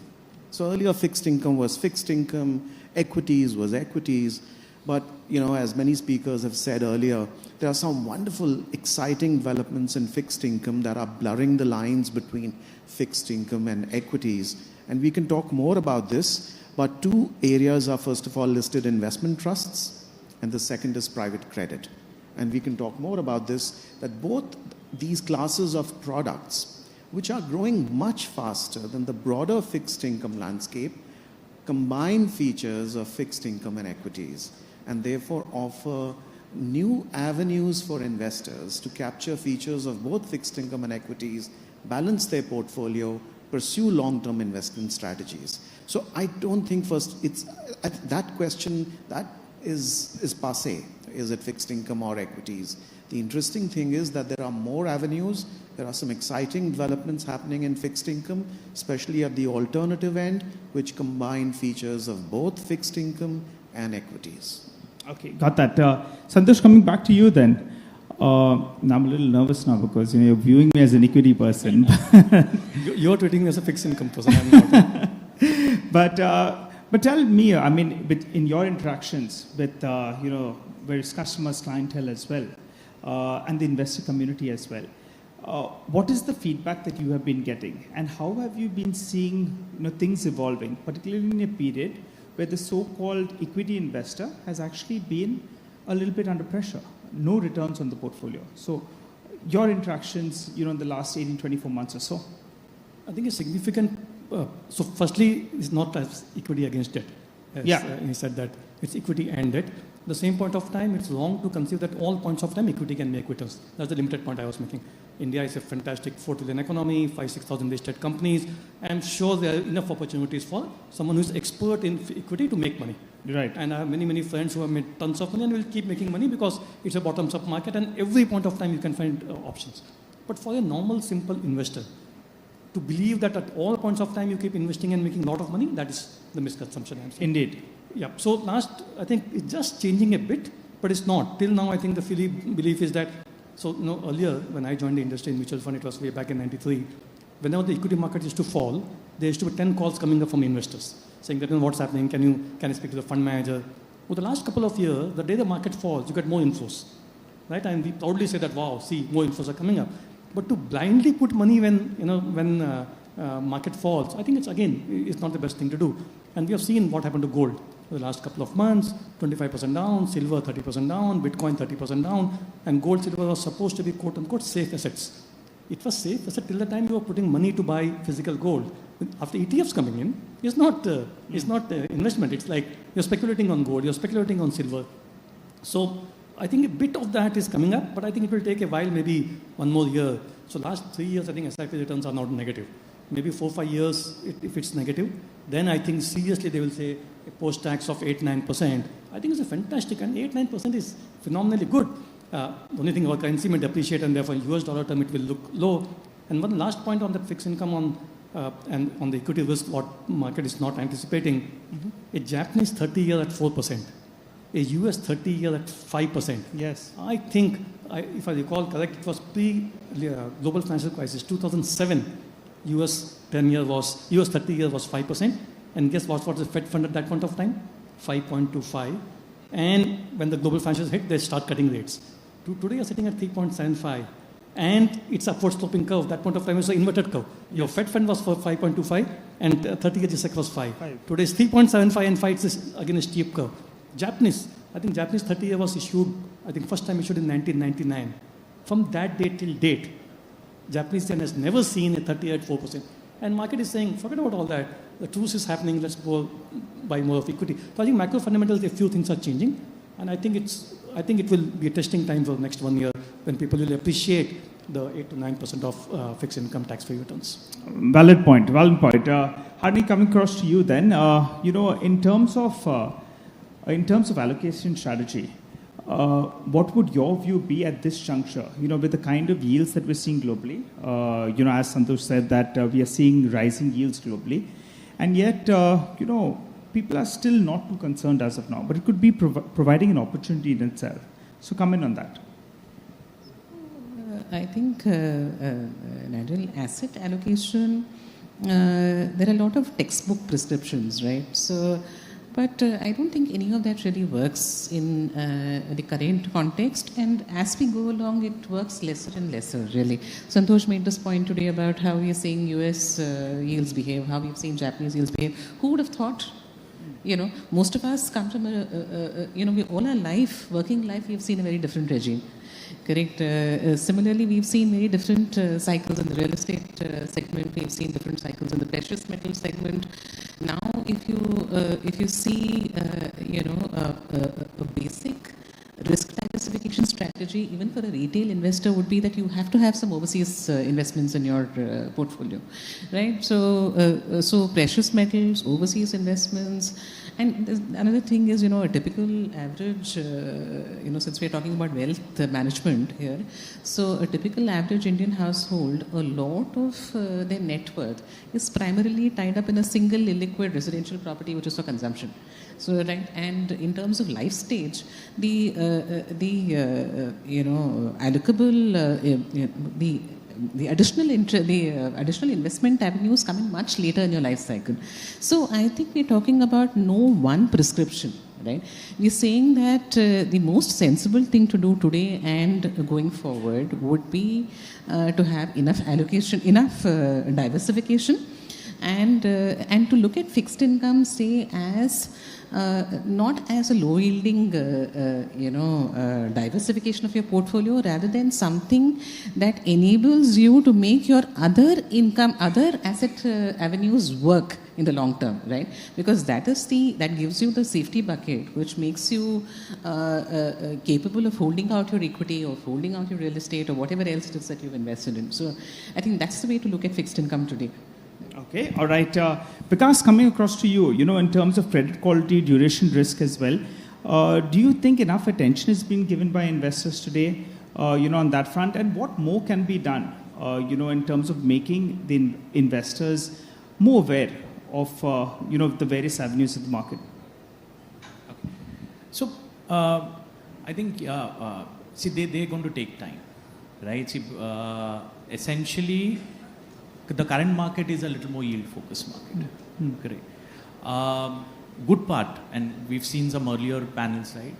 At least the credit hygiene, the credit quality of the corporates and the financial services seems to be good at this point of time. What it gives a confidence that they are possibly can absorb a little more higher risk. How it pans up, we all don't know. At least I don't know how it's going to pan up. But are they capable to absorb? I think that I feel right that they will have a capability to absorb. Now it eventually then boils down to a right structuring, correct? Right. Yes, I think the entities which are facing the retail, which are selling the bonds, have to be a lot more mindful of what is the credit they're taking to the market. Correct? Expecting this from the retail, I think it's too immature at this point of time. So it has to be the other way, right? It is if whoever is facing the retail and taking those bonds, right, have to be a lot more mindful of what credits are they taking into the retail. That's one, correct? Today, if I only speak about the retail, I don't think so. They understand too much of duration, because a large part of money typically still going in high yield, which is in any case about 2 to 4 year kind of papers. Correct? So they are looking at more like an income generating hold to maturity asset. Correct? So they've yet not seen the duration impact, very frankly, right? Because a lot of the bonds did have a yield compression as well, and that's factually, right? But last 1.5 year, right? It's like structurally equity never saw downside, right? Yield compressions have already happened, correct? So one, to answer, at least the retail, if I only speak about the retail, it is more on the industry, correct? For being mindful of the credit. Duration, I don't think so it's too high a risk, because there's still a hold to maturity mindset which is coming in, because eventually they're coming in for the yield, correct? But you see this in the private credit, right? That's happening in a big way, right? The credit funds have tanked up a good amount of money over the last 2-3 years, and that's all patient capital which is coming in, right? So that means they know it's locked in, right? And the AUM is going up, right? So the mass affluent, I think they understand it better, correct? And that's why we see the credit funds typically picking up from the AUM. Retail, I think I'll put it more on the industry, the entire ecosystem, that they will have to be mindful of what they take to the credit, retail. Got it. I think we have a short chat, but Gopal, you had mentioned at the start of the chat that it's both, right? It's debt and equity. So given the challenges, given the opportunities as well as of today, if you had to put it into various buckets, what would the asset allocation strategy be as of today? A very, very rough number. Well, I don't think you can give a generic asset allocation strategy for anyone, but the good news is, again, like I said, the lines are getting blurred. But let's take a step back. The average person who retires today sees a drop in their quality of life at retirement, right? You move from downtown to uptown, or you move from a tier 1 town to tier 2 town, or move from a larger car to smaller car, from X number of bedrooms to X minus 1 number of bedrooms. If you want to prevent that, you need equity-like returns in your portfolio. And thanks to what's happening in fixed income, equity-like returns are now possible in fixed income portfolios. We've seen that over and over again from speakers today. We've heard that. Take listed investment trusts, for example. 7 years ago, there were 0 investment trusts listed in India. Today, there are 29. And this number is only going to grow. And if you look at the returns that listed investment trusts as an asset class have delivered, they are clearly capturing equity-like returns. There is an equity feature to the underlying risk, right? Similarly, when we talk about private credit, which is a part of alternatives, private credit in India is really small today, right? It's less than 1% of the GDP. In India, we tend to often compare things with what's happening in the US. In the US, private credit is 6 to 7% of GDP, but private credit is growing at 2x the rate of bank credit. And why is private credit growing? Private credit is growing because there is a demand for flexible financing, which is no longer met by banks, right? We are big investors in banks. We know what's happening inside banks, and there are certain classes of risk. Take BBB, for example. Take infrastructure under creation, for example, which banks are redacting, right? So banks are moving away from BBB. BBB by nature needs flexible financing. And that flexible financing is coming from private credit. And what private credit does in return, it extracts an equity optionality and therefore can deliver an equity, not equity return, equity-like return. Of course, private credit is available only to accredited investors. There is a market failure in private sector fund of funds. I hope And I'm sure that will be addressed soon. So the average investor might be able to access private credit through private sector fund of funds. But taking a step back, broadly speaking, the innovation in credit, private credit, listed investment trusts, is helping investors capture equity-like returns with the benefits of fixed income. Well said, and I think, we thank you for that. And thanks so much, gentlemen and lady, for joining in on this panel. Appreciate it.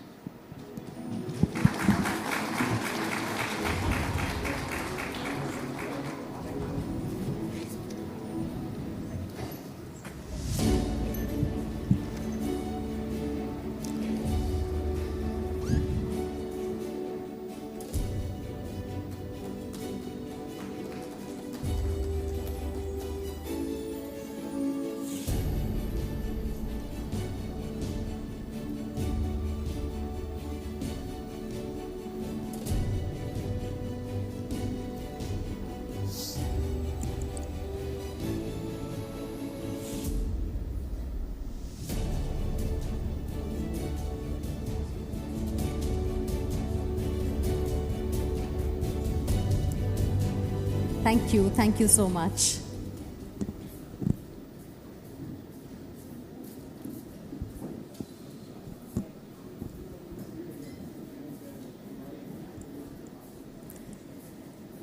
So India's financial markets are entering a defining decade, one that is driven by scale, innovation, participation, and immense economic opportunity.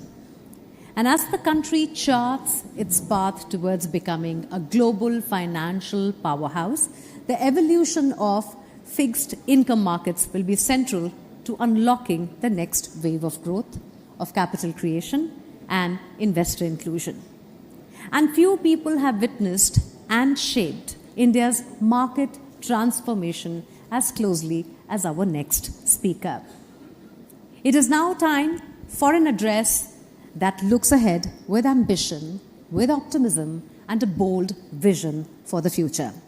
Ladies and gentlemen, please welcome Ashish Kumar Chauhan, MD and CEO, National Stock Exchange, for a very special address titled Reimagining Fixed Income for a New India.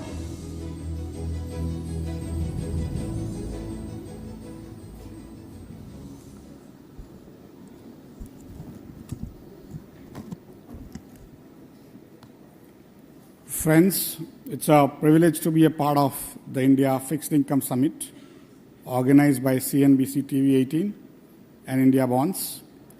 The theme, Reimagining Fixed Income for a New India, is not merely aspirational. It's an accurate description of where we stand, at a moment where the architecture built over the past decade must now be reimagined to meet the demands of the decades ahead. I've been told that I'm the only one standing between you and the dinner, so I will keep this short. The John Kenneth Galbraith once observed that finance is not the art of making money, but the art of making money work. India's corporate bond market must be made to work considerably harder than it has so far. India's financial system has historically been bank-led, with the bond markets evolving gradually through successive reforms over 2 decades. That gradual pace is no longer adequate. The investment demands of infrastructure, energy transition, and emerging technology require financing that is longer in tenure, broader in reach, and more diversified in structure than the current market provides. Widening the issuer base, deepening secondary market liquidity, and diversifying the investor base are not incremental goals. They are the conditions for these markets to fulfill its role in India's growth architecture. India's outstanding corporate bond market expanded at 13.6% per annum to rupees 59.1 lakh crore in financial year 26, growing faster than the bank credit at 12.1% over the same period. As a share of GDP, corporate bonds stand at 17.1%, up from 11.7% in financial year 12. Total debt fundraising reached 14.18 lakh crore in financial year 25 and 15.55 lakh crore in financial year 26. REITs and InvITs raised 24,471 crore in financial year 25 and 30,530 crore in financial year 26, the highest on record, with debt accounting for nearly 70% of their total capital raised. These well-structured vehicles demonstrate how long-term savings can be channelized into real assets at a scale, a template the broader bond market must now replicate. The headroom ahead is considerably larger than what has been captured. India's corporate bond market of 17.1% of GDP compares not so well with South Korea at 75.7%, Malaysia 54.7%, and the United States at 38.2%. Corporate bonds account for 21% of the overall domestic debt market. And while double-rated and lower issuances have risen to approximately 39.4%, signaling gradual broadening, the structural gaps in who issues at what tenure and through which investor channel remain defining priorities. Global debt reached a record $348 trillion by December 25, exceeding 300% of global GDP, with both government and non-financial corporate debt individually crossing $100 trillion marks.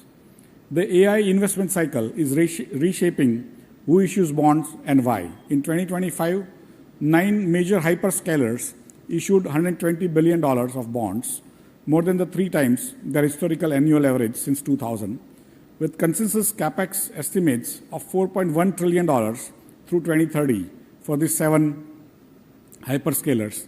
For India, with its own ambitions in AI, advanced manufacturing, green energy, a deep corporate bond market is an enabling condition for the country's long-term development agenda.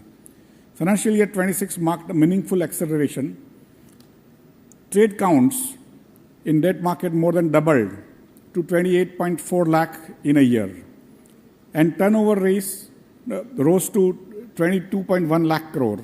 And all India average daily trading volume in corporate bonds now is around 9,558 crore, nearly 3 times the financial year 15 level.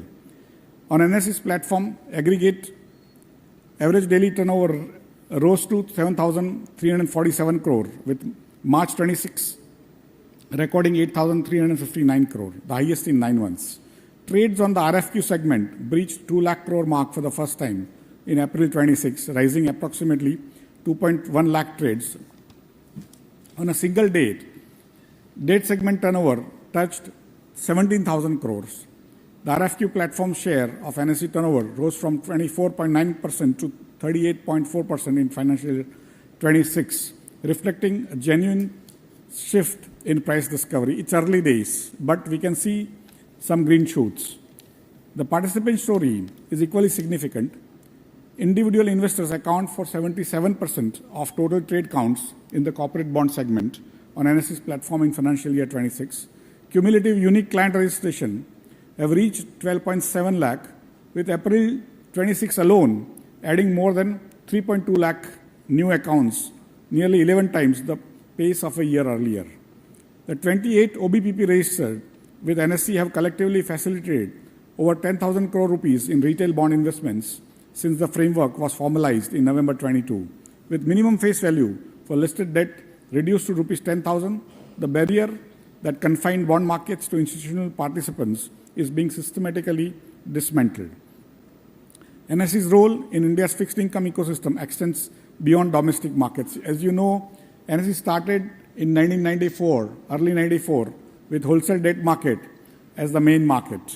Equities market came in November 1994. Through NSE International Exchange at GIFT City, which now commands 78.2% of market share of all debt listings in GIFT City, we are building a bridge between India's bond markets and global capital. In calendar year 25, NSE International Exchange facilitated 47,300 crore in debt segment instrument listings, and cumulative ECBs booked through GIFT IFSC have reached 4.79 lakh crore. On the sustainable finance frontier, GIFT City has facilitated over 1.2 lakh crore in green bond issuances. And in early 26, Sri Lankan Bank, DFCC, listed its bonds on NSE International Exchange and became the first foreign corporate entity to list debt instruments on NSE International Exchange. Allow me to go beneath the headline numbers because the structure of India's corporate bond markets reveals challenges that aggregate data can obscure. Consider who is actually issuing bonds. Of the 59.1 lakh crore outstanding, banks, NBFCs and housing finance companies together account for 49%. Financial intermediaries borrowing from bond markets to online elsewhere. Non-financial corporates remain underrepresented. A bond market that primarily finances the financiers is not yet fulfilling the structural purpose. Consider the tenure of what is being issued. The share of 10 to 20-year issuances has collapsed from 37% in financial year 24 to only 19% in financial year 26, nearly halved in 2 years, while mutual funds have reduced their corporate bond allocation from 38.1% of debt AUM in financial year 18 to 14.8% today, more than literally almost one-third. And consider the foreign capital that has chosen to stay away. India's FPI limit stands at 8.8 lakh crore, yet actual investment is only 1.3 lakh crore, a utilization of just 15%, down from 76% in financial year 19. That represents rupees 7.5 lakh crore of investable foreign capital not yet mobilized. The regulatory architecture supporting this market has been built with deliberate resolve over a decade. The EBP platform's threshold reduction to rupees 20 crore, the ICIN capping framework, and the RBI's revised credit derivatives framework of February 26, which introduces credit index derivatives and total return swaps with wider participations, represents a coherent set of structural measures. The Union Budget 26-27 adds a critical new layer. Honorable Finance Minister Srimati Nirmala Sitharamanji announced a permanent market-making framework for corporate bonds backed by access to funds and derivatives on corporate bond indices. She introduced total return swaps on corporate bonds and proposed a direct incentive of 100 crore rupees for single municipal bond issuances exceeding 1,000 crore. Market-making capacity, derivative hedging tools, the sub-sovereign market incentives together address the structural gaps that have historically constrained secondary market depth. It is worth noting that India's government bond futures were launched on the Singapore Exchange on 20th April 26, that is last month, by SGX, tracking FTSE Russell Asia Pacific liquid government bond before equivalent domestic instruments are available on Indian exchanges. Introduction of corporate bond index derivatives was announced by Honorable Finance Minister Srimati Nirmala Sitharamanji in the Union Budget of 26-27, and NSE International Exchange at GIFT City is also awaiting approval to launch corporate bond futures and corporate bond index futures. IBC recovery timelines averaging 713 days against a statutory limit of 330 days continue to temper bondholder confidence. Over financial year 22 to 26, corporates have raised 60,000 crore through 193 public debt issues against 40.7 lakh crore through 7,800 private placements. Barely 1.5% of total issuance is now via public debt issues. Almost everything is now privately placed, although on exchanges. Until public debt issuances scale in number, size, and issuer diversity, the retail investor remains at the margins of India's primary bond markets rather than a genuine stakeholder in it. India's corporate bond markets have traveled considerable distance over the past decade, and the direction is right. Broadening the issuer base, deepening secondary market liquidity, resolving FPI participation constraints, compressing IBC timelines, and scaling public debt issuances are not separate priorities. They are interconnected conditions for a market that can credibly finance India's investment ambitions at scale. Niti Aayog has projected that India's corporate bond markets could reach 100 to 120 lakh crore, almost double current size by 2030. That is not merely an aspiration. It's a financing necessity for an economy with India's infrastructure agenda, energy transition ambitions, and Viksit Bharat 2047 commitments. The regulatory architecture is in place, the policy signals from the budgets are encouraging, and the institutional resolve visible in forums such as this one, is real. The roadmap is clear. What it now demands is coordinated execution. I thank CNBC, TV18 and IndiaBonds for convening this conversation and look forward to the insights from today's sessions being presented and being sent to the policymakers. Thank you. Jai Hind.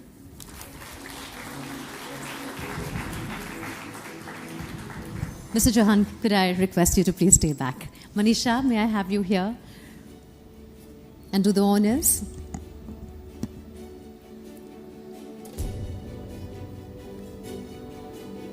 As we have partnered with Grow Billion Trees initiative, all our esteemed panelists and guests are receiving a certificate that a plant has been planted in their name. Ladies and gentlemen, with that, we come to the close of IndiaBonds presents CNBC TV18 India Fixed Income Summit powered by Mirae Asset Mutual Fund. What began as a conversation around bonds and fixed income has today evolved into a much larger dialogue about India's financial future, one that is shaped by innovation, accessibility, market depth, regulation, technology, and investor participation. As India's growth story accelerates, the role of fixed income markets in building a stronger, more inclusive, more resilient financial ecosystem will only be more significant. Once again, a big thank you to our presenting partners, IndiaBonds, powered by partner Mirae Asset Mutual Fund, our associate partners, AK Capital Services, Nippon India Mutual Fund, National Bank for Financing Infrastructure and Development, and our exchange partner, NSE. And a big thank you to all of you for being such a wonderful audience. You may now join us enjoying your night. Thank you.